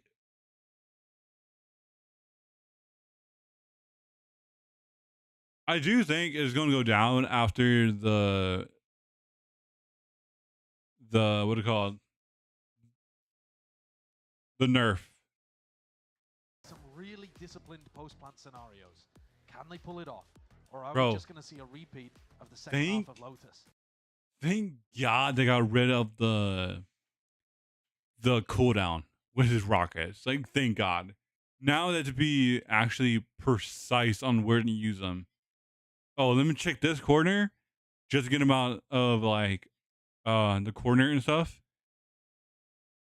Then one for like post plant. Steps. Oh, okay. I mean, listen, there's a snake bite at the feet on top of it. Jorgamo Trying to take that time with the rest of his team's util here. Here's the reaction though by G2. They've left Jonah P miles away, so now they've got a breach lurk planting. Trent has to take aggressive screens control with Leaf, which means he's not going to be in position for salvos. Let's see what the read is here. Jonah fighting in mid. Yep, Jonah, okay, that's a critical one to win out here. Make sure you break that one forwards, and over the shoulders is Lead, and he's been that lane claim. Damn. To some space into the map, wrapping around from IC. Brings it into that 1v2. Jonah P is getting a big move on. It's a marathon sprint for him to try and be active into this one, and well, has he done enough? Anticipation from IC that it could be peak from heaven, but Jonah P has an aftershock from Nasai. We were just talking about it. Discipline, buying time. 22 seconds left. Stun is avoided, but time is running shy and short of the mark. He's got Wait. He's got it again. He did it? Every time. EG are good for it in these kind of scenarios. Oh my God, Icy. You gotta think, is that the play from Jonah P actually? That's 4 kills by Icy. Icy has no idea really where he's 4 kills. From, and Jonah gives it away with the aftershock. Misses the stun. Couple of situations where the nerves are getting to people. Jorgamo taking that peek through mid, through a snake bite. Probably a bit ill-advised, though it does set G2 up. Nature running on his own to try to clear with a single breach flashing screens. Could have waited for a teammate. But Icy stays cool throughout it all. And he's 4-0 to start off this map. And here's a G2 force. Yeah, again, of course it is.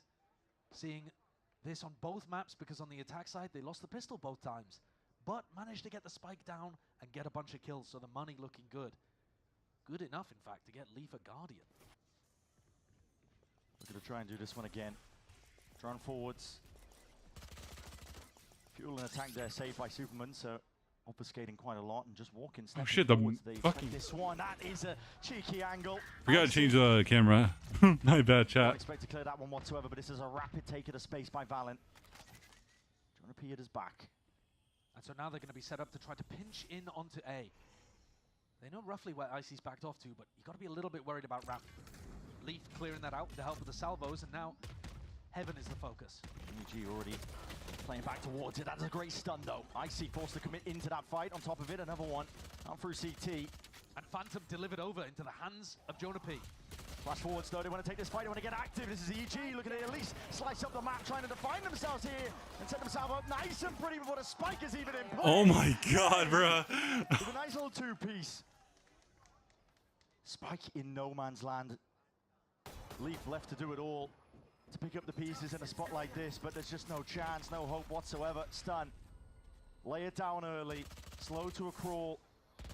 Wall up, but a timing to be taken. It's dude, what a good play by EG.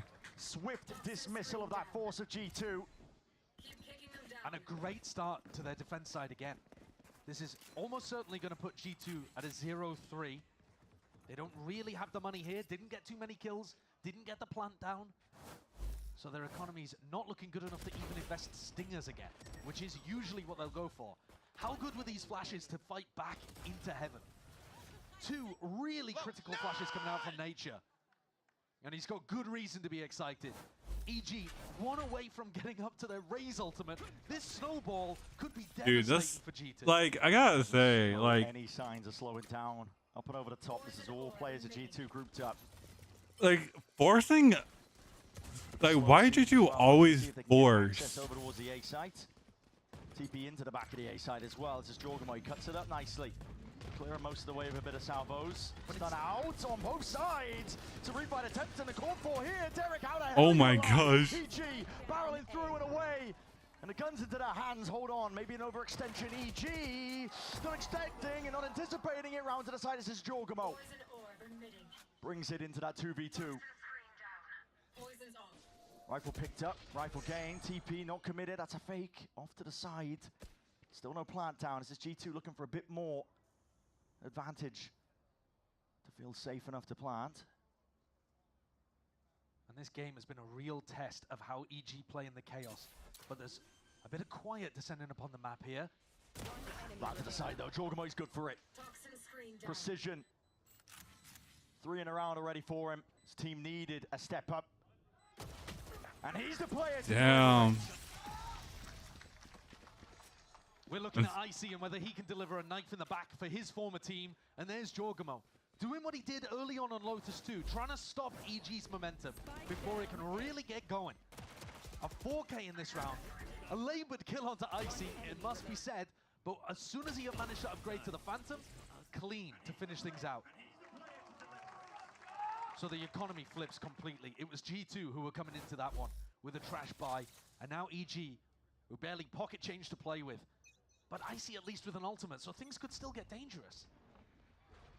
A lot of aggression from EG2. At least with the salvos, a bit of pressure. That's just to give Derek. Dude, I want this weapon so bad. I want the Helix Phantom in my shop. It kind of looked like Jorgamo was setting up to flash his teammate there, but the idea is that The weapon's so nice. so that they can contest A main together with it.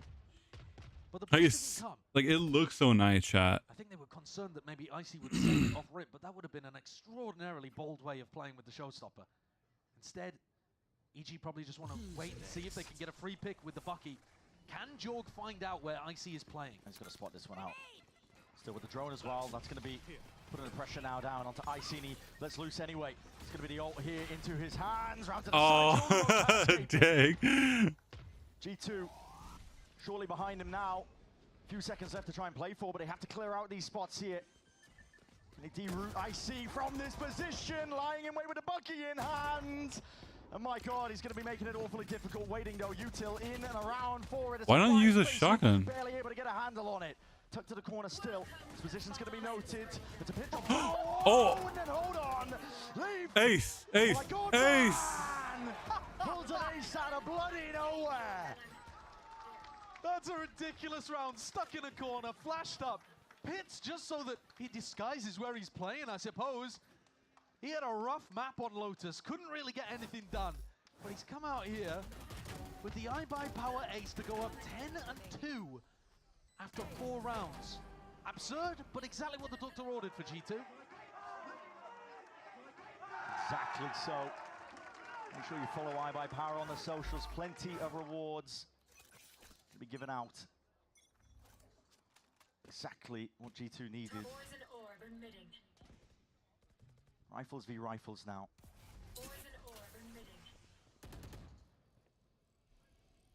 Slow walk up to the drone here, just trying not to reveal their hands, but that's going to be a stun.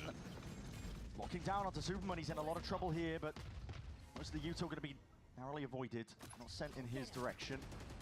The salvos were really deep, so it didn't actually even clear out where Icy was holding. So they haven't actually cleared vent here. A smoke over towards Mail, and now Icy gives up that position. Drone so far back by Derek, didn't get the full clearance out towards A main. G2 up through mid, it's an Armageddon and a stun, an attempt to try and at least get that kill, but it's slapdash really. Yeah, not good enough.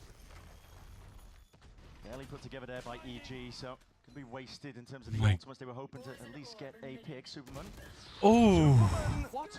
Caught in that transition, and Ye now has to do it all from this spot. Near-sighted. Smoke to play in and around. Teammates just trying to buy some time for them to get themselves in nature. And Ye to try and combine their might with a bit of a flash as well to compensate. Oh, they Jorgamo used with. The spike does need to be reclaimed at this point, and Icy has revealed his position with a bit of stray spam. He's praying for it. A pick to go his way. Quick TP. Valen, he's in, he's out. It's a getaway job. Icy might have been hoping that he could defend that. But now he's got to win a very difficult 1v3. But these are the kind of situations that were slipping away from G2 on Lotus. Icy's got to be left to consider though. Is it worth it? Money's not good. Still looking to make a play for it though. I mean, he'll probably poke and prod and see if he can get given a free pick. Make things easier into a 1v2, but with nothing going, nothing given, especially he's going to back up. I need his weapon so bad. Have those salvos, and I think really crucially, he gets himself back into a safe position. Think about some of the post plants that we saw from G2 on Lotus, and how they weren't able to just play that standard post plant kind of setup that you expect from them. Even if you think just back to the final round of Lotus, where Trent was trapped in tree and didn't have the timing and the safety to go into his salvos. In rounds like this, if he's got the teammates to be able to hold the line, he's doing all right. What? G2's really in control of this game. Time out? Oh. Just if you look at the scoreboard, they've knocked EG's economy down. And EG have only won the pistol and the follow-up. It kind of is similar to the first half of Lotus so far. Leaf, again, more pressure onto him. Stun, salvos early on, but he's not going to get caught by that. Temp with the pressure, bit of spam IC. Down to 75. Stuns it forwards. Flash on top of it, and That was so random. Oh! Oh! My goodness! Yeah, that's Jogamo made into mincemeat to the back wall of mid. Yeah, he might be receiving a hell of a lot of pressure coming his way now. Under it. Supplementary Wait. detail, seeking delay. What? How the hell has Ye got that? Snakebite dropped down to his feet, Superman. He's doing dirt. There's no shot. Gun in hand. There's no shot. Again, get it done. That is pure confidence from This Ye. man just Most with a players in that shotgun spot get would be two. backing off, backpedaling, right? Because they see a horde coming through in the Tejo drone and stuff. He instead sticks around, plays at default, and gets rewarded. Oh, that's so unfortunate. And he gets a freebie, and basically Spike delivered, Snakebite at the choke point. These players have to run in against a Bucky. And they're vulnerable too. Oh my arc! But again, it's that confidence from Ye that carries over from his dominant performance on Lotus that even sets him up to be in position to take the kill onto Valid. It's a freebie when it happens, but most players wouldn't even be in that spot. So 3-3, the economy be damned. It doesn't matter. Time to jump. A lot of emphasis here by G2. Trying to take that mid-control. Different. Look at it though, up towards the top. Oh, Jogamo barely ready with a rifle in hand. And he's going to be spotting that one. Narrowly avoiding it. Hello, pops your head up, says hello, at least with a shorty. And I don't think you're going to be wanting to contest with Vents too much. At the same time though, Jorg's position is fairly safe. It's not like Icy's going to be jumping up there and actually taking a fight with a shorty. So this engagement may end up revolving around an A Heaven brawl. You see the players and the Spike heading over in this direction. So it's going to be a little bit of fake B Heaven pressure, trying to draw people over, which it has kind of done. You see these players over in spawn. Only 2 defending A right now, but Nature has a breach ultimate. So does Jonah P though, now that he's picked up that orb. He's hard locked into the position. It's going to be Rolling Thunder versus Rolling Thunder. Handshaking across the site here. Slows it down for about a moment here with a fault line, buys it time, and Nature trying to get his team back into the fight as well. Jogamo forwards into the fight with a shorty in hand. Anchoring smoke has played for, but a bit of spam. We'll definitely clean that one up. Nature taken out. Nade rebounding. Leaf has got to be respecting that. Spam slowed down to a crawl, but it's going to be safe. He can get back into that spot here. Ooh. Stray spam as well, back and forth. This is EG. They're looking to get lucky. Couple of kills through the smoke might be exactly what they needed. The Suman should get this kill. More where that came from though, and the discipline of G2 is not going to let anything else slip. Doubled up. Full control towards Elbow. Superman could be staring in dismay. Best he can hope for is a couple of exits. Post-plan positions, honestly, not that incredible from G2. They didn't have ramp control, didn't have screens control, but it doesn't matter much when Nature is dead. If Nature's going to be hard anchoring the site like that, you're not worried about the breach utility on the retake. Yeah, I agree with what they're saying. In the replay here, another look at that A exec. You'll see exactly what happened for G2. It was a double teleport into the site from Jorg and Valid. So while Nature's fully committed to blocking people in the choke point, the double teleport from the Yoru and the Omen just breaks that completely. Yeah. They're in towards the back of site. And what can the breach do? I mean, look at the position that Jogamo is in while Nature is still thinking that he's got them blocked. And another round where G2 have control, win the rifle, and knock the economy down. But these rounds have been... Dude, that economy's so fucked. You might expect for G2 to mop up. Close. Getting a handle though, I think, in terms of the tempo. A bit more control. Spawning 2 of these players out. Dimensional Drift is doing his job there. There's a sliders of corners that Jogamo makes certain to clear. EG trying to control Heaven, trying to control ramp. It's going to be critical if they want to try and play this one into the retake. It's always Trent that's ferrying the spike in here, which means that it's kind of tough for him to get back out of the site again. He's forced to play on site. Locked into the corner here. That's an aftershock that misses though. And that util is going to be hurting. Did they expect this one to be fully cleared out? Ooh, could be playing spoiler towards it. Double up, playing that crossfire, set up all the way through and in through the back. I see. Shot out of the sky. Toxins going up. It's always Superman, danger, man. He's left with no opportunities with a Bucky in hand.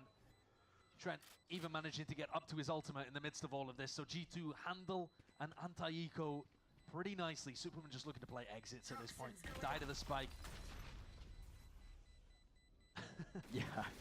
Get his wish. Or not. Oh, yeah, okay, Jonah P. I mean, that's actually not his wish, right? Jonah P's been given another Exactly. ult point. And this looks controlled from G2.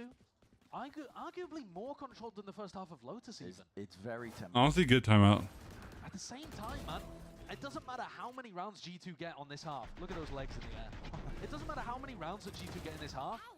What happened on Lotus is still going to stay in my head rent-free. Yeah. And I'm just still going to be thinking, okay, does EG still have a chance to run this back with a ridiculous second half? And last time we saw Potter take attack timeout, the adjustments were really good off the back end of it. So she's going to take the first here on Split, just before round 9 kicks off. And these are two teams, Josh. I wonder what Potter is saying right now. Redemption, right? It's players that really it's their last chance before they get shipped off to the retirement home, potentially. They have to prove themselves, right? And listen, they've been upfront about that. They've said it many, many times. For a lot of these players, they're very grateful to Potter, to EG, to get a second chance to prove themselves on the big stage. Same could be said for G2 almost in this match as well, because they are looking to redeem themselves after losing in the finals of Bangkok. But they got to make it to Toronto in the first place, and it's EG who are standing against them. Yeah, I think for G2 it's a different type of redemption, right? It's knowing that you let an opportunity slip and vowing not to let it happen again. But sometimes you can be so They have focused 4 on light shields that you mess up in the short and term. 1 heavy And shield on also, he's EG. also been really candid about the fact that it feels like the teams in a You have an Asher ult though and a Viper ult. Lotus, a map that they're usually pretty perfect on. But G2, they have. That it's manifesting even in these really important games. Decoy. Jorgamo placing down that clone to make it feel like there's a little bit of mid pressure, even after You, he's left. you have Armageddon and Flash, a clone. Everybody Shadow coming Orb. over towards A. Now this keeps these 2 players anchored over here towards B heaven. So 3 players on the B side of the map as G2 exec A. The macro is good here. The calling is great from Valen. Look at his teleport into the middle of that Teo ult. If there had been anybody on the A side, I think that would have cooked them. Would have been curtains here, but a quick reaction from EG nevertheless. They hold on to control of heaven and screens. This retake could be set up nice and pretty here for EG. A lot of ults as well to expend. Ramp control though is nice. I like this post line positioning from Leaf and Jorg. Pound for pound with a util, but here it is. Tempo's going to be increased, and with Leaf already dropping, already Icy onto the fight. That's going to be miscommunication potentially here. Layering down the fire, layering down that lead. Jorgamo is going to You're do a lot so with this low. spot, and it's not quite planned for him, and he's got a lot of targets to deal with. Too much Doesn't to matter, deal with bro. in It doesn't front. matter. The fight on ramp, not really the problem there. Everybody on G2 collapsing on the site. EG playing that retake style. And that's the adaptation that comes out of the tactical timeout, right? Every other round on the defense, we've seen somebody try to hard anchor. Whether it's Nature or if they're able to get kind of, you know, Icy or somebody into the A site. They normally haven't had the full 5 people alive to be able to util dump and just play retake. And here, massive ultimates expended. G2 now have to make that slight adaptation. Valen has to realize, okay, they're playing off-site A more. That's their adjustment coming out of the tac timeout. So we can save utility and wait for post. Pit's going to be throwing a wrench into the plans, though, I think. I mean, to be honest, I think this mid pressure is mostly just going to be a fake anyway. They'll be content with pushing Superman out of the pit if they can. Superman bold though, re-clears back in. It's waves of util being used to try and get him control and space back into the pit.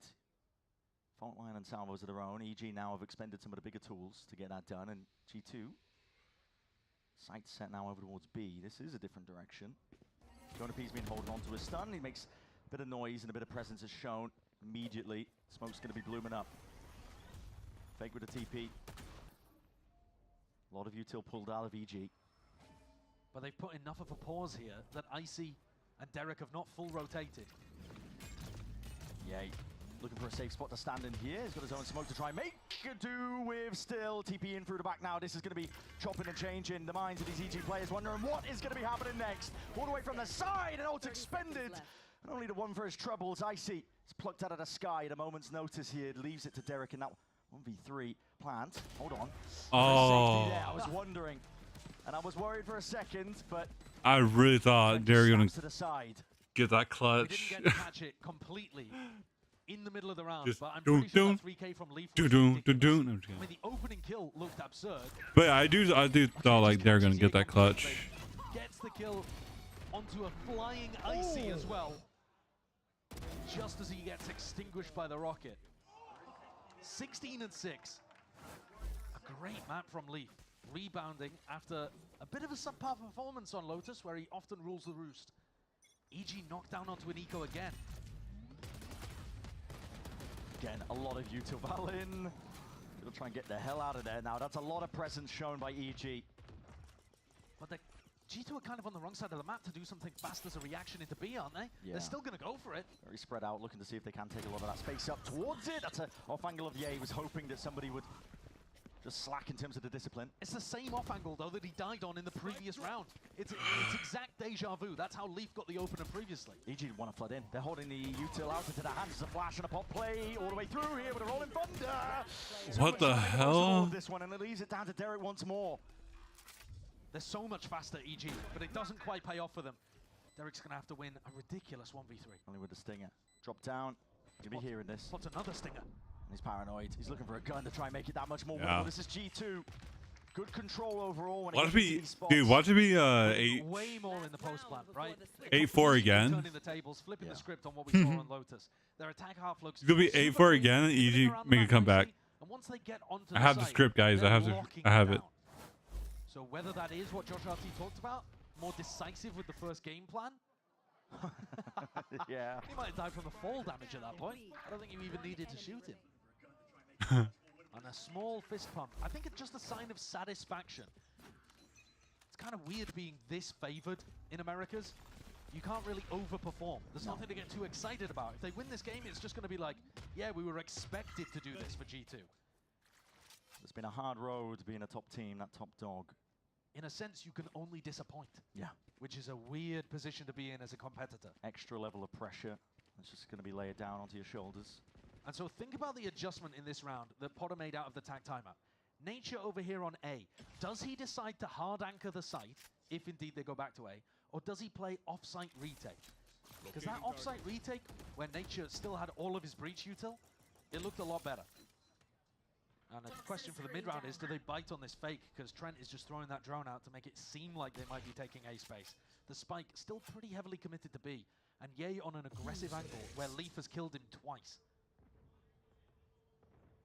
Will he get cleared though? That's a question. Oh, he's just spotted out, I think.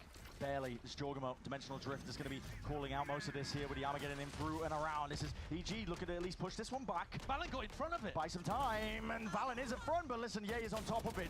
Forwards and around. Wait, Jorgamo, what? unanticipated to be punched up from that What? angle, and drops down and delivers Dev itself.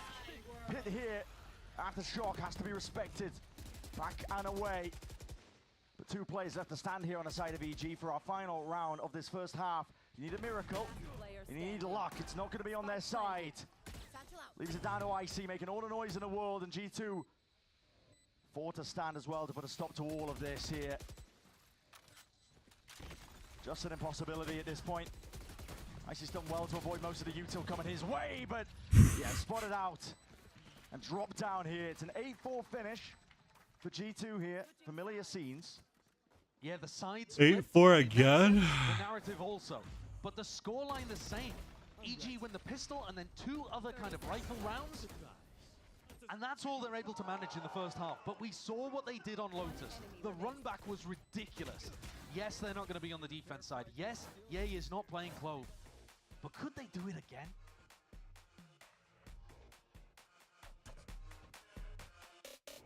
Eight 4 again, chat.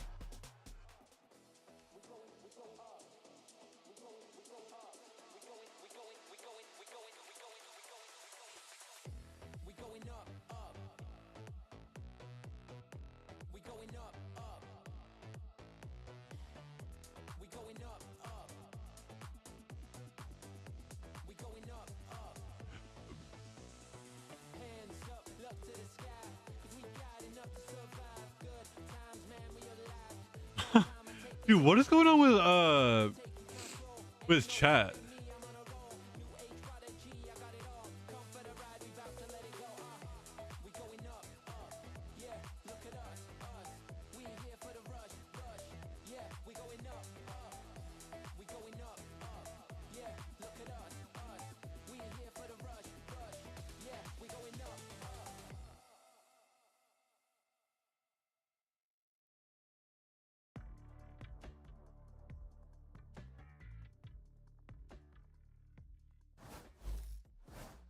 Well, it's been a bloody affair between these two teams here, and G2 were hoping that they could drag it over the finish line for map number 2, and earn themselves a spot as well to extend the play all the way to Pearl. EG were not really able to find too much success on that defense side. They weren't able to play offsite retakes. They couldn't really force G2 in a position where the post plants looked awkward or chaotic. Yeah. G2 were in control, but you would have said the same about the first half of Lotus. I think the difference here maybe being that Ye is going to be playing Astra, which does not take anywhere near as many aggressive fights as the Clove did on Lotus. And he was defining, I mean, listen, that extra element that was needed to push them over the edge, to win rounds that should never have been winnable, that was Ye in map 1. And you heard, I mean, you heard it from Potter. She was like, yeah, I mean, you just want to get Ye comfortable and let him kill everybody. Yep, good game plan. Maybe he can do it in the clutch here in some post-plant situations. And their post-plants should be incredible with both the pull and the salvos. But my question is, are they even going to be able to get into those kind of spots? And if it does go to Pearl, we might get to see the Ye jet, and then suddenly you're back into he takes every fight territory again. Yeah, dangerous territory. Might be thinking too far ahead at this point. Both of these teams is going to be about the here and now, one round at a time. Dude, what's going on with like? A lot of territory gained early on here. Yeah, with chat. Control and the ramp control. Bro, this man is like ton of space on the map being a villain within the first 45 seconds. in the scene. Out towards heaven, just by the drone, so G2. Like, what the hell? I have an inclination, I think, that this is going to be leaning over towards A now, with all that space taken, especially with these players deep pushed out. G2 have got a lot of control of the map. You can see him expecting the reaction. And this, with how slow EG are playing, Nature. He's got right here. Yeah, right here and now, and even a stun as well for the follow-up, just in case there's that safety net granted. EG need to pounce on this chance here. They have open access to the A side, but G2 playing and feeling like they are one step ahead. Deep Smoke is going to be obfuscating a lot, but it's being held in time. Safety over the shoulder, watching for his teammate. Here's the running, and listen, he's going to be the one doing the gunning, and G2 trying to make their way forwards now into this side. How have they done this? But Derek's left to do it all still into the 1v2. Heroics ordered up. Jorgum already full sticking, full trust in Damn his it, team. dude, they went pistol. and Leaf delivers with a 3K. Holds off that attempt at a clutch from EG. I think this round, more than any, showcased G2's ability to punish certain playstyles. EG are a very slow team on the attack. And look at this, they were set up for the A split and waited for 20 seconds maybe? Yeah. Whilst they had vent control, had a ramp control, they just paused. And in the meantime, G2 had already pushed out B main. Dude, forcing, oh my god. And we're right behind them, killing them in vent. Like, fuck it, we do it. EG are going to take a page out of the book of G2 though and force up with stingers. Can their success rate be anything similar? Does Nature spot that? Just jumping across here. Smoke's going to be recall, hoping that they can bait a few of these EG players out wide into the open. No one biting. Salvos. The stun. Nade's going to be rebounding as well, so open access now, giving up towards vents. Jorgamo has the outlaw, but there's actually only 2 players on EG that have light armor. Trent, I don't think realizes how close Superman is. Timing! Oh, he got dinked. Just in time. That could have been a deadly mistake to be making, especially against this EG team, looking to try and take the fight straight to them. That's a great stun. Slows down the approach here, and G2 just playing this one back ready to defend or flood in, whatever it takes. Still towards screens here, and EG have got access over towards the side at least. Here, forwards into the smoke. Stepping forwards, trying to dominate most of these positions. Nature is hard committed. Stun to try and reposition here, but he's going to be in the danger spot, potentially. Damage done. What the Line fuck? him up. Off the side, yay. A lot is going to be asked of him. He's paranoid, nearsighted as anything. Dude. And the aftershock at his back just seals it Look up at nicely. the dude. EG not able to find the same success with that force. And at this point, G2 should be sailing away with the map, you gotta think. Change of plans. EG got the plants and they got 3 kills, so they might even be able to get stingers up or some kind of rough half-buy here and make a good go of it in round 15, but it's not going to be anywhere near as powerful as a classic bonus. It's G2, in fact, who are going to be able to take a lot of this light weaponry further forward. It's a bit unlucky there, to be honest with you, on Superman, because I think he caught a great timing onto Trent at A-Ramp. Yay, couldn't get it done at the very end there. Nice, guys. Let's go. A bit of relief, perhaps, yeah, in terms of the tone of voice that Trent is using there. For EG, they realize it's a dampener on the spirits. Working with barely anything. Coming into round 15 here with G2. Full advantage and lead. Bucky lying in wait. Some repeat there with the smoke soft. It's going to be a lot of util forwards and around. And okay, flick of the wrist. Does the job there, especially with the decay damage kicking in. Accuracy not really needed with the Bucky in hand. Making a lot of noise in the process here. Stunned up. Oh, goodness me. Oh. And it's clinical from G2. They're going to be able to take these light weapons forward into the next. Or force up if they want to. You're expecting EG to come into the next round with full armor because they know the Outlaw is there on the other side. So maybe we'll see some of these G2 players discard the Stinger or the Bucky. Or hell, just see if you can make it work like they did in this round. That shot is sublime. And then followed up by a collat. What the? I did not see the collat. Sometimes. It certainly is. But isn't that why we love it? Yep. 25 kills for Lee. That's ridiculous. Yeah, after 15 rounds. Scoreboard check, you've been seeing glimpses of it, but like you said, Josh, 25 kills for Leaf. A lot of them against some ecos, don't get me wrong, but he has over it's monstrous. He has over 6 times as many kills as Valen does currently. That's crazy. But I mean, yeah, he's just dominating. And you do get these performances out of Leaf. They were super common at the start of the year. Early part of kickoff, the first 2/3 of kickoff, he was an unkillable machine. He was out there slaughtering people. Looked like he had walls on. But he cooled off slightly, and now will still give you a huge map where he dominates every now and then. And he can be the difference maker to just send G2 strolling forwards into the series and onto Pearl. Exactly right. No better time for it for G2. And I think, you know, this is a team that sometimes people have been looking at and thinking, are they chokers? You know, in last year, they missed out on 2 domestic trophies when they certainly were favored to win at least one of them, I would say. Yeah.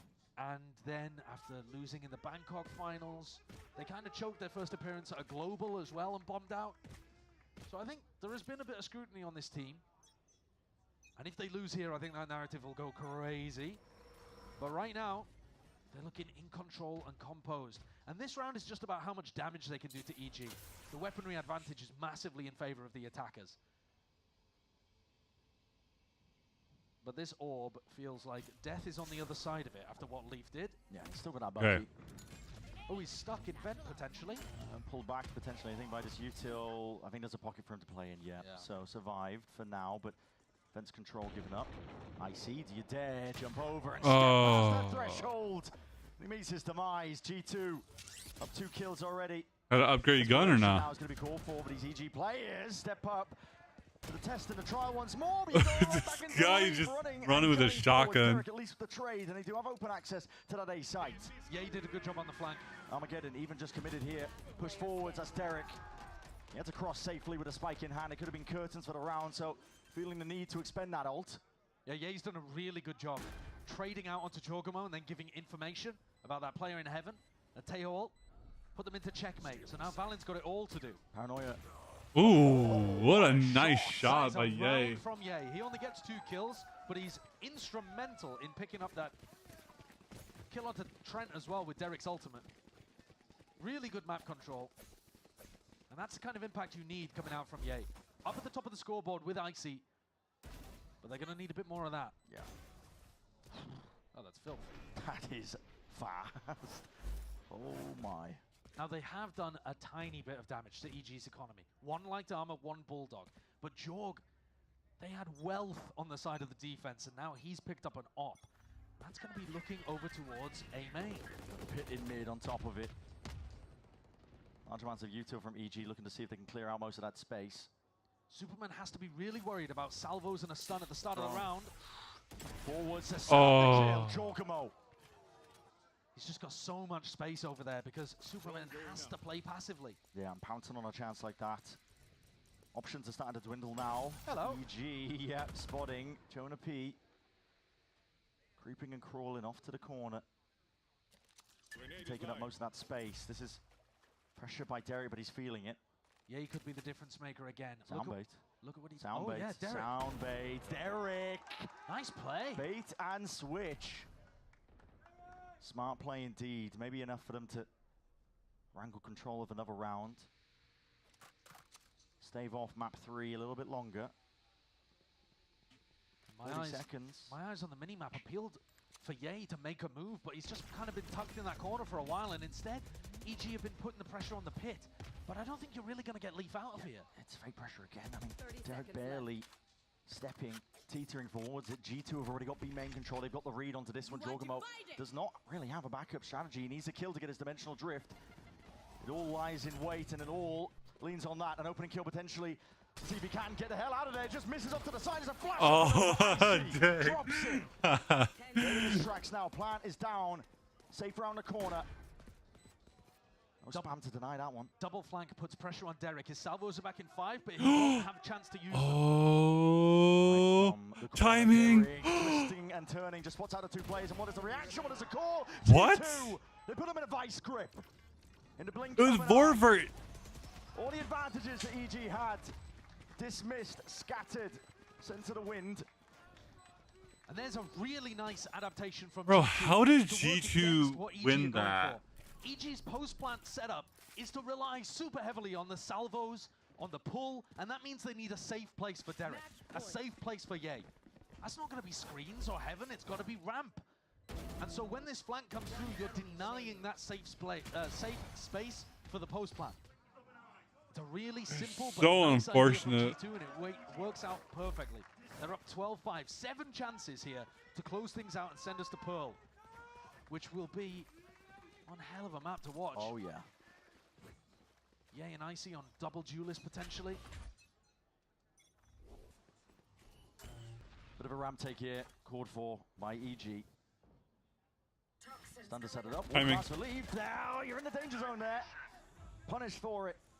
Dropped down despite the weaker weaponry of some of those EG players, and forwards is called for. At least with this one stepping up and round to the side. Trent is left on an island. Jorgamo missed his shot, backed himself out and away. Repositions himself into sight now. He wants to try and spell spoiler out towards him. Yay, my God. Just cracks it open here. EG, round by round, is what it's going to take for them.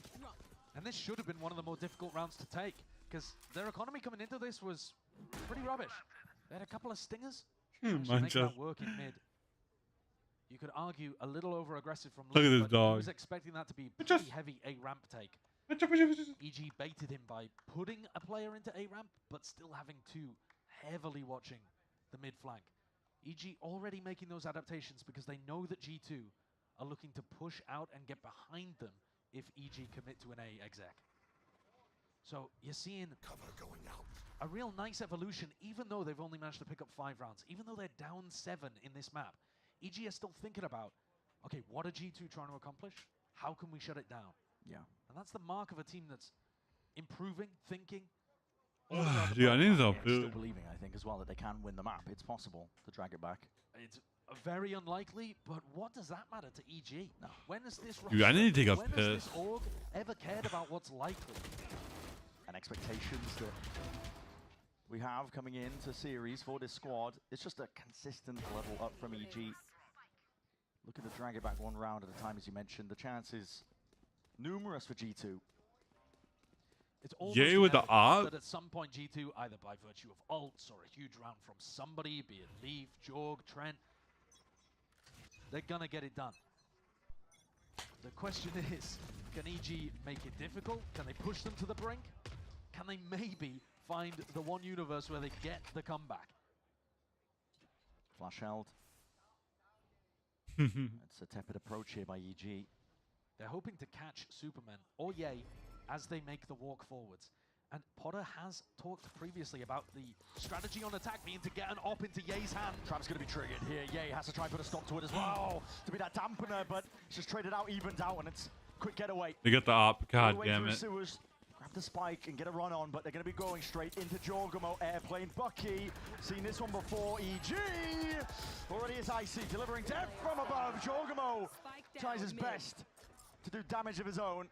But I think Icy's done the job here, right? He took the fast timing through Vent, deleted both of the A-ramp players, and now EG have got themselves into a nice 2v1 with ults to work with as well. Derek's going to be able to get his Teo ult online.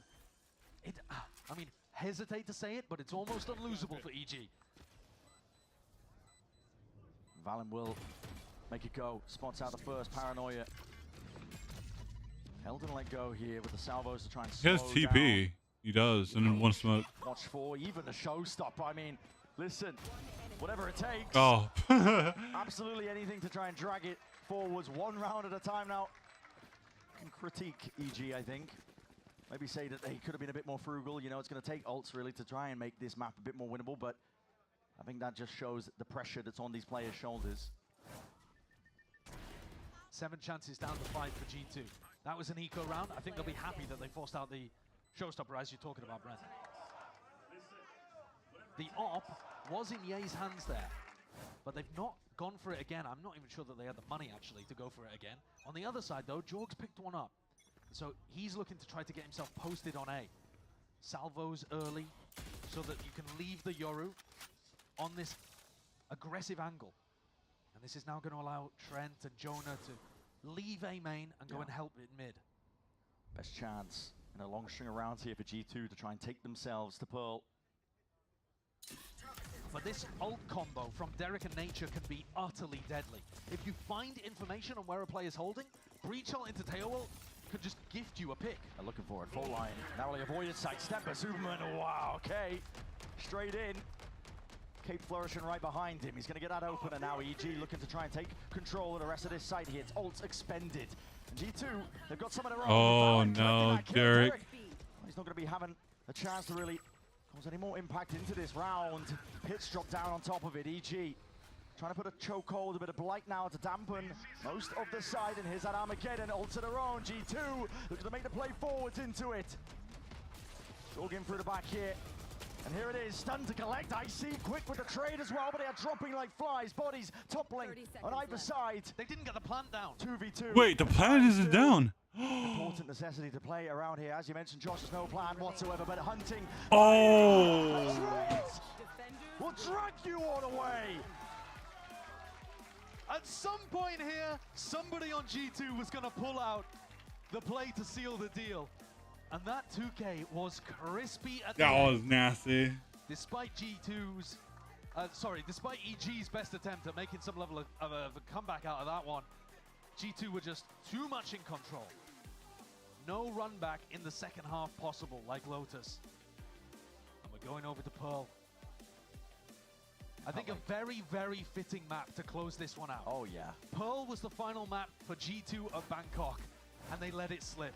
Pearl was the final map just recently when G2 played against 100 Thieves, and it looked like they were going to let it slip, and yet they clawed it through in OT. And now Pearl, the decider map here again to define whether or not they go to Toronto, whether or not EG go to Toronto. Couldn't have it any other way. No. It's been a messy, messy map for them in the past as well. A blight on their records in the past, but G2 are looking to try and set that record straight as well. We'll see if they can close this one out. It's a ticket to Toronto that's on the line between both of these teams. Do not count either of them out.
however, have the firepower for 2 of these members. Oh my god! Nature takes care of him, but that's just a start! He's gotten it down to a 1v1! And it's going to map 3. The only way that this one could be decided. G2 manages to get that massive win, 13-7 on Split. But of course, that sets up our final map. It's going to be Pearl. It all boils down to this. Welcome back, everyone. GB alongside Mimi and Ender. And, well, let's talk about Leaf right out of the gate here. I don't want to waste any time because that guy, he's been playing great all series, but in this particular map, Mimi, oh my God, what a performance. He willed this map 3 out of Evil Geniuses in the first half, having incredible impact on his lurks, finding timings into sights, winning out in every post plant. And then in the second half, he's the guy to shore up the map as well. This was an absolute stand-out individual performance. I'm not gonna lie, for like 90% of this map, all of G2 is like barely positive, if that, and Leaf's on like a 3.0 KD. No help. Literally no help until the last round when Tread comes in with the 2K to finish it off. But like, even going onto the defensive side, this guy was playing like escalation, getting active with the bucket. You were talking about it in the last pre-match too. He's a guy who's adding a lot into the team, is helping Valen with the leadership. Is that a 3-8-6? Popping off in the server Oh too. my stars. 400 ACS nearly, 3.0 KD. I mean, it's just outstanding from Leaf. It really is. What more could you possibly ask for from your player, man? For everyone else to step up behind him. That's it. My guy's out here freaking dragging the Jansport across the finish line. He's like, please, someone, you know. But honestly, I give him a ton of respect. Really incredible stuff there. But here's the thing, though. It wasn't just Leaf. He also had some good plans. He had some good executions from G2, which, of course, is what we come to expect from him. Yeah, it was interesting, though, because thinking back to the last map, like how much of the planning was actually Leaf giving ideas. But here in this first half, G2's execs into the site were super effective, especially once they got ults online. Yeah, I really love on this map the way that they play around Jojima and the Yoru. I think they do a great job of finding different TP positions for him to enter onto and combining that really well off the drone, off the missiles, and quite frequently managing to isolate that player as the site anchor, stun missile them, Jaw TP's in, he gets the opener. It's so good out of G2. Yeah, I just am a big fan of watching Jaw path on the Yoru when he has that ult up, even clearing out those tiny little cubbies. You've got the nades going into back sight here, threatening with the TP in as well to get this little pinch going on the players coming out from heaven. It was just really nice stuff consistently through this first half, which gave G2 the 8-4 lead. Right? That's exactly what they got in the first half of Lotus as well, except this time they were able to capitalize on it. Yeah, and capitalize on it, they most definitely did. I mean, there you can see the track and the success of G2 in the white there, really just showing that once they have that lead, unlike map 1, Ender, they weren't going to let it go. And contrast the post plants, 8 out of 10 rounds for G2 on Split, where they won a single post plant on their last map of Lotus. But now we have to turn to EG. They have been on a 4-series win streak. They have looked great. They already took 1 map off G2, but they are in a tough position now. They got rolled over on Split. But I feel like if the win conditions for EG in playoffs could be summed up, it is Yay and Icy. And we're heading into the 1 map where EG is playing double duelists with those 2 on the Yoru and the Jet. No one else is really playing that comp. It is very unique to this 2025 EG team. Oh boy, and even thinking about this, it is so, of course it ended like this. It just makes a lot of sense, right? Because in Americas, we just seem to be gifted with storylines all the freaking time. And you're in a situation, Icy, he could potentially take the team that, honestly, the team of scraps, of the leftovers, and they find their way to a Masters event. Or you got G2 going right back to where they were, but this time a little bit more battered and bruised than they were previously. Well, here's the thing, right? I'm thinking about those key moments that are defining G2's year, right? I talked about the 3 big games for them, right? It was the kickoff finals that they finally won a domestic title. And then it was the finals over in Bangkok where game 5, they head on to Pearl and it slips away. They can't catch a single break for them. That felt horrible for them. And yet now we find themselves going into that same map on a final map. And this is the difference. This 1 map is the difference between playing for the next month, potentially having a chance in America's Trophy, having a chance globally, and literally going home. We don't see or hear from them for the next 2 months. And the narrative is even bigger for a guy like Giacomo. He stuck by EG in 2024 when everyone else left. He made the choice to go to G2, and now his former coach with her brand new team has a chance to eliminate him and eliminate America's best team from a chance to play in the first North American International since they won in LA. Look, I'm gonna keep it real with y'all. If you're just tuning in and watching Valorant for the first time, you think we just made this up. You think that this is a script that we just happen to make up out of thin air. But no, this is what's happening. This is what's at stake. Map 3 is gonna decide which team is gonna move on to tomorrow's lower final and head to Masters Toronto. Of course, you don't want to miss it. We'll see you in a little bit.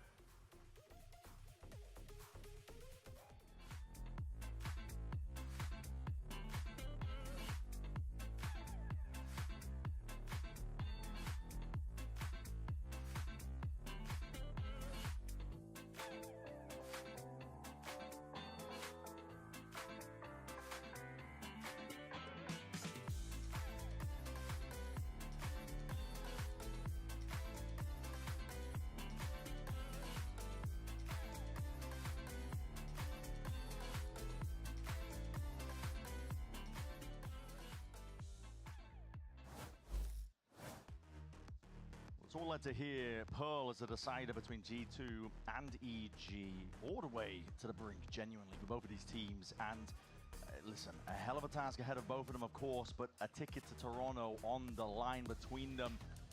The staging ground we're going to be treated to here. Of course, that double duelist. We get to see Ye on the Jet.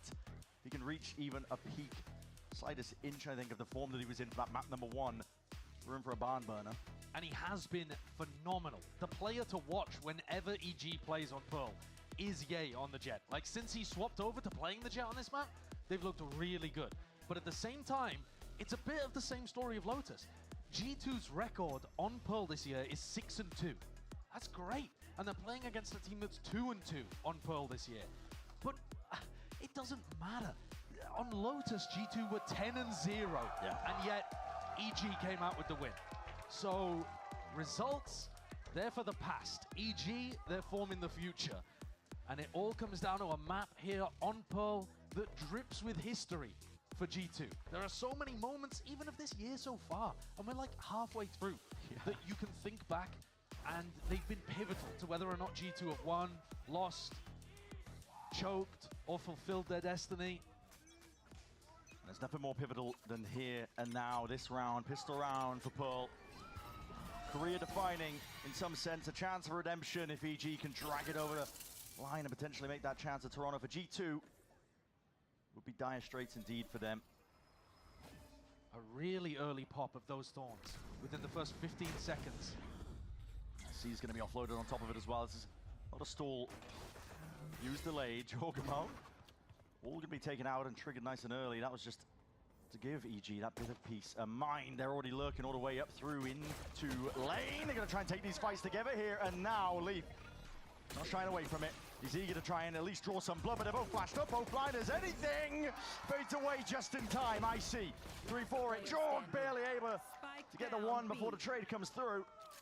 Now wrapping around from behind. Trent has got it all to do. Already reveals the position. Salvo's into the corner. Nature's wide as anything here, but 22 health is what Trent has been dropped down to. That's what he's got to work with against an Icy and Superman. The discipline in their minds, yeah.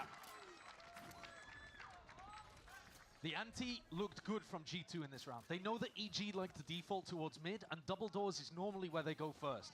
So G2 put Thorns there, and then a Seasoner pull, and then are ready to fight it afterwards. But Icy is the difference maker. He picks up 2, and then even gets a 3rd with the flash kill. It's him that almost single-handedly saves that round for EG, after G2 knew exactly what was going on. And picks them up another pistol. Now G2 are not going to force this. Even though they could buy light armor and stingers on almost all of their players, they only do it really on the attack side, but they're going to push still. Flash and a haunt. Catches the position of Nature here. Lying in wait for it. Leaf has opted into the Marshall purchase. No value to be had just yet, but shows his presence. They know exactly what they're going to be waiting for here. Off to the side. It's a difficult shot to hit. Yay. Drop down. That's 101. weakened to a degree, flashed up as some support from the rest of his team here, but there it is, lying from the side. Squeeze being placed and put down onto some of these players. G2.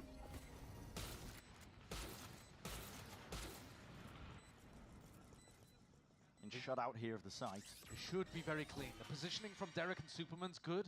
They're going to have salvos, pull. Yay and Icy can fight. Slight pocket to play in here, but out towards the top. Players have been isolated and cut out of the picture. Derek does draw blood. Trent's going to be dropped. The chances really dwindling as I say that. Cheeky shot indeed, but you have to really deal with this pull off to the side here. Shots need to be hit, and decent try and a decent effort by G2. But actually, Derek, the one to collect all of those kills and gets a little closer to the Tejo ultimate. One to keep an eye on, though it won't be available in the bonus round. And the weaponry, it's not going to look that great for EG heading in here. Quite a bit of damage done. But this is where we get to see whether EG have changed things up with their attack. Now, to give you a quick rundown of what EG love to do, they're an unusual team on their attack side of Pearl. Almost every other team is going to be taking fast A main control, then going back to mid or back to B. And instead, EG normally are going to opt into taking a bunch of mid control first and then going to deal with the extremities.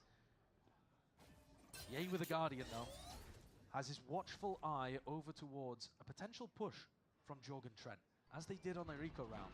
Could be in the danger zone. Going to be worried about the flash play with a haunt over. EG's bread and butter are these A splits. This is it, Trent crouched down, ready to pounce at a moment's notice, but the shot just goes wide here. Yay! Finally dealt with. Jorgamo just needs to try and get the hell out of there before the squeeze comes through, and he can hear it, the rumble of the footsteps. Out and around to the side. That is Jonah P.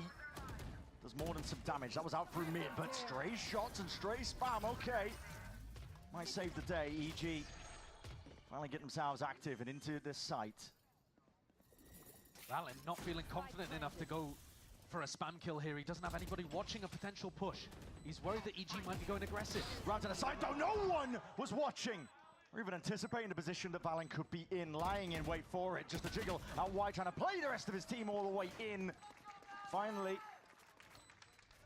keeping it going from split there with the form, I should say, Josh, I should say. Absolutely. I mean, he found his moment perfectly. He was playing passive, not giving away where he was holding, and maybe gave, you know, a bit more room than I was expecting to EG, but then found his moment to pounce just as they were escaping from the plant. The form's looking good. 3, 2, 1. Nice! Let's go, Jake! And Jorg calls that double swing towards the end, and they pounce. Discipline. EG are going to change things up here. They're going to go for some early A control. And this is where Jorg and Trent have been playing. They've got the read. It's been pretty much the same for the last 3 rounds. Salvos on a dash forwards. TP on top of it, so EG full controller forward. This attempted a refight, but delayed. But it does give you the information that they've stuck around here. It hasn't just been an insert. You know, there's still bodies in this area, including Derek. Ult online.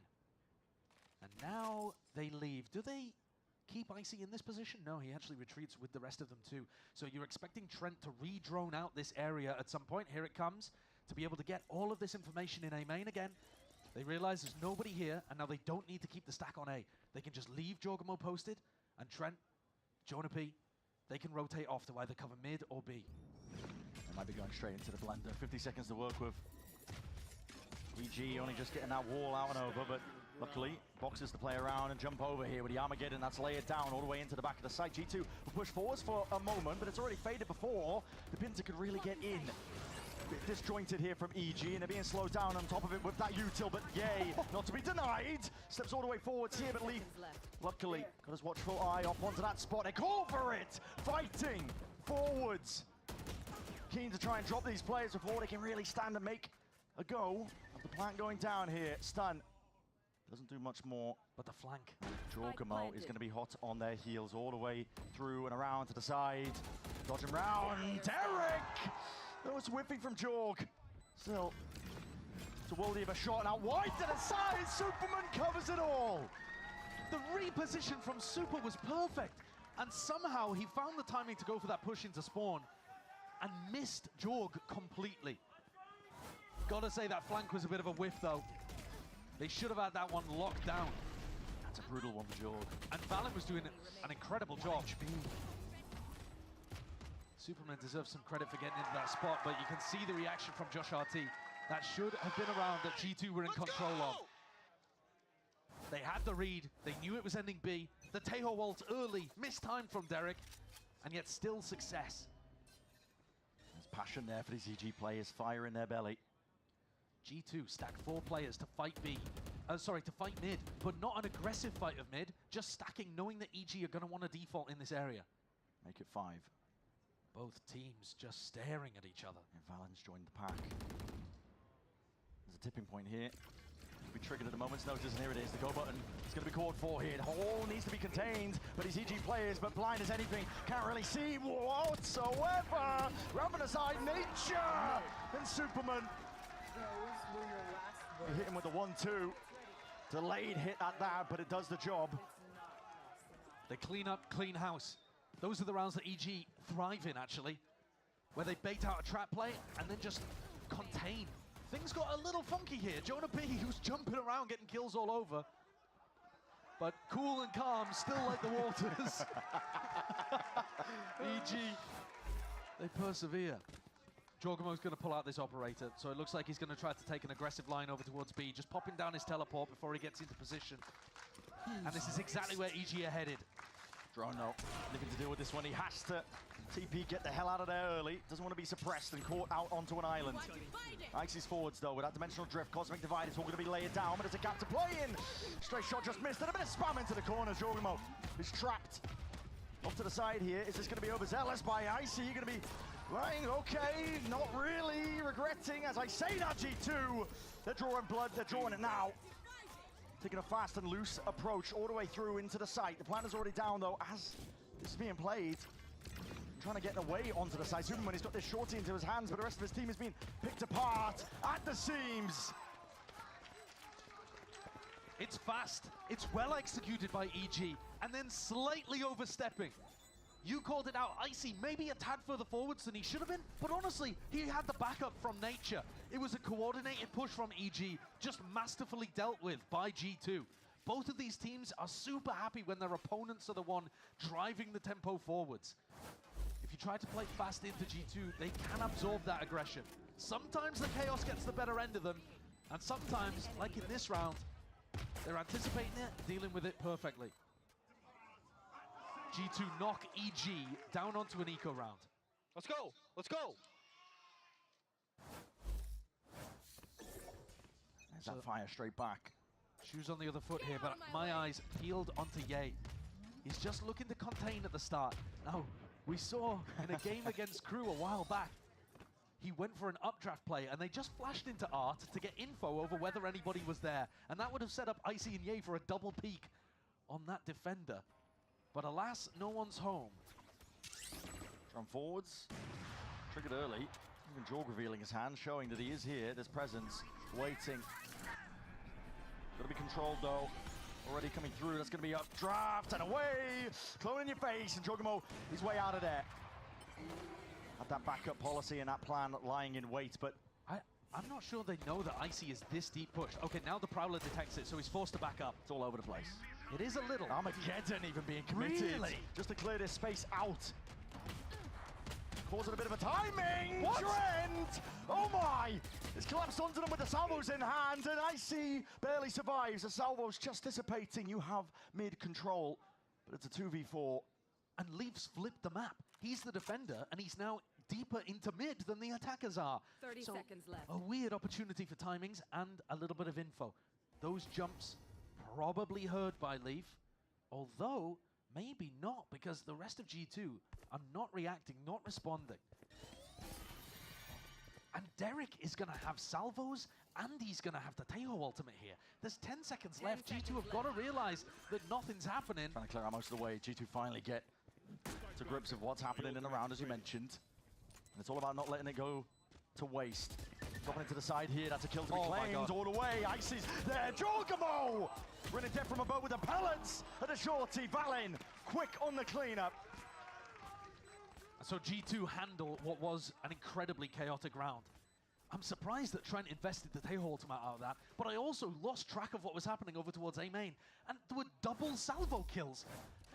Yay and somebody else ended up running through A main, I think, and then just into the salvos at Arth. Was that... Pick your poison. Not just pick your poison, but they just didn't realize. Yeah. They were caught in the midst of those cloud bursts and just didn't realize where the salvos were, popped out of it, and suddenly, as soon as they could see, there's danger all around them.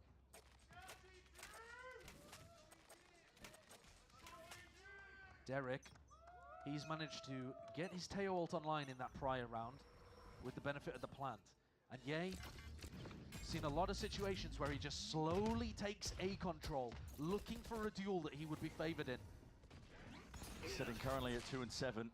It's good Yuto to at least push Jorgamo out of the picture. I think it's undeniable that Ye has to have a phenomenal game in order for EG to win and go to Toronto.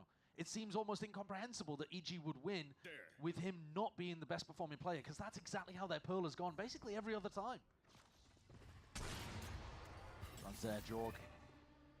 Just missing. Dash still in the back pocket of Ye here, but his flash is in your face and that's going to be slowing you down still. There's that Armageddon. Save for a spot like this one with the thorns in through the back. I like that. It clears out Secret and it clears out Flowers. Towards the top though, drop down! And, oh my god, how's Ye getting that one? They want to take this fight all the way to them. It's going to take a lot though to dislodge Trent from that spot. In that carnage once more, Chaos. Trent contains them all! That's a beast of a performance from Trent. Stuck in a tiny corner, he creates magic out of nothing. 11 and 6. He's had, maybe you could argue, a bit of a quiet game. He didn't dominate on Lotus. He was there in the final round of Split, but otherwise it was all Leaf. But this is his map. And he stamps his authority upon the game. 4-4 and knocks EG down onto an eco once more. Rounds like that are why I think he's probably been the most impactful player of 2025, if you sum up the whole year so far. But they are going to need more of it. More asked for from Ye himself. I mean, okay, that was a doubled up timed peak. If Nature hadn't got it, Ye was there. Yeah. And they've given that hero rifle to him. He goes forward, drops the Vandal, collects a Phantom, and now EG have 2 weapons to play with. It's Icy and Ye, the playoff duo. You do not want to be opted into that fight, Leaf, barely. A bit of bullet tag there could have been spelling defeat for him, but they've given up lane control completely. That's drone forwards. Leaf's fighting super aggressively. Hyper committed angle, hoping to get ahead of that timing. They thought it was clear. Derek with the drone, but Leaf was there, getting active, and this is just a strange round entirely. Chance is still here. 2 players with the rifles in hand. Dash forwards to try and cut this one up, but there's a smoke to obfuscate. Off to the side and into the corner. A bit of spam will do the job there, and Valin steps forwards and around, waiting for that timing. Calls for it, but just about delayed. I mean, 35 seconds left with the spike in the middle of nowhere. They realize that Ye has to play into them. The round is essentially over here. I mean, Ye, even if he was back to his absolute prime form, I don't see the win condition. The net is tightening. Players all around him, completely surrounded with 15 seconds left and the spike nowhere near. Nowhere to run. Not even a chance to really plan at this point as well. There's Leaf. Hyper active in the moment. That was a super intelligent round from Leaf. The way that he responded after jiggle peeking and seeing 2 players in B-Link, he instantly comes out and tries to take an aggressive position at Pillar. He knows that these guys, this is the weak side of the hit. When EG run their B splits, the majority of the team is coming through mid. They're not coming through B main. They do it differently to a lot of other teams. And so Leaf, he's watched the VODs, he knows his opponent. Know thine enemy. That is the definition of Leaf. He's out there playing TFT, watching VODs of his opponents. You're in ranked grinding. He's out there playing other video games and watching your VODs. He knows exactly what you're going to do before you even do it. And there he takes the perfect space over towards B-Long and deletes the weak side of the hit.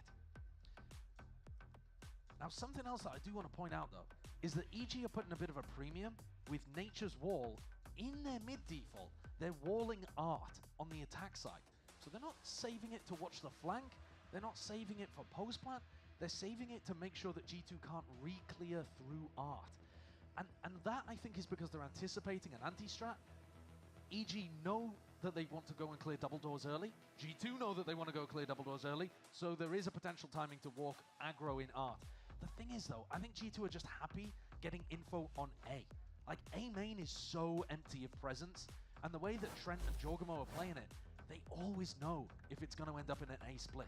Yeah. Because Trent's going to drone it, Jorg's going to get posted on it. This round, Jorgamo looking like he wants to take the operator over towards B long. And it's another one of the rounds where EG are actually in that direction. We saw this earlier on as well. Back end of that timeout here, EG are looking to see if they can stem the bleeding, because that's 4 rounds in a row for G2. The thing is, I don't see how Jorg gets value out of this, because Icy's going to ult, and then Jorg is going to have to leave the angle.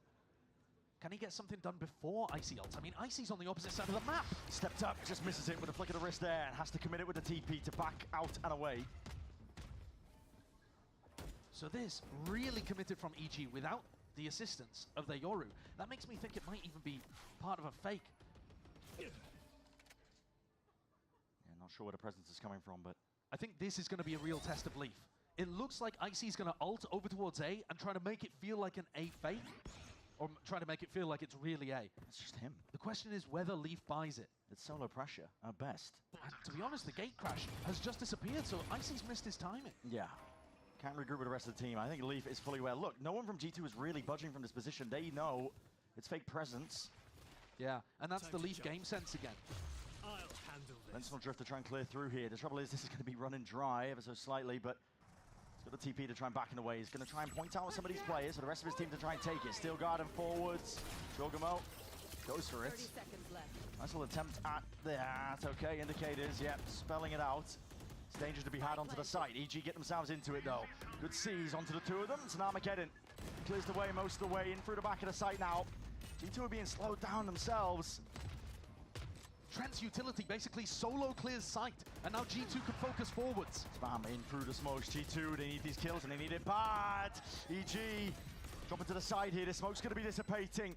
3v4 playing into the post plan and not expecting Ye to be just so tightly committed into that corner. Valen knows the spot, but listen, it's all just disjointed in the end. EG, they played immaculately, fully evacuating off the site, knowing that G2 had the tools to clear it out. And that's how EG need to be playing these post plants. Get back, get far away from the spike, rely on the fact that you have salvos, pull, spam to be able to work with. It's fine if Ye plays a bit of an aggressive angle. But Nature picks up 2, spraying down 2 players that were miles away from each other. Leaf tapping. El Diablo! Let's go, baby! Hyping up Ye, who is at the bottom of the scoreboard right now. And if he takes over, if he makes the difference in this map, he could start propelling EG into the lead. G2 forwards again. This is 4 players. In through lane. Money.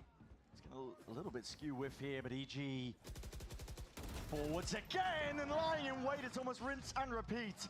Finding the kills. Jorgamo's turn next, and the flash is impeccable. Who will be the new challenger to step up to Ye at double doors? Send your best. He's in form.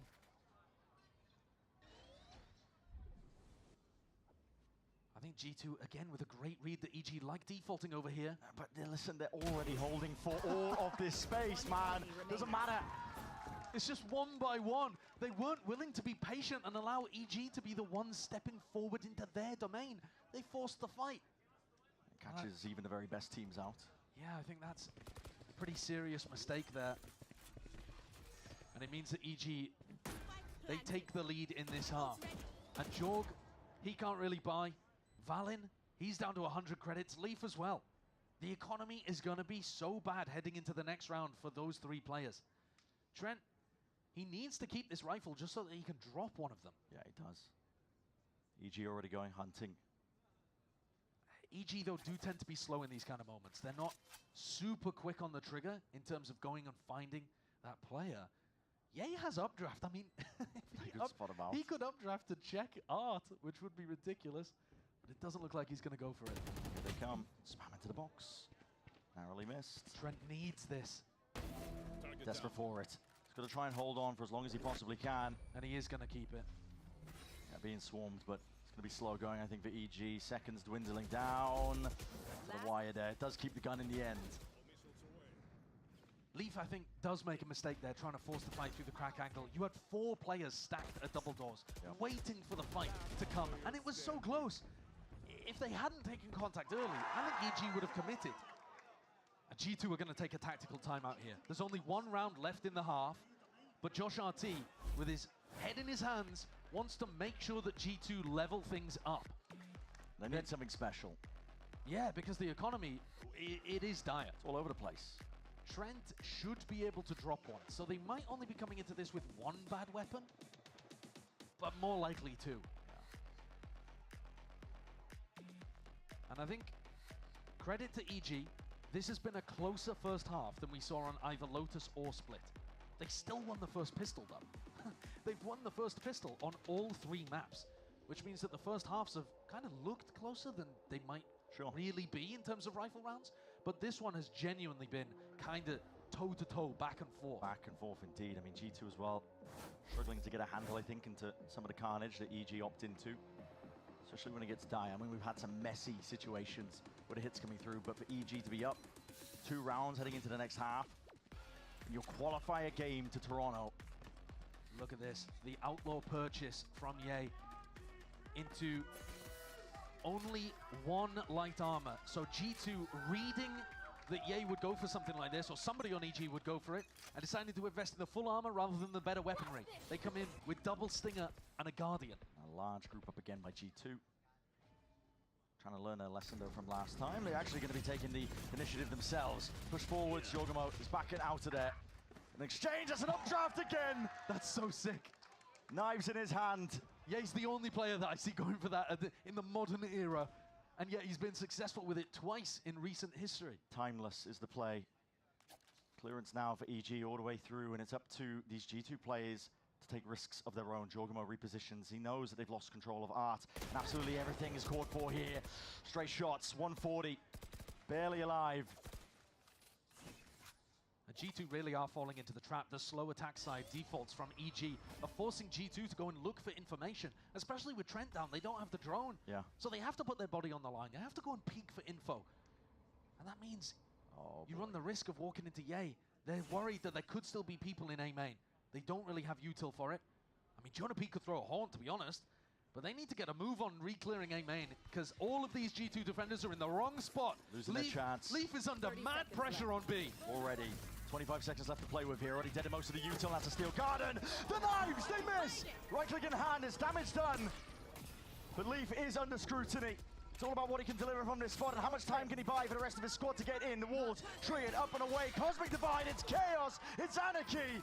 And that's why EG thrive and look their best. 2 left to stand here for G2. Try and make a play forwards, cross-section. Looking like all sorts of weird and wacky business. Step forwards and around. Another kill here and a rifle picked up at least, but Balin missed his chance and missed his opportunity. A 2-round lead here for EG. And I think a really respectable half from them. The later the half went on, the more G2 struggled, actually. Early on, they had a game plan that was working fairly well. Here's that replay. The flash, getting information that there's a player there. Though I think they already knew, and the updraft as well. They were looking for that earlier on, and they commit with it there. Come on. Oh my god, I got the op kill, thank the Lord. EG can genuinely eliminate G2 here and go to Toronto. They have all the opportunity in the world.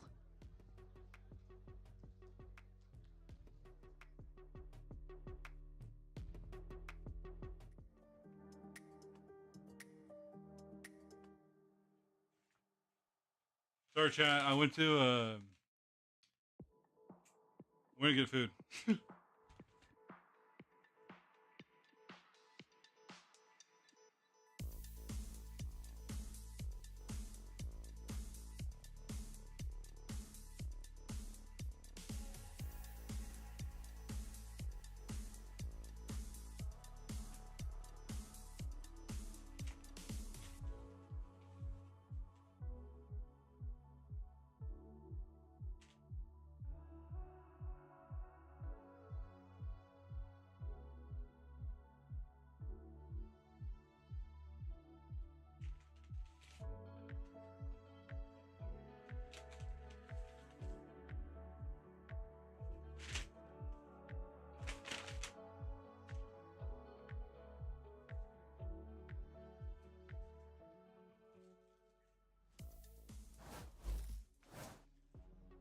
pistol round upcoming. Heavy emphasis going to be placed by both these teams, of course, because Toronto is on the line. For G2, it was just almost, I mean, expected, anticipated. I think just from the beginning, a lot of people really saying, okay, well, of course they're going to be there. But now they are being pushed to the brink by an EG team that has just had an unlikely resurgence, like nothing we've seen in quite some time. Genuinely, maybe the most recent time we've seen it was when EG did it in 2023, when they went on a run themselves. And that is a scary thing indeed to think about. The echoes are unmistakable. And yet, G2 have got to dig deep and find it within themselves to be able to live up to their own expectations and the expectations of the fans around them. G2 have also only won 1 pistol round so far. So they really need to step up and draw this one level at 7-7. Forwards as IC steps up, but that is a heavy. President's going to be waiting for him here. Quick evacuation. That's Superman. Doesn't want to be caught out into the open by it. Good opening kill for G2. And at this point, it's about how you convert it into the round. They had some really clean 5v4s on Lotus. And a lot of them disappeared out of their grasp. They can't afford for mistakes like that. EG have been really good even when they're a player down. Drone is down. And EG have nobody lying over towards B. Triple push though. Re-clearance into mid. They've got information for when G2 actually exec into B because they still have that wall over there. Nature's going to be providing that info. Forwards here. There's going to be lineups going up and over. All you hear the footsteps, the rumble. It's all quiet, all sneaky for now. Wall not even going to be triggered either. Yay, just spotting most of this one out here. Stepping forwards though, that's G2. Bring them down. Quick to lay claim to this site. Learning that it's very much open here. Step to the side, that's Nature. Dealt with. Round, everything going right here for G2. They've been struggling to keep their heads above water when it comes to these pistol rounds. Derek is going to make a decent go of things. Sound was in the back pocket, but too many obstacles to really overcome. One at a time. That's all he can really do, and he's going to try his best. Already taking out the one, but now here's that discipline. Contact court and around. Finally claimed here, second one in the series, as you already said, Josh. Couldn't be a more important opportunity for G2 to win their second pistol round out of 6 that were available in this series. You know, even if they'd lost there, that might have been an opportunity for G2 to force up. Like we've seen, they love going for the stingers if they get the plant down, but they were clean. And that is the kind of momentum they're going to want to ride forwards. And on the other side, players to disrupt like Ye, who's picked up the Marshall. He hasn't really activated in this map yet. Every other time we've seen EG play on Pearl, where Ye has been playing Jet, he's put on a marvelous performance. And they're so close. This would be an outrageous upset for EG to take. Pretty similar to the outrageous upsets they've already delivered against C9 and crew. Yeah, it's been countless times now. At a certain point, you have to start putting respect onto their names, but for now, staring at the backside of this one. Oh, Leaf not caught out into the open. G2 sensing danger here, and EG have stacked this A site. Here. A little bit similarly to their pistol round, so maybe that's giving us a hint as to Potter's strategy on the defense. Leaning the defense pretty heavy on A, and then playing a B retake kind of setup. I think it's dangerous to play B retake against an Astra Tejo composition, because these post plants are nasty. Yeah. But think back to Lotus. G2 only won 1 out of 7 of the post plants over there. I don't think it's going to be the same on this map. No. Chaos though, caused What by the Nature, hell or is at least attempted. Nature He doing? gets dealt with very quickly by the pack. You already mentioned it as well. Post plants were a bit of a problem for that first map, but G2 did correct the course, at least for split. It's definitely sailed them towards a pretty decent win here. There's going to be salvage the delay. He needs to buy a bit of time here for the EG players to try and get themselves in, but the post plant positioning is pretty good here from G2. Spike planted. EG going to be finding it hard, I think, to dislodge most of these players, especially holding tight angles. Thorns just going to be ticking down the clock. Here. There's a chance there for Ye. Time is going to be ticking. Damage done. The draw, one shot to the body. He's a jar with a movement. Sidesteps it. Big reveal into Icy as well. Just trying to push these players out of the position. Superman does drop it, at least with the classic in hand, but instantaneous with the trade. And yeah, that's a shorty seen and watched for. Not quite a flawless, but G2 are happy to take it with 4 players surviving. What does EG's defensive setup look like now that they can get rifles online? Yay, not able to pick up an operator. They haven't got the economy going for that. They didn't win the pistol. But first, they've got to deal with a bonus round. And I think it's going to be so crucial to get Yay and Icy into positions where they can rely on their playoff form. They have been so much better in playoffs compared to what we saw from them in the regular season. It's all smiles still from Nature. The score's 7-7. But this round, I think, is going to tell us a lot. Bit of footsteps and a bit of util. G2. Gather up control towards A main, building towards these ults. Jorgemon has that dimensional drift. And he's out. But Yay doesn't know that. Even Valen inserted as well. Steadily making their way over towards B though. And looking like they want to set up for a B split. Now I said earlier that EG, normally the strong side of their B split is going to be through mid. For G2 it's going to be the opposite. Strong side goes through B main. So Jorg, he's going to be looking to give information. Find where the anchor is playing, and that is Icy, at least for now. Yeah, spotting out. Cutting through. Here. They crash all the way, back for a bit of safety. Savo's into the back, and that has caught. Icy unaware, revealed up to the side. A spam will do it. Supplements it with most of that util. Backside control is theirs. EG will try and play this one back, but this is an onslaught. Aggression is called for G2, tempering it at the right times. They don't want to overextend. They don't want to overplay their hands. Jonah P, full stick now in through for it and up towards the top as that smoke dissipates. These EG players are being picked apart, but maybe Superman and Yay can activate. Wait. Finding a few kills at our own. Yay comes alive. We've been waiting for the Yay round all map. Every other time we've watched him on Pearl, he's turned up. And it took until round 15 in a 3v5, I think that was? With better weaponry, admittedly, but they still shouldn't have been that clean. How did these kills all come through almost at the same time? Credit to Superman too, because he managed to pick up a couple. But Yay, super clean and with a lineup Oh my god! on Leaf and Trent. I hit that voice crack, bro. You're allowed to in those kind of big moments. Potter can't believe it. That's the same kind of facial expression that she was making on Lotus when Yay was pulling out magic. And if he starts doing it again, well, EG might be booking their tickets. One of the most unlikely of scenarios here.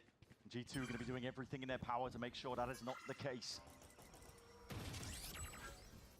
If they pull it off, I mean, it's got to rank highly as one of the most ridiculous runs we've seen in Americas. Absolutely. Along with EG 2023, you know, Crew on the ridiculous LCQ run. This is a run for the ages if EG can pull it off. Yay. Bit of pressure there with a Prowler. Does give up the space though, it's all quiet from G2. They're just walking up on the backside of this one, trying to obfuscate the intention. Hit's going to be coming through at a moment's notice onto A, and it's all going to be down to Derek. Supermundo, reinforcements arriving, and now, less of a worry now for that art control. There's 48 seconds left. TP spotted, broken. No chances to be taken here, and G2 are going to get a bit of a scurry on, but they haven't broken any of this util. No, it doesn't look like a good pivot here, does it? The defense is still really spread out. Tons of Vice utility already implanted on the B site. This is going to be an extremely difficult nut to crack. And there's so little time on the clock. How did they get it done? I guess the only advantage for G2 is that it's only Nature home. Nature has got the stronghold set up. Put down the thorns. Delaying most of this one here. There's only 13 seconds left, and the plan needs to go down. It needs to be spotless. They haven't cleared back halls yet. See, salvos all going to be combined. Kills are going to be found, but with 5 seconds left, you're going to find the pocket. And it's kills claimed. Dropping players like flies. The round is won out by EG. They realize it. They know it. That utility forcing Trent to plant out in the open. He was doomed. Oh my god, EG about to do it. Down that low, he was doomed. And with every round that continues here, EG is about to do it, chat. More likely that your tournament favorites in Americas are going home and not able to go for that repeat attempt at a grand finals, another chance at a global trophy. G2 are going to take a tactical timeout.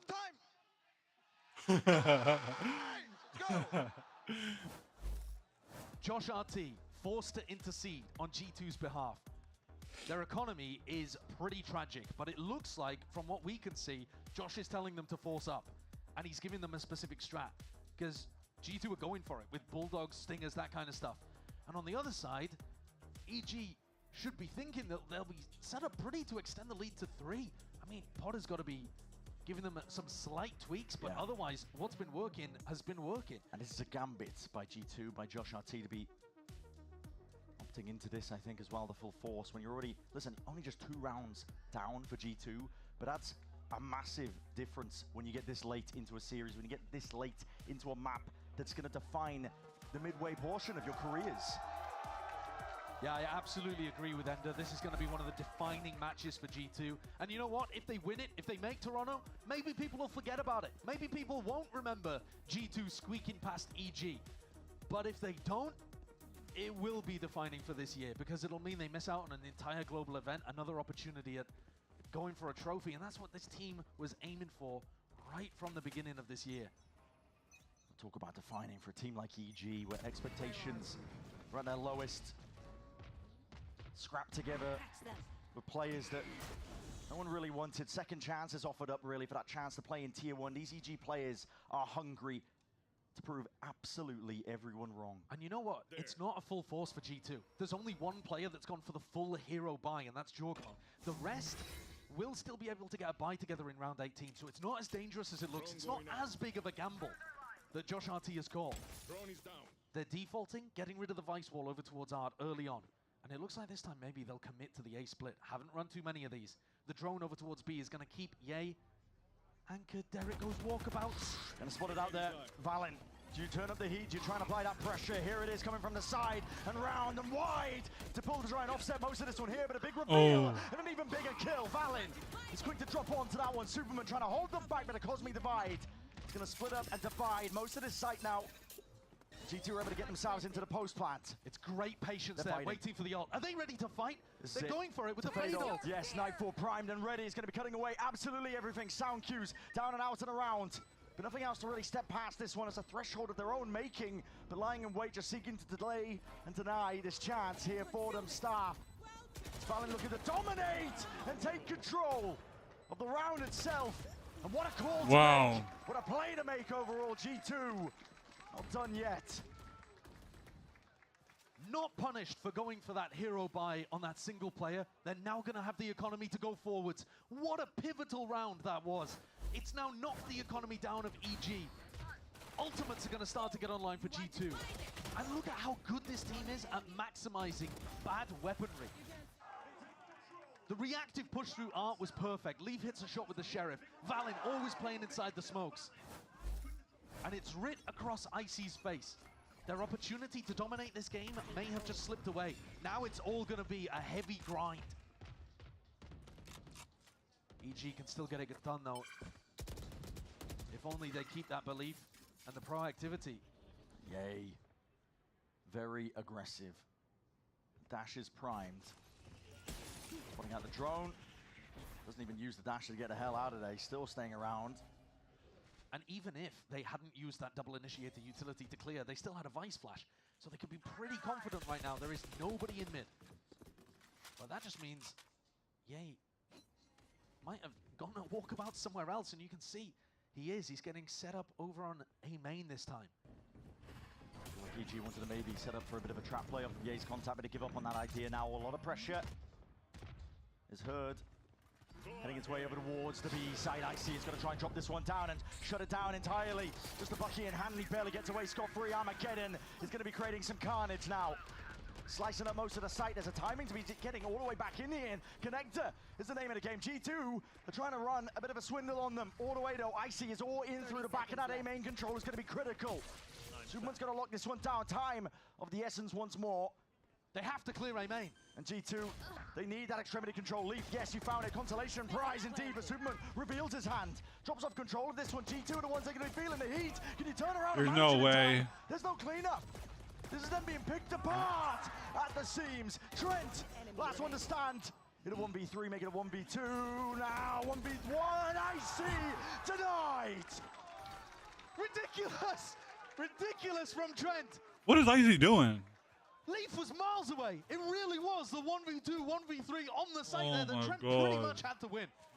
Leaf had got stuck on the B insert, completely out of the fight. And Trent did it all in an uncomfortable spot. Manages to find the pick onto Superman and turn around, deal with the flash, and clean up Icy. Yeah. Monumental. G2 not even forced to ask the question of could Leaf deal with that. Okay, navigated. But that was just an eco for EG. Now we get to see them with rifles and ops. Yay. Picks that one up. He has the knives in the back pocket too. They break drone early, which is going to allow him to step up. And what is this? What is this? Takes a peek, takes a shot, in through the back as well. Icy will be pushed out of the way, but yay! Gonna teach them the name El Diablo. Hasn't been heard rattling around people's brains for quite some time. I mean, if used Yo, at all Ye's in the back. last couple of years, it's been used ironically, sarcastically, referring back to a peak that most people thought Ye would not return to, and yet this run has really showcased he's still got it.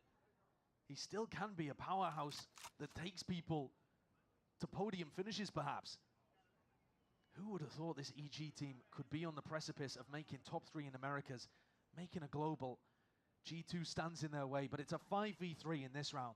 And EG with all of the advantages. They're playing safe, they're playing disciplined. Derek just spotting. Tiptoeing around Derek, taken out. Punish, Steel Guardian's going to be used almost immediately here. G2 taking no chances. And the Hawk clears out Secret, so they can be super confident. But they've lost Trent, so no salvos in the post plan. They're forced to try to make a play. And this double push from Valen and Leaf, is it gonna find anything? There's timings on timings. Oh, Mid this is control's mad. also being called for as well. This is it. Of course, you've got to take risks for G2. It's a 3v4. You need these kills, and you need them now, and they're going to be finding it. Icy drop down, but that really does reveal the hand! And a whiff! Jonah P can't quite manage the control of this one. That's going to be the pull rattled off nice and early, but they flipped the map entirely. Knives to the side, run into the side. Yay! Shuts it down, slicing and dicing. Oh my God. Kills for El Diablo. And he might be the king of hell, but he is ice cold on this stage right now. He's managed to push himself back up to the top of the scoreboard for EG. If you were wondering, when is this guy going to come online? Well, it's rounds like this. He's had 2 of them so far on defense, where he just completely takes over. And this still had a lot of danger into it. Yes, the post-plan positioning is not actually great. Nature can tuck around on a steel box, and Leaf was left at Flowers, not really able to do much. Josh can feel the game slipping away. There's only 1 round in it.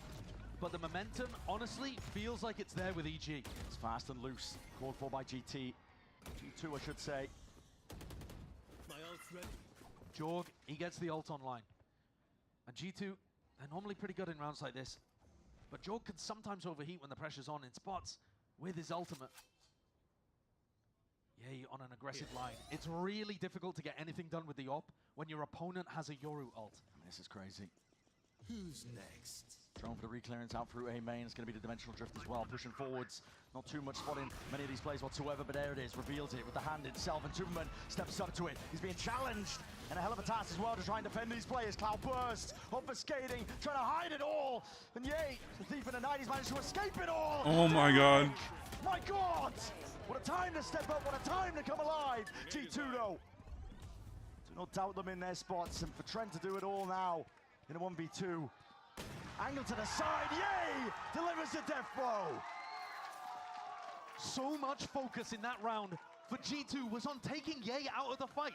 They spotted him with the Prowler, and they were so focused on him, they weren't ready for Superman. And then they were so focused on Ye again, they weren't ready for Derek, who springs around a corner with a 2K. Ye was an incredibly expensive decoy in that round. Yeah. But what works, works. And EG on an eco now have to make something work with the Stingers. Otherwise, EG are going to have 3 qualification points. 3 opportunities to convert and make it to Toronto. Eliminate the tournament favorites, the team that nobody doubted would make it. Now pushed to that brink. So much ass of them. The scraps, bottom of the bargain bin, is what they're working with to try and convert around like this. And yet aren't G2 so good at putting themselves in position to make the Stingers look broken? If any team could do it with a bad buy like this, it would be G2. How do you get it done? Yes, you have mid-control. Lying in wait, watched for by EG. That's the AWA operator onto the one side. You're looking for information, and then you're probably sight smoking. You know, if Valen has 2 smokes, he can pop them either side of that default, and you try to close the gap. Looking to try and go into this one, a bit of stray spam as well. Trent catching a bullet to the leg there, but alive in time for the plan itself here. Now he is hyper committed, power committed indeed. Salvos clearing away. Space to be called for. G2 want to try and fight for this one tooth and nail, but Derek right back at you. It's an exchange and a handshake with a util in hands, but here's that steel guard and Nature lying in wait and lets it loose now. Eyes on Jorgamo inside that smoke and a timing! Timing barely going his way here, but dash into his face! Jorgamo! What? Knives out! No escape from that one here, round to the side. It's such a quick response in EG. Ultimate 2v2, ultimate earned. Pushing them back and away. 9 seconds on salvos for Trent. No stick inside, going to be occurring for now as well, but straight spam has to do it. Superman sticking, straight shot, knives out, down. What are the chances in this round? The G2 come out on top. They have plot armor. It's ridiculous. Jorgamo's been, I don't know, Dude, what? Getting clues from the locals. Right. Brought a knife to a gunfight. How did he manage? How did Jorgamo do this? Out of a spot. That's he's absurd. Been caught inside a vice alt. There's no way. Oh, knife the guy again. Let's get a knife kill. And they've broken the economy of EG. Oh my god. Okay, I'm throwing the trash, dude. I'm throwing the trash. And a moment to catch our breath. Yeah. Because we need it. All looks like EG were on the precipice of winning. They were about to go into a situation. Had they converted that, where they were up 12-9, 3 chances, they got to convert at least one of them, surely. Maybe G2 could have clawed it back to OT, but OT would have been guaranteed. And now, no such safety net. G2 are favored to tie up Pearl, and it is tense out there. How have the last 3 games for G2 been this good? We thought there was going to be an enormous gap between G2 and the rest of the pack in Americas. This, I'm not going to lie. Listen, I'm Ride or Die Americas, but this was looking like a 1-team region a couple of weeks ago. Yes, it was. Like 3 weeks ago or something, G2, they had head and shoulders clear of everyone in Americas. And you can argue over whether it's a slump in their form, a step up in everybody else's, but there is no denying that G2 have been putting on ridiculous entertainment in their loss to Sen, the win over 100 Thieves, and now whatever the hell this is going to end up being against EG. I'm sure it doesn't feel good for them. No, the tension on the stage, man. It is cinema. It is cinema that we're watching. But you can cut the tension with a knife that's occurring. EG staring at the barrel of an equalized. I went to the living room to get a Coke. Lighter weaponry at hand for them. Dude, I need a burp. They're relentless. This is one of those spots where you just got to be clean.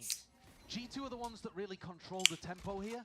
You've got to avoid running into stacks, and you've also got to avoid EG closing the gap on the retake. Now, they don't have a bunch of stingers. It's only Nature that has one.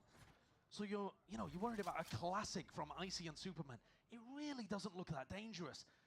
But Ye's got a Marshall, and we've seen what the Ecos can do in this game already. He's got full control towards A main as well. He's got the emphasis.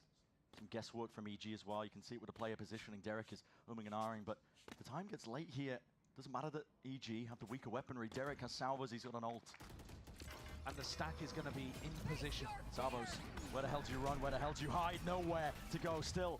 Cut up to the corner here. Icy's feeling like it needs to make a play forwards and around. Jorgamo trying to lay claim to most of the site. What? Still there needs to be that clearance, and it is there eventually. Trading, dislodging Icy from that spot. Rounds like this, you get to see that discipline from G2. They look clinical there, dealing with that stack, flushing out every little danger, and making sure that they tie up the score to 11-11. Bro, there's no way. Completely redefining this map, and both of them, both super pivotal rounds going the way of G2. EG, if they end up losing here, are going to be looking back at both of those and just feeling sick to their pits of their stomach. Here's another one though, and this one is going to take one of these EG to a match point.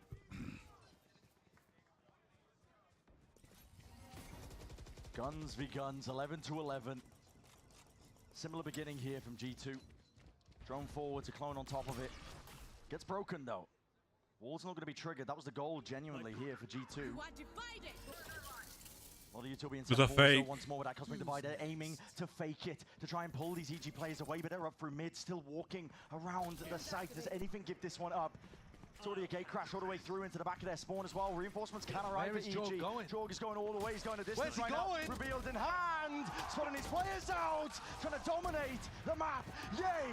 On his perch, on his high ground position, EG were not to be moved from that feign, from the fake itself. Oh! This out, but a mistake is made, and Rapid is Ray all the way from behind. G2 laying claim and laying siege. Oh my God! There's no way. This train right now. And Jonah P. Oh my gosh, bro. Could even send from Americas to Toronto. He gets the job done with a 3K. He's been quiet in this map, setting up the rest of his team, but he wants to get there and play in front of the home crowd. One round separates G2 from Toronto. Fuck, dude, yo, overtime? Hopefully. I hope for overtime. And Ye with a dash in, a bit of an overheat, and suddenly it all goes wrong. Oh my gosh. It's nothing. It's pushed to the brink. It's desperation at its core. And all for just a chance of overtime. G2, they're in the driving seat. They're looking for much more. First kill claimed, answered back immediately. Superman, quick with the trigger. And this is where the players can get a bit ahead of themselves. The adrenaline absolutely pumping. Jorg got one, and instead of playing the 5v4, he swings forward, punished by Superman. Now droning out A, trying to keep the A players anchored to their spots while the spike makes its way over towards B. A site thus far undefended. Gate crash just expired. Yo, Cho, you well. worried, bro? I think, dude, I'm worried. I want EG to win this game. G2 may end up here having a free plant and being able to play posts with Trent and Valen. Things all look set up and tidy for G2 to be able to make it through. Wall starts down. It's going to spell it out nice and pretty here. You've got to try and be coordinated here. Triple jump up, over, and around. G2. Clone dealt with, backside control is going to be theirs, but Derek has an ult lying in wait. This is Jonah People sticking this one as well. Taking that timing and a bit of damage in the process. Doubled up. EG. It's all on the line here and now, and G2 are pushing. Yes, matters into their own hands. They realize it. Armageddon, they want to take the fight to him. Do it. Don't let EG take the initiative. Don't let them take that space and timing. Blind, out and around. Derek, he needs more than that. Oh, no. And this wraparound is rapid indeed, but EG have got to do it all. Just nature and Superman side by side. Backs against the wall, shots need to rain. Oh, no. G2 have a date with destiny. A ticket to Toronto, secured in their back pockets. Oh, dude. Oh, they tried. Determination. So many moments on Pearl where it felt like EG could have been in control, and yet G2 denied them. Turned their dreams to ashes at every twist and turn. Dude, EG tried, man. Round 17, round 21, round 23 as well. Oh, dude, they tried. All went the way of G2. And heartbreak for these Evil Geniuses players. All doubts layered against them. Nobody thought that they could make it to this point. Nobody Ah, thought that they would bro. be pushing G2 in a series like this. They've proved that they are a team to watch in stage 2. But it's a long way before those matches begin. And so we're not going to be seeing these faces for a while. Damn. They were within touching distance of Toronto. Dude, EG had a chance, man. They had a chance. The tournament favorites who have scraped through in games now against 100 Thieves and EG. Pushed to the limits. You would not have believed it if we told you that at the start of the stage. Yeah, and there it is. Oh. Jorg giving respect to his former coach. And they were pushed to the brink. A sigh of relief on the faces of these G2 players, but they have earned their opportunity to fight for another global trophy. I can't imagine what it feels like for those players. And they've got more matches ahead of them in Americas, a domestic trophy to fight for. Absolutely. But they don't look like the solid favorites that we thought they were gonna be. But regardless of all of that, The big ticket item was going to Toronto. Fuck, they really threw They get it that. done. Tenuous was the fashion, really just pushed all the way to the brink. G2, they bring the best out of some of these teams, I think. Everybody wants to bring their A game against one of the top dog teams of Americas. They get their chance, really, to right some wrongs of the past. This G2 squad has been struggling ever so slightly. They want to try and make it to Toronto. They've made it here and now. They're going to get a chance as well to see if they can run it all the way back, to see if they can lift a global trophy. You're looking at this series right here. I got to say, Leaf played an outrageously good game.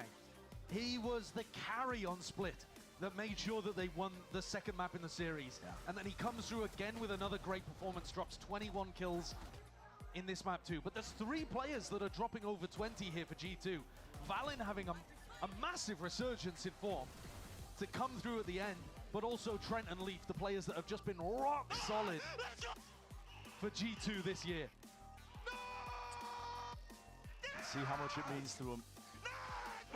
And Jonah P gets to play in front of a home crowd. Probably the only Canadian player that we'll see representing Canada in Toronto. I think the only other possibility is Koala Noob from Na'Vi. And I don't know if he's going to make it. Listen, I don't want to throw shade, but that's unlikely. Man. And so was EG, and we saw what almost happened today. What a run this I just can't fucking almost believe was, that. But honestly, it still was a crazy run from EG. No, This was a team that was 4th in their group and then ended up 4th in Americas and so close to being 3rd. And everybody wanted to doubt them Dude, for the longest I time. really Even want when they make EG it, to this run fucking stretched win into the because lower bracket. They got denied at the final hurdle here. Yay And potentially extending and seeing how far they could really push themselves, I think, as well at Toronto. They and have that break now. Derek, They are god from our damn stage it. one playoffs, but That's like this is so an EG unfortunate. squad Like that is heating up. they Not got for the so right time close, now. man. They almost fucking Hope closed it almost, I out. think, as well. Fuck. Yeah, this isn't just this one team region now. You're seeing this competitiveness just seep through in almost every single team, bringing that A game every time they play against a team like G2. Yeah. Genuinely, everybody wants to bring it. I think Ye and Icy and their playoffs form, that's going to be a big thing to watch heading into stage 2. Can they keep it up? Does the team continue to improve with this long gap that we have before stage 2? But again, EG are now out, and the focus is on our Toronto teams, of which we know them all. We all do, of course. And then we're going to send it down on the stage. Riv is standing by for that Verizon post-match interview. You don't want to miss it. Take it away, Riv. Thank you very much, gentlemen. Great cast in the day. And I do have a squad of G2 members down here. We got Valen, Trent, and Josh, our team. They're here, but they've also booked a ticket to Toronto. Josh, I got to ask you first, coming to you, it looked like there were a lot of nerves coming into today, and Potter even said she's going to attack those nerves. Talk to me about the kind of anxiety you might have felt coming into today in a position we don't normally see G2. I mean, at this point, we're always known for these bangers now. Like all these matches, they're coming out on a wire, and honestly, like we're in such a special Now can MOBR close G2? I think they can. We're so grateful. Actually, I don't even know anymore. I'm constantly seeing my players. I was seeing like Sentinel just like work MOBR. And to finally overcome it and book our ticket. I think G2 wins. In a battle again. They got 5-0. No, 5-0. Your team like this, and 3-0. pain point. How do you approach it differently? How do you make sure it's a victory? I mean, sometimes it's a player-led thing, you know. Like I can only say so much in my timeouts. I've been talking to both Jake, Trent, my whole team outside of practice about like trying to step up individually in terms of leadership, making sure like we are composed in those moments. Okay. And you know, it's just seeing it in action. It's always so beautiful to me. Amazing. Valen, I want to come to you, man. It's been some long and tough series you've been playing in, maybe even aged you a bit with these. What's it been like to call kind of near at the top of your game, have to keep these pressured games all the way to the final round of that 3rd map? What's that been like? It's hard to start, honestly. This past couple weeks have been pretty difficult for us as a team. Like, we're trying to get better. We know we can play better. Everyone can step up, but sometimes in the matches it's getting closer than we like, and we're just messing up little things, and it's just so annoying. You know, it's so annoying. We could be doing so much better. But to close out today means the world to me because, dude, I love playing with these guys so much. It's what I do every day. It's my life. So to not have it end today and actually go to Toronto just means the world. Oh, let's go, Valen. Oh. Wow. Yeah, I was just worried that it was gonna end today, but we pulled out through, and that was crazy.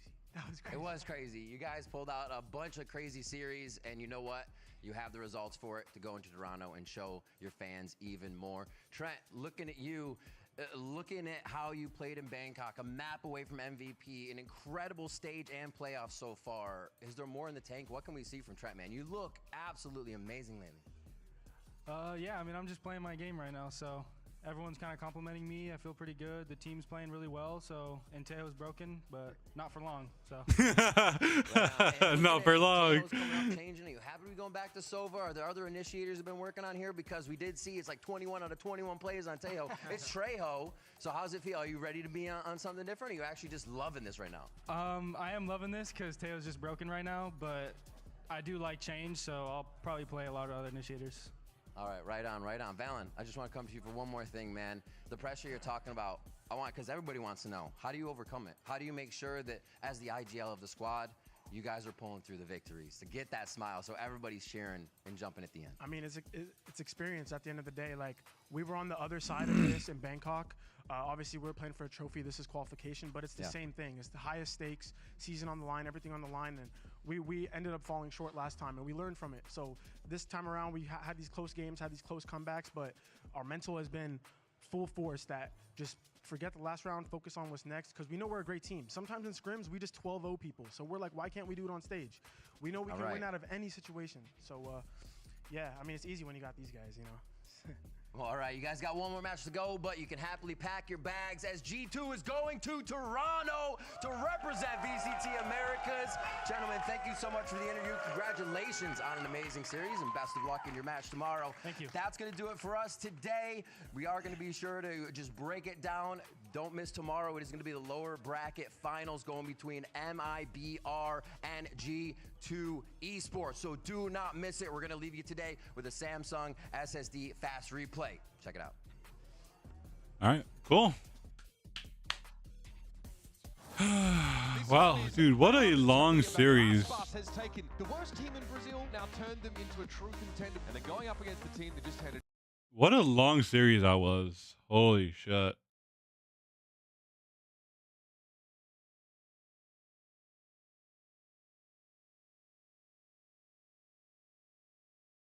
Yo, what up, Acro? Pro. Dude, Ye got 6 first bloods? Holy shit. How go? How goes it? Dude. Watching these games are like insane. Holy shit. I think this got to be, I don't know.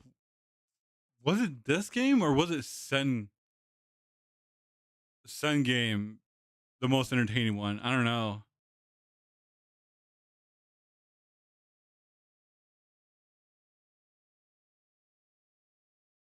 Which one is the most entertaining game? I don't know. Like, I like the game that goes like all 3 maps. But dude, this one was just a slaughter almost.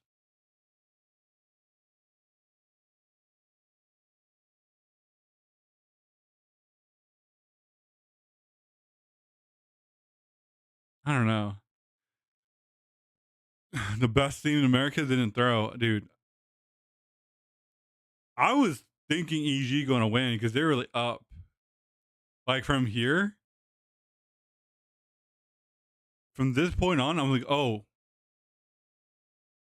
EG can win this.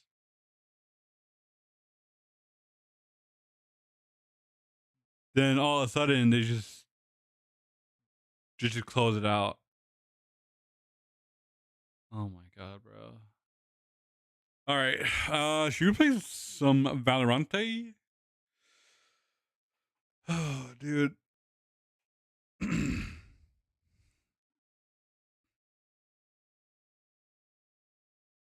Now I just need MIBR to lock in against G2.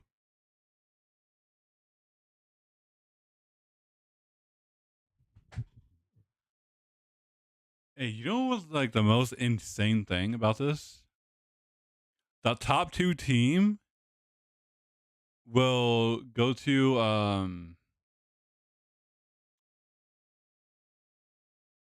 the World Cup that's happening in June. Is it June or like July? I think it's like July.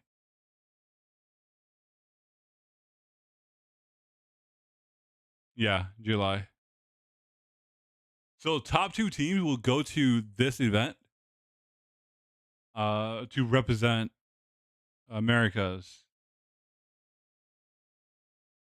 Then later in the date, they will have a qualifier, which I'm like, oh, qualifier.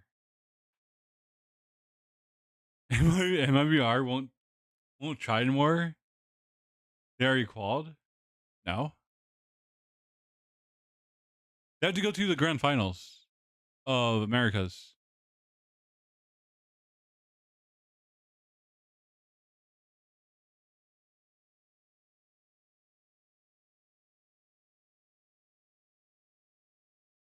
Oh no. I'm talking about the World Cup. The Toronto, no, not Toronto.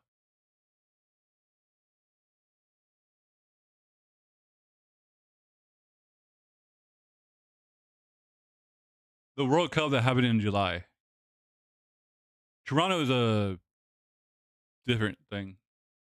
But yeah, they're top 3. So it's Sentinels, MMBR, and G2 that's going to Toronto. That's kind of insane, man.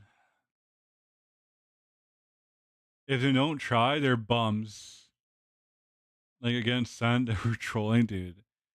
I don't know what they were doing against Sentinels. Because like, bro, there's no way Sentinels found a fucking like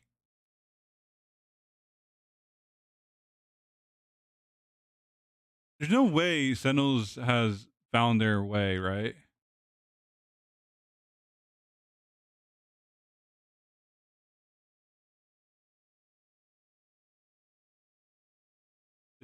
They found their peak.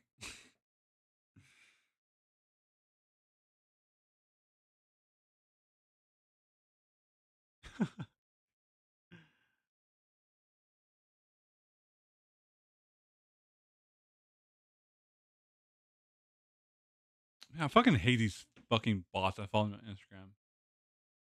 I told you they don't care no more.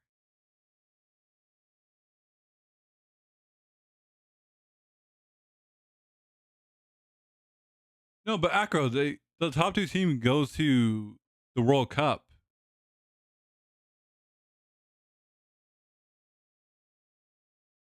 So they have to care. they have to care, like to go to the World Cup.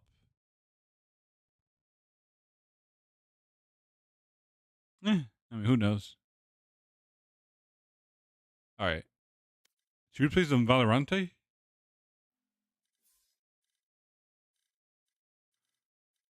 Let's see who is on right now. Oh, you guys on.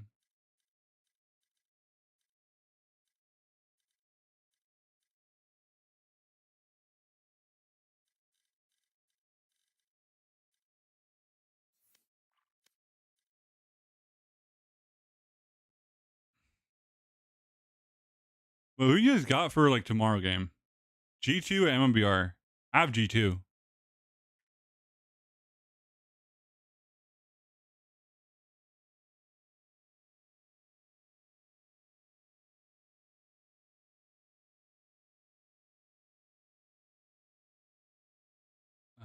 Let's see.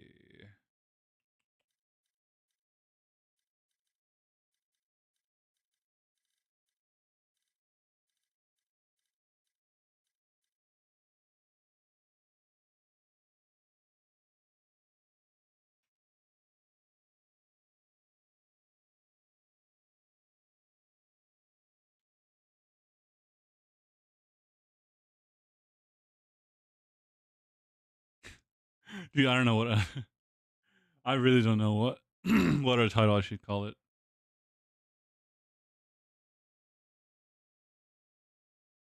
Okay, I want to end my YouTube stream.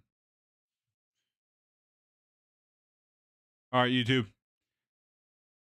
Hope you guys enjoy the VOD. If you guys do enjoy the video or the channel, make sure to subscribe and like this stream. All right. Catch you guys tomorrow.